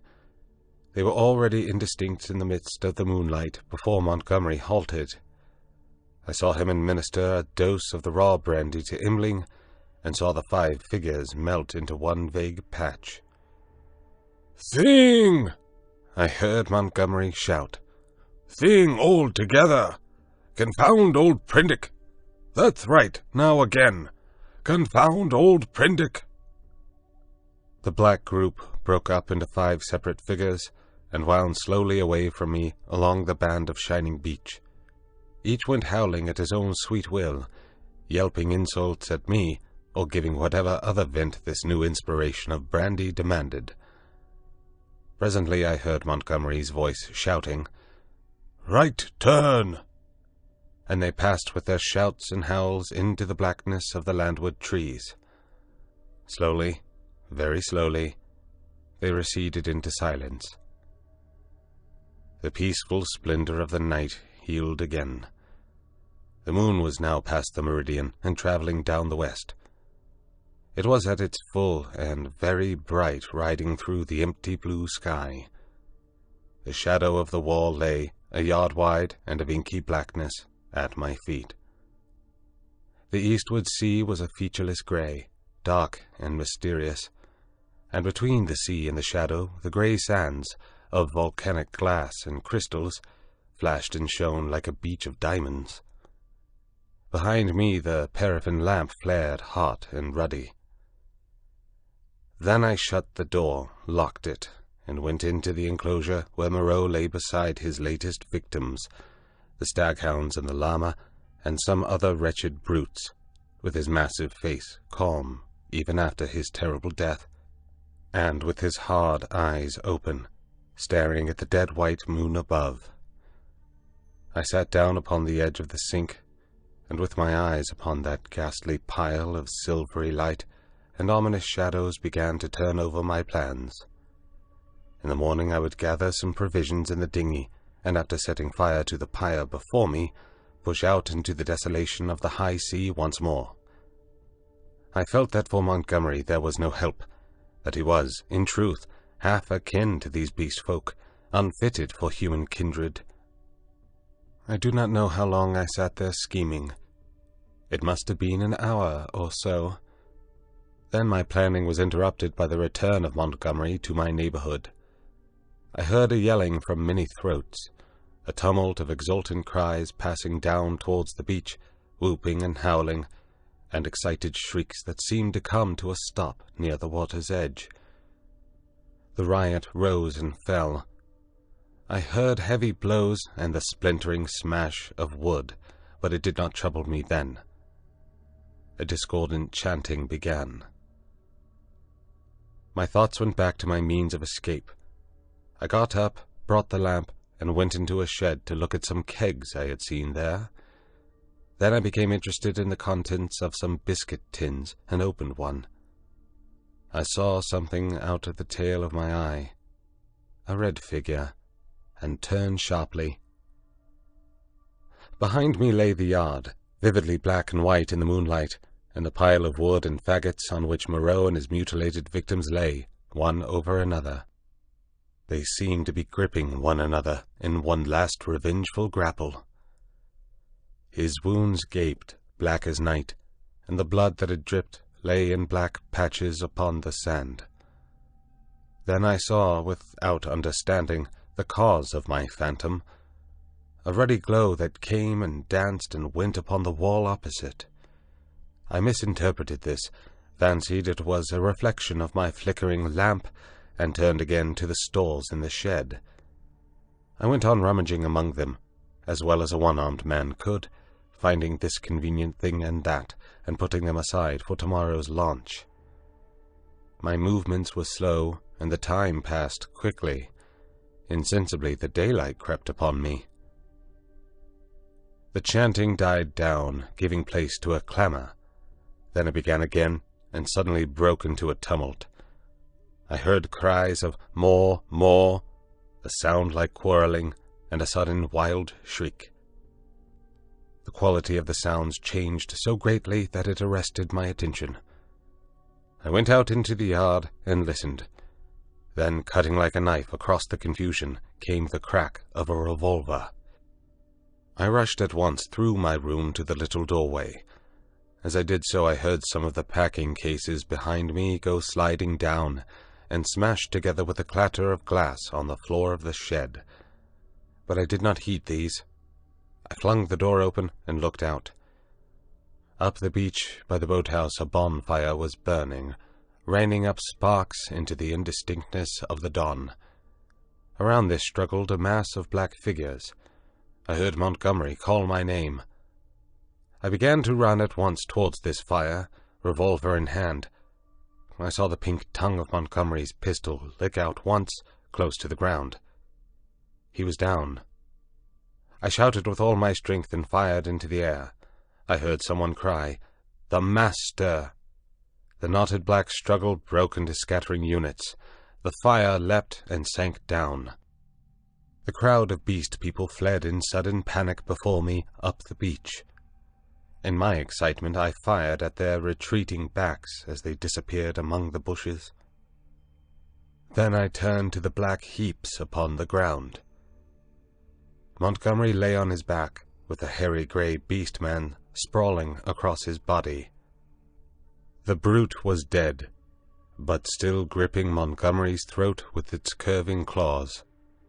Nearby lay Imling on his face, and quite still, his neck bitten open, and the upper part of the smashed brandy bottle in his hand. Two other figures lay near the fire, the one motionless, the other groaning fitfully, every now and then raising its head slowly, then dropping it again. I caught hold of the grey man and pulled him off Montgomery's body. His claws drew down the torn coat reluctantly as I dragged him away. Montgomery was dark in the face and scarcely breathing. I splashed sea-water on his face and pillowed his head on my rolled-up coat. Imling was dead. The wounded creature by the fire, it was a wolf brute with a bearded grey face, lay, I found, with the fore part of its body upon the still glowing timber. The wretched thing was injured so dreadfully that in mercy I blew its brains out at once. The other brute was one of the bull men, swathed in white. He too was dead. The rest of the beast people had vanished from the beach. I went to Montgomery again and knelt beside him, cursing my ignorance of medicine. The fire beside me had sunk down, and only charred beams of timber glowing at the central ends and mixed with the grey ash of brushwood remained. I wondered casually where Montgomery had got his wood. Then I saw that the dawn was upon us. The sky had grown brighter. The setting moon was becoming pale and opaque in the luminous blue of the day. The sky to the eastward was rimmed with red. Suddenly I heard a thud and a hissing behind me, and, looking round, sprang to my feet with a cry of horror. Against the warm dawn, great tumultuous masses of black smoke were boiling up out of the enclosure, and through their stormy darkness shot flickering threads of blood-red flame. Then the thatched roof caught. I saw the curving charge of the flames across the sloping straw. A spurt of fire jetted from the window of my room. I knew at once what had happened. I remembered the crash I had heard. When I had rushed out to Montgomery's assistance, I had overturned the lamp. The hopelessness of saving any of the contents of the enclosure stared me in the face. My mind came back to my plan of flight, and turning swiftly, I looked to see where the 2 boats lay upon the beach. They were gone. 2 axes lay upon the sands beside me. Chips and splinters were scattered broadcast, and the ashes of the bonfire were blackening and smoking under the dawn. Montgomery had burnt the boats to revenge himself upon me and prevent our return to mankind. A sudden convulsion of rage shook me. I was almost moved to batter his foolish head in as he lay there helpless at my feet. Then suddenly his hand moved, so feebly, so pitifully, that my wrath vanished. He groaned and opened his eyes for a minute. I knelt down beside him and raised his head. He opened his eyes again, staring silently at the dawn, and then they met mine. The lids fell. "Sorry," he said presently, with an effort. He seemed trying to think. "The last," he murmured. "the last of this silly universe. What a mess." I listened. His head fell helplessly to one side. I thought some drink might revive him, but there was neither drink nor vessel in which to bring drink at hand. He seemed suddenly heavier. My heart went cold. I bent down to his face, put my hand through the rent in his blouse. He was dead. And even as he died, a line of white heat, the limb of the sun, rose eastward beyond the projection of the bay, splashing its radiance across the sky and turning the dark sea into a weltering tumult of dazzling light. It fell like a glory upon his death-shrunken face. I let his head fall gently upon the rough pillow I had made for him, and stood up. Before me was the glittering desolation of the sea, the awful solitude upon which I had already suffered so much. Behind me the island, hushed under the dawn, its beast people silent and unseen. The enclosure, with all its provisions and ammunition, burnt noisily, with sudden gusts of flame, a fitful crackling, and now and then a crash. The heavy smoke drove up the beach away from me, rolling low over the distant tree-tops towards the huts in the ravine. Beside me were the charred vestiges of the boats and these 5 dead bodies. Then out of the bushes came 3 beast people, with hunched shoulders, protruding heads, misshapen hands awkwardly held, and inquisitive, unfriendly eyes, and advanced towards me with hesitating gestures. End of Section 20.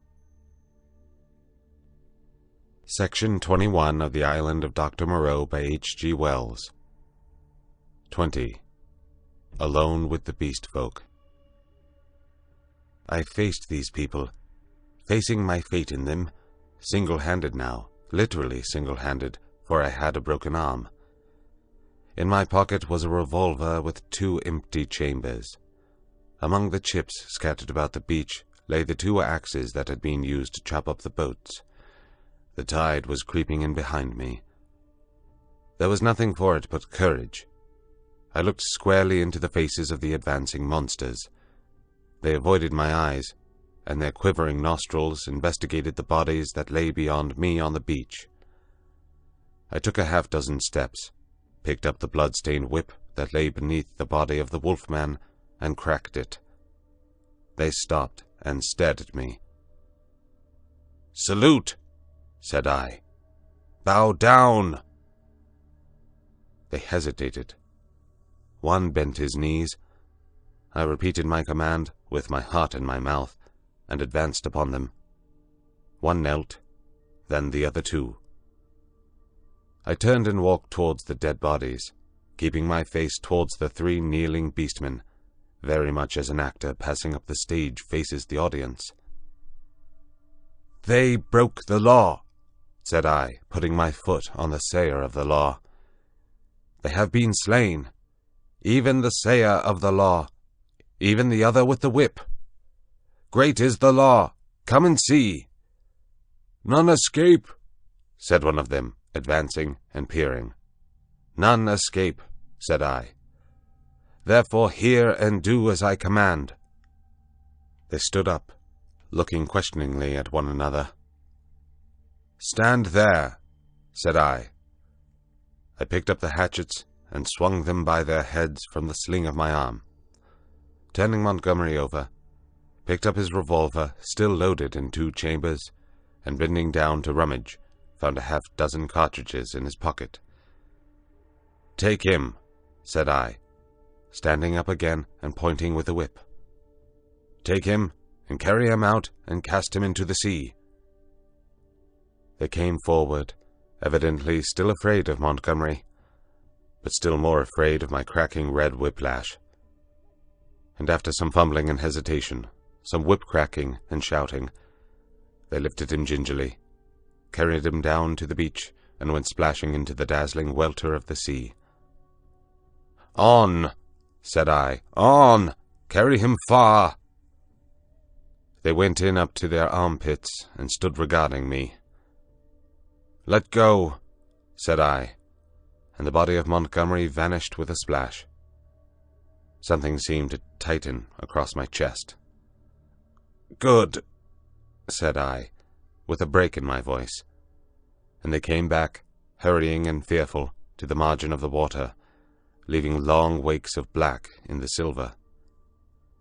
At the water's edge they stopped, turning and glaring into the sea, as though they presently expected Montgomery to arise therefrom and exact vengeance. "Now these," said I, pointing to the other dead bodies. They took care not to approach the place where they had thrown Montgomery into the water, but instead carried the 4 dead beast people slantingly along the beach for perhaps 100 yards before they waded out and cast them away. As I watched them disposing of the mangled remains of Imling, I heard a light footfall behind me, and turning quickly, saw the big hyena swine perhaps a dozen yards away. His head was bent down, his bright eyes were fixed upon me, his stumpy hands clenched and held close by his side. He stopped in this crouching attitude when I turned, his eyes a little averted. For a moment we stood eye to eye. I dropped the whip and snatched at the pistol in my pocket, for I meant to kill this brute, the most formidable of any left now upon the island, at the first excuse. It may seem treacherous, but so I was resolved. I was far more afraid of him than any of the other 2 of the beast folk. His continued life was, I knew, a great threat against mine.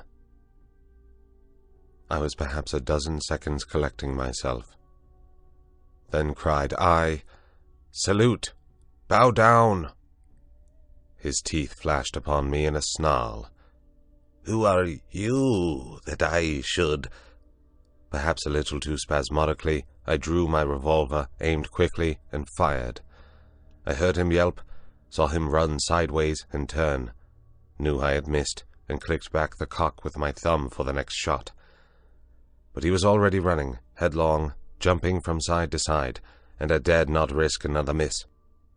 Every now and then he looked back at me over his shoulder. He went slanting along the beach and vanished beneath the driving masses of dense smoke that was still pouring out from the burning enclosure. For some time I stood staring after him. I turned to my 3 obedient beast folk again and signaled them to drop the body they still carried. Then I went back to the place by the fire where the bodies had fallen and kicked the sand until all the brown blood-stains were absorbed and hidden. I dismissed my 3 serfs with a wave of the hand and went up the beach into the thickets. I carried my pistol in my hand, my whip thrust with the hatches in the sling of my arm.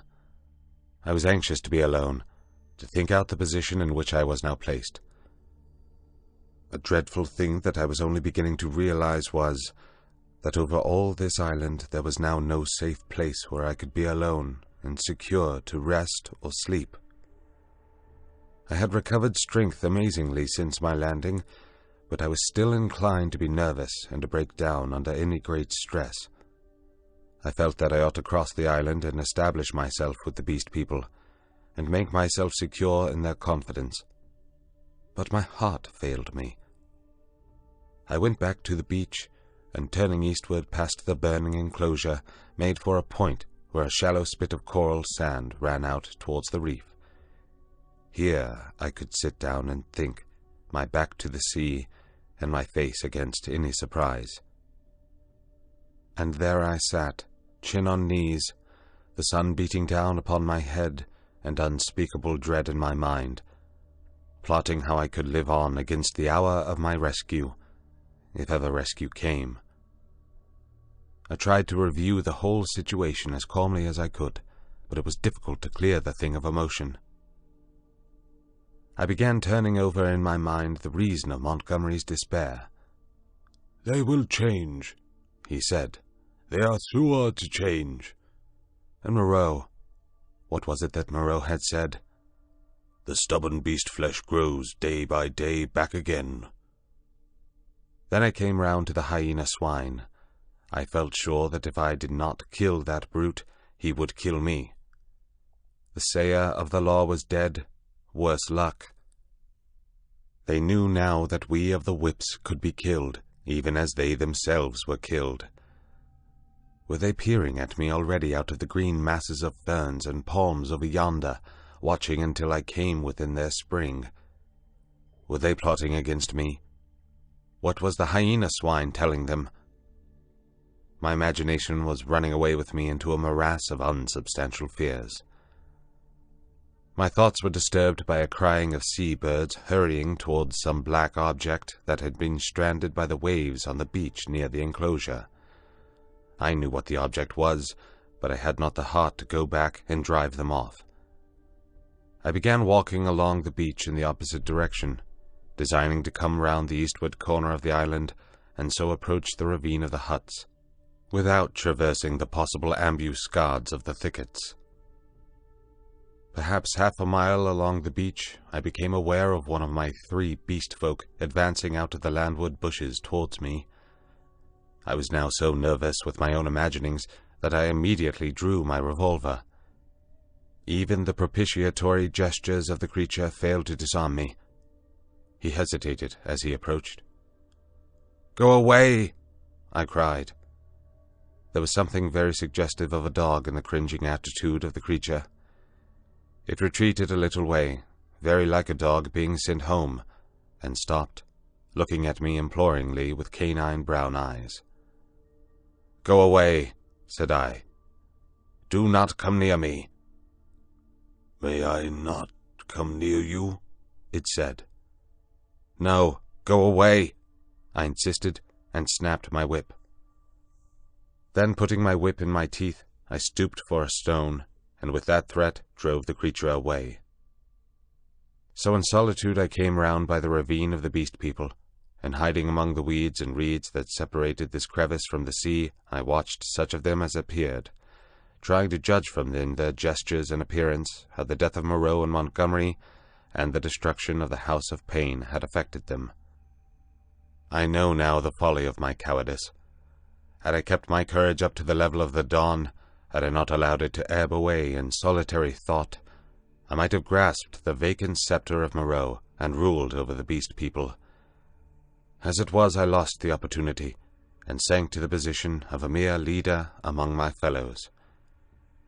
Towards noon, certain of them came and squatted basking in the hot sand. The imperious voices of hunger and thirst prevailed over my dread. I came out of the bushes and, revolver in hand, walked down towards these seated figures. One, a wolf woman, turned her head and stared at me, and then the others. None attempted to rise or salute me. I felt too faint and weary to insist, and I let the moment pass. "I want food," said I, almost apologetically, and drawing near. "There is food in the huts," said an ox-boar man, drowsily, and looking away from me. I passed them, and went down into the shadow and odors of the almost deserted ravine. In an empty hut I feasted on some specked and half-decayed fruit, and then after I had propped some branches and sticks about the opening, and placed myself with my face towards it and my hand upon my revolver, the exhaustion of the last 30 hours claimed its own, and I fell into a light slumber, hoping that the flimsy barricade I had erected would cause sufficient noise in its removal to save me from surprise. End of Section 21. Section 22 of The Island of Doctor Moreau by H.G. Wells. 21. The Reversion of the Beast Folk. In this way I became one among the beast people in the island of Doctor Moreau. When I awoke, it was dark about me. My arm ached in its bandages. I sat up, wondering at first where I might be. I heard coarse voices talking outside. Then I saw that my barricade had gone, and that the opening of the hut stood clear. My revolver was still in my hand. I heard something breathing, saw something crouched together, close beside me. I held my breath, trying to see what it was. It began to move slowly, interminably. Then something soft and warm and moist passed across my hand. All my muscles contracted. I snatched my hand away. A cry of alarm began and was stifled in my throat. Then I just realized what had happened sufficiently to stay my fingers on the revolver.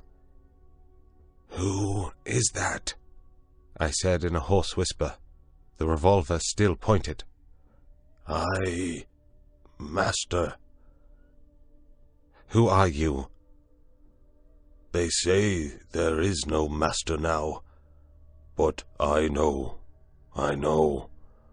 I carried the bodies into the sea, O walker in the sea.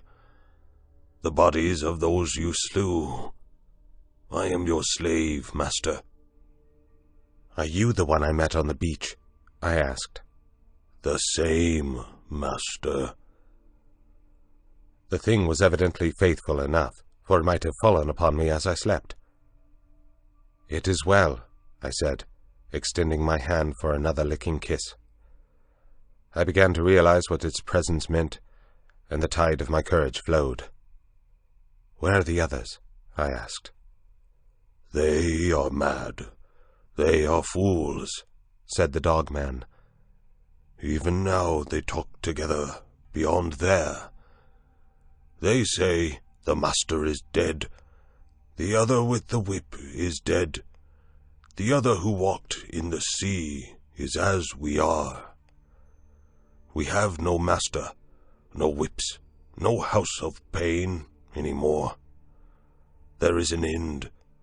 We love the law, and will keep it, but there is no pain, no master, no whips, for ever again. So they say. But I know, master. I know. I felt in the darkness and patted the dogman's head. "It is well," I said again. Presently you will slay them all, said the dogman. "Presently," I answered. "I will slay them all, after certain days and certain things have come to pass. Every one of them save those you spare, every one of them shall be slain." What the master wishes to kill, the master kills, said the dogman with a certain satisfaction in his voice. "And that their sins may grow," I said. "Let them live in their folly until their time is ripe. Let them not know that I am the master." The master's will is sweet, said the dogman, with the ready tact of his canine blood. "But one has sinned," said I. "Him I will kill, whenever I may meet him. When I say to you, 'That is he,' see that you fall upon him. And now I will go to the men and women who are assembled together." For a moment the opening of the hut was blackened by the exit of the dogman. Then I followed and stood up, almost in the exact spot where I had been when I had heard Moreau and his staghound pursuing me. But now it was night, and all the miasmatic ravine about me was black, and beyond, instead of a green, sunlit slope, I saw a red fire, before which hunched, grotesque figures moved to and fro. Farther were the thick trees, a bank of darkness, fringed above with the black lace of the upper branches. The moon was just riding up on the edge of the ravine, and like a bar across its face drove the spire of vapor that was forever streaming from the fumaroles of the island. "Walk by me," said I, nerving myself, and side by side we walked down the narrow way, taking little heed of the dim things that peered at us out of the huts. None about the fire attempted to salute me. Most of them disregarded me ostentatiously. I looked round for the hyena swine, but he was not there. Altogether, perhaps 20 of the beast folk squatted, staring into the fire or talking to one another. "He is dead! He is dead! The master is dead!" said the voice of the ape-man to the right of me. "The house of pain! There is no house of pain!" "He is not dead," said I, in a loud voice. "Even now he watches us." This startled them. 20 pairs of eyes regarded me. "The house of pain is gone," said I. "It will come again. The master you cannot see, yet even now he listens among you."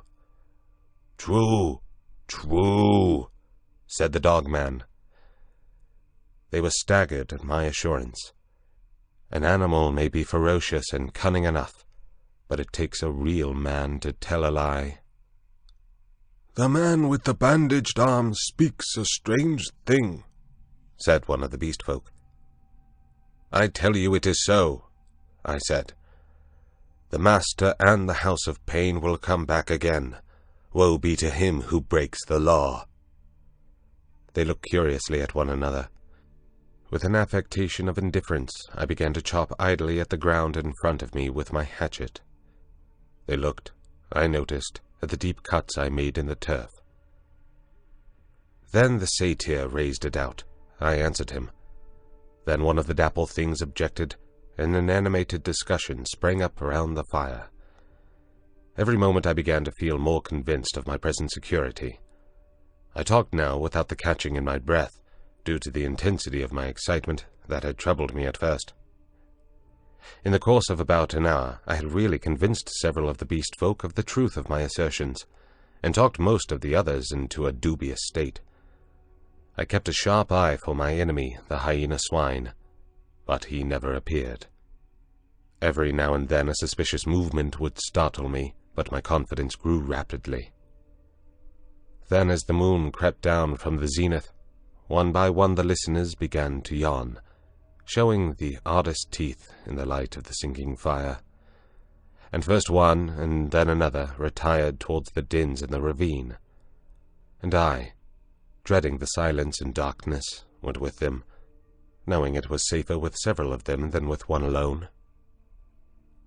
In this manner began the longer part of my sojourn upon the island of Doctor Moreau. But from that night until the end came, there was but one thing happened to tell, save a series of innumerable small unpleasant details and the fretting of an incessant uneasiness. So that I prefer to make no chronicle for that gap of time, to tell only one cardinal incident of the 10 months I spent as an intimate of these half-humanized brutes. There is much that sticks in my memory that I could write, things that I would cheerfully give my right hand to forget. But they do not help the telling of the story. In the retrospect, it is strange to remember how soon I fell in with these monsters' ways, and gained my confidence again. I had my quarrels with them, of course, and could show some of their teeth marks still, but they soon gained a wholesome respect for my trick of throwing stones and for the bite of my hatchet. And my St. Bernard man's loyalty was of infinite service to me. I found their simple scale of honor was based mainly on the capacity for inflicting trenchant wounds. Indeed, I may say, without vanity I hope, that I held something like preeminence among them. One or two, whom in a rare access of high spirits I had scarred rather badly, bore me a grudge, but it vented itself chiefly behind my back, and at a safe distance from my missiles, in grimaces. The hyena swine avoided me, and I was always on the alert for him. My inseparable dog-man hated and dreaded him intensely. I really believe that was at the root of the brute's attachment to me. It was soon evident to me that the former monster had tasted blood, and gone the way of the leopard man. He formed a lair somewhere in the forest, and became solitary. Once I tried to induce the beast folk to hunt him, but I lacked the authority to make them cooperate for one end.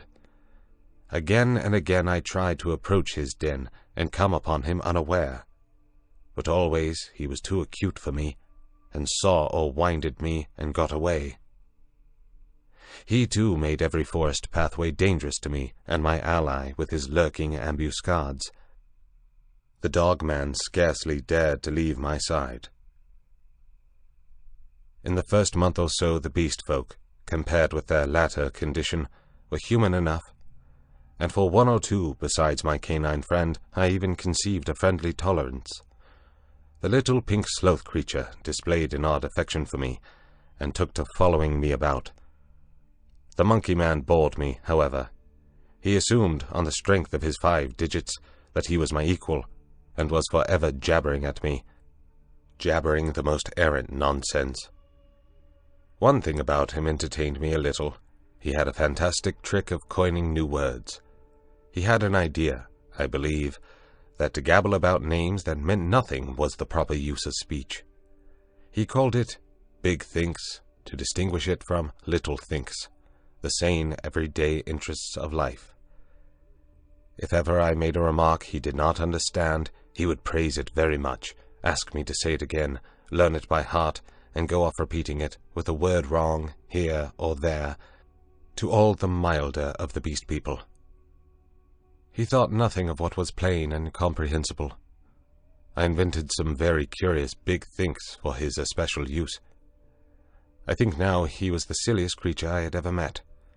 He had developed in the most wonderful way the distinctive silliness of man without losing one jot of the natural folly of a monkey. This, I say, was in the earlier weeks of my solitude among these brutes. During that time they respected the usage established by the law, and behaved with general decorum. Once I found another rabbit torn to pieces, by the hyena swine, I am assured, but that was all.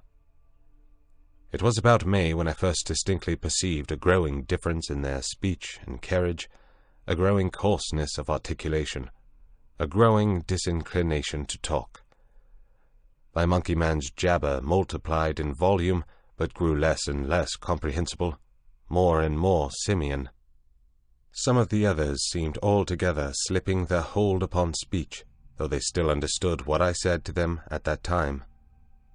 Can you imagine language, once clear-cut and exact, softening and guttering, losing shape and import, becoming mere lumps of sound again?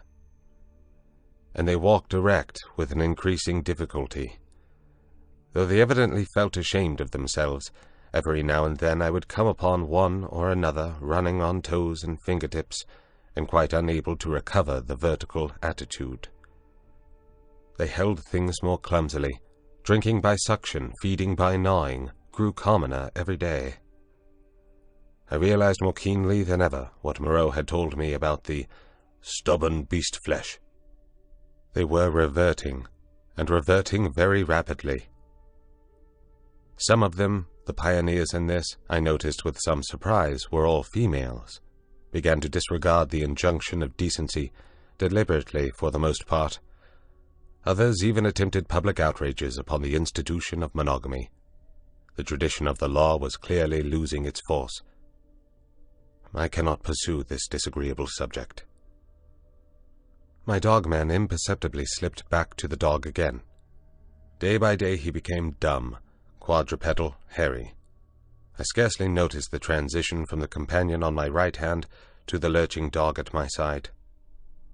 As the carelessness and disorganization increased from day to day, the lane of dwelling places, at no time very sweet, became so loathsome that I left it, and, going across the island, made myself a hovel of boughs amid the black ruins of Moreau's enclosure. Some memory of pain, I found, still made that place the safest from the beast folk. It would be impossible to detail every step of the lapsing of these monsters, to tell how, day by day, the human semblance left them, how they gave up bandagings and wrappings, abandoned at last every stitch of clothing, how the hair began to spread over the exposed limbs, how their foreheads fell away and their faces projected, how the quasi-human intimacy I had permitted myself with some of them in the first month of my loneliness became a shuddering horror to recall. The change was slow and inevitable. For them and for me it came without any definite shock. I still went among them in safety, because no jolt in the downward glide had released the increasing charge of explosive animalism that ousted the human day by day. But I began to fear that soon now that shock must come. My St. Bernard brute followed me to the enclosure every night, and his vigilance enabled me to sleep at times in something like peace. The little pink sloth thing became shy and left me, to crawl back to its natural life once more among the tree branches. We were in just the state of equilibrium that will remain in one of those happy family cages which animal tamers exhibit, if the tamer were to leave it forever. Of course these creatures did not decline into such beasts as the reader has seen in zoological gardens, into ordinary bears, wolves, tigers, oxen, swine, and apes. There was still something strange about each. In each, Moreau had blended this animal with that. One perhaps was ursine chiefly, another feline chiefly, another bovine chiefly, but each was tainted with other creatures, a kind of generalized animalism appearing through the specific dispositions. And the dwindling shreds of the humanity still startled me every now and then, a momentary recrudescence of speech perhaps, an unexpected dexterity of the forefoot, a pitiful attempt to walk erect. I, too, must have undergone strange changes. My clothes hung about me as yellow rags, through whose rents showed the tanned skin. My hair grew long and became matted together. I am told that even now my eyes have a strange brightness, a swift alertness of movement. At first I spent the daylight hours on the southward beach, watching for a ship, hoping and praying for a ship. I counted on the Ipaquana returning as the year wore on, but she never came. 5 times I saw sails and thrice smoke, but nothing ever touched the island. I always had a bonfire ready, but no doubt the volcanic reputation of the island was taken into account for that. It was only about September or October that I began to think of making a raft. By that time my arm had healed, and both hands were at my service again. At first I found my helplessness appalling. I had never done any carpentry or such like work in my life, and I spent day after day in experimental chopping and binding among the trees. I had no ropes, and could hit on nothing wherewith to make ropes. None of the abundant creepers seemed limber or strong enough, and with all my litter of scientific education I could not devise any way of making them so. I spent more than a fortnight grubbing among the black ruins of the enclosure and on the beach where the boats had been burnt, looking for nails and other stray pieces of metal that might prove of service. Now and then some beast creature would watch me and go leaping off when I called to it. There came a season of thunderstorms and heavy rain, which greatly retarded my work, but at last the raft was completed. I was delighted with it, but with a certain lack of practical sense which has always been my bane. I had made it a mile or more from the sea, and before I had dragged it down to the beach the thing had fallen to pieces. Perhaps it is as well that I was saved from launching it. But at the time my misery at my failure was so acute that for some days I simply moped on the beach, and stared at the water, and thought of death. I did not, however, mean to die, and an incident occurred that warned me unmistakably of the folly of letting the days pass so, for each fresh day was fraught with increasing danger from the beast people. I was lying in the shade of the enclosure wall, staring out to sea, when I was startled by something cold touching the skin of my heel, and starting round found the little pink sloth creature blinking into my face. He had long since lost speech and active movement, and the lank hair of the little brute grew thicker every day, and his stumpy claws more askew. He made a moaning noise when he saw he had attracted my attention, went a little way towards the bushes, and looked back at me. At first I did not understand, but presently it occurred to me that he wished me to follow him, and this I did at last, slowly, for the day was hot. When we reached the trees he clambered into them, for he could travel better among their swinging creepers than on the ground. And suddenly in a trampled space I came upon a ghostly group. My St. Bernard creature lay on the ground, dead, and near his body crouched the hyena swine, gripping the quivering flesh with its misshapen claws, gnawing at it and snarling with delight. As I approached, the monster lifted its glaring eyes to mine, its lips went trembling back from its red-stained teeth, and it growled menacingly. It was not afraid and not ashamed. The last vestige of the human taint had vanished. I advanced a step farther, stopped, and pulled out my revolver. At last I had him face to face. The brute made no sign of retreat, but its ears went back, its hair bristled, and its body crouched together. I aimed between the eyes and fired. As I did so, the thing rose straight at me in a leap, and I was knocked over like a ninepin. It clutched at me with its crippled hand and struck me in the face. Its spring carried it over me. I fell under the hind part of its body, but luckily I had hit as I meant, and it had died even as it leapt. I crawled out from under its unclean weight and stood up trembling, staring at its quivering body. That danger at least was over. But this, I knew, was only the first of the series of relapses that must come. I burnt both of the bodies on a pyre of brushwood, but after that I saw that unless I left the island, my death was only a question of time. The beast people by that time had, with 1 or 2 exceptions, left the ravine and made themselves lairs according to their taste among the thickets of the island. Few prowled by day, most of them slept, and the island might have seemed deserted to a newcomer. But at night the air was hideous with their calls and howling. I had half a mind to make a massacre of them, to build traps or fight them with my knife. Had I possessed sufficient cartridges, I should not have hesitated to begin the killing. There could now be scarcely a score left of the dangerous carnivores. The braver of these were already dead. After the death of this poor dog of mine, my last friend, I too adopted to some extent the practice of slumbering in the daytime in order to be on my guard at night. I rebuilt my den in the walls of the enclosure, with such a narrow opening that anything attempting to enter must necessarily make a considerable noise. The creature had lost the art of fire, too, and recovered their fear of it. I turned once more, almost passionately now, to hammering together stakes and branches to form a raft for my escape.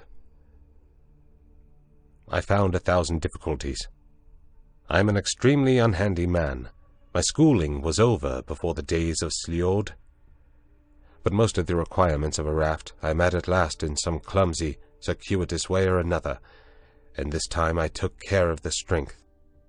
The only insurmountable obstacle was that I had no vessel to contain the water I should need if I floated forth upon these untravelled seas. I would have even tried pottery, but the island contained no clay. I used to go moping about the island, trying with all my might to solve this one last difficulty. Sometimes I would give way to wild outbursts of rage, and hack and splinter some unlucky tree in my intolerable vexation. But I could think of nothing. And then came a day, a wonderful day, which I spent in ecstasy. I saw a sail to the southwest, a small sail like that of a little schooner, and forthwith I lit a great pile of brushwood, and stood by it in the heat of it, and the heat of the midday sun, watching. All day I watched that sail, eating or drinking nothing, so that my head reeled, and the beasts came and glared at me, and seemed to wonder, and went away. It was still distant when night came and swallowed it up, and all night I toiled to keep my blaze bright and high, and the eyes of the beasts shone out of the darkness, marveling.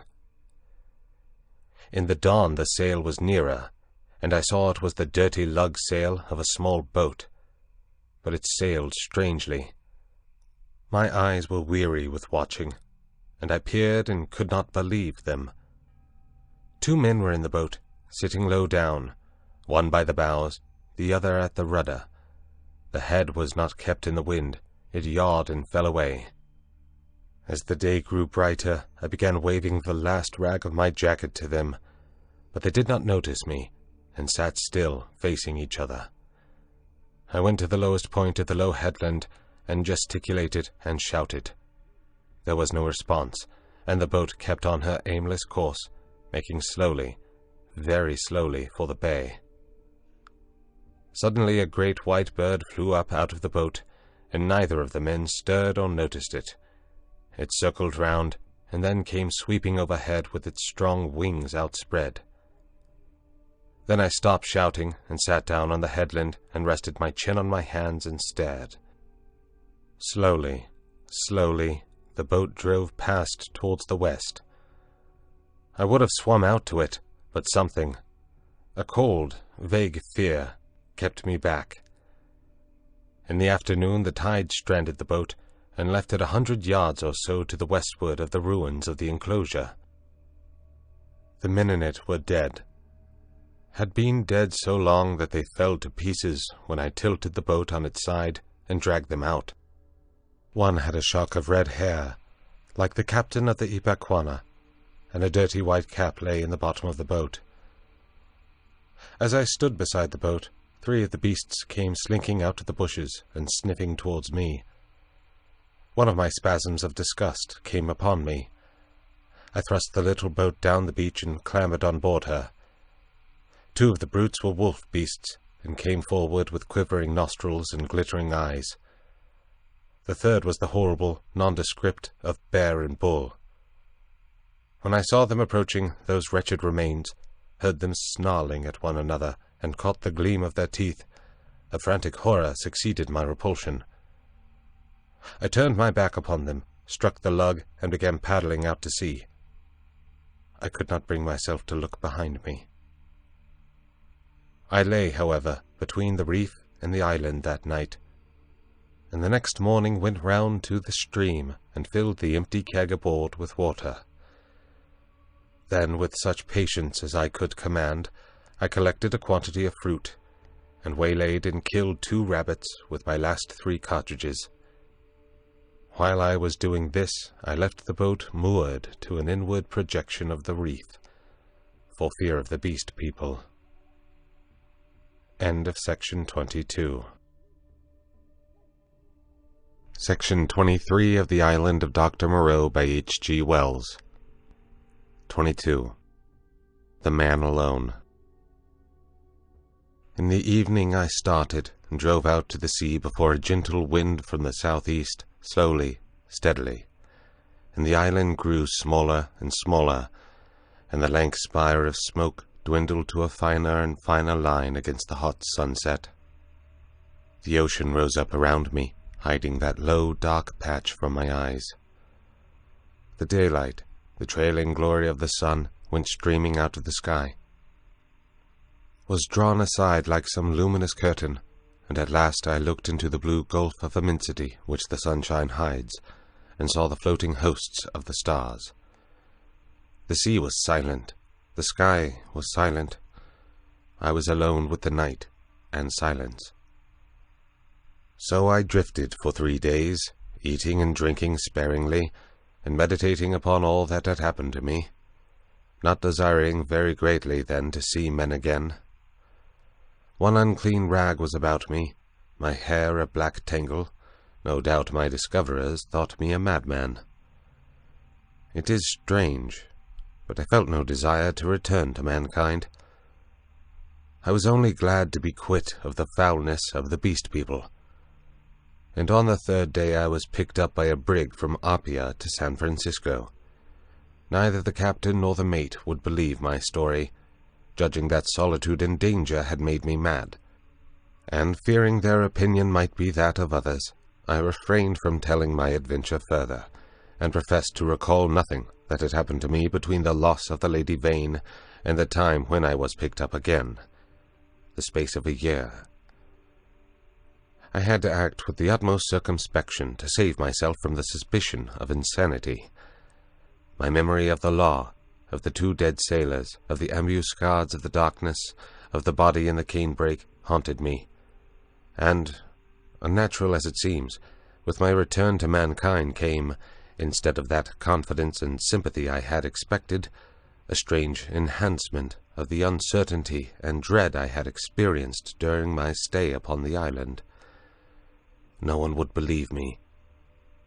I was almost as queer to men as I had been to the beast people. I may have caught something of the natural wildness of my companions. They say that terror is a disease, and anyhow I can witness that for several years now a restless fear has dwelt in my mind, such a restless fear as a half-tamed lion cub may feel. My trouble took the strangest form. I could not persuade myself that the men and women I met were not also another beast people, animals half-wrought into the outward image of human souls, and that they would presently begin to revert, to show first this bestial mark and then that. But I have confided my case to a strangely able man, a man who had known Moreau, and had seemed half to credit my story, a mental specialist, and he has helped me mightily, though I do not expect that the terror of that island will ever altogether leave me. At most times it lies far in the back of my mind, a mere distant cloud, a memory, and a faint distrust. But there are times when the little cloud spreads until it obscures the whole sky. Then I look about me at my fellow men, and I go in fear. I see faces, keen and bright, others dull or dangerous, others unsteady, insincere, none that have the calm authority of a reasonable soul. I feel as though the animal was surging up through them, that presently the degradation of the islanders will be played over again on a larger scale. I know this is an illusion, that these seeming men and women about me are indeed men and women forever, perfectly reasonable creatures, full of human desires and tender solicitude, emancipated from instinct and the slaves of no fantastic law, being altogether different from the beast folk. Yet I shrink from them, from their curious glances, their inquiries and assistance, and long to be away from them and alone. For that reason I live near the broad, free downland, and can escape thither when this shadow is over my soul. And very sweet is the empty downland then, under the wind-swept sky. When I lived in London, the horror was well nigh insupportable. I could not get away from men. Their voices came through windows. Locked doors were flimsy safeguards. I would go out into the streets to fight with my delusion, and prowling women would mew after me. Furtive, craving men glanced jealously at me. Weary, pale workers go coughing by me with tired eyes and eager paces, like wounded deer dripping blood. Old people, bent and dull, pass murmuring to themselves, and, all unheeding, a ragged tale of gibing children. Then I would turn aside into some chapel, and even there, such was my disturbance, it seemed that the preacher gibbered big thinks, even as the ape-man had done. Or into some library, and there the intent faces over the books seemed but patient creatures waiting for prey. Particularly nauseous were the blank, expressionless faces of people in trains and omnibuses. They seemed no more my fellow creatures than dead bodies would be, so that I did not dare to travel unless I was assured of being alone. And even it seemed that I too was not a reasonable creature, but only an animal tormented with some strange disorder in its brain which sent it to wander alone, like a sheep stricken with gid. This is a mood, however, that comes to me now, I thank God, more rarely. I have withdrawn myself from the confusion of cities and multitudes, and spent my days surrounded by wise books, bright windows in this life of ours, lit by the shining souls of men. I see few strangers, and have but a small household. My days I devote to reading and to experiments in chemistry, and I spend many of the clear nights in the study of astronomy. There is, though I do not know how there is or why there is, a sense of peace and protection in the glittering hosts of heaven. There it must be, I think, in the vast and eternal laws of matter, and not in the daily cares and sins and troubles of men, that whatever is more than animal within us must find its solace and its hope. I hope, or I could not live. And so, in hope and solitude, my story ends. Edward Prendick. Note: the substance of the chapter entitled Doctor Moreau Explains, which contains the essential idea of the story, appeared as a middle article in the Saturday Review in January 1895. This is the only portion of this story that has been previously published, and it has been entirely recast to adapt it to the narrative form. End of The Island of Doctor Moreau by H.G. Wells.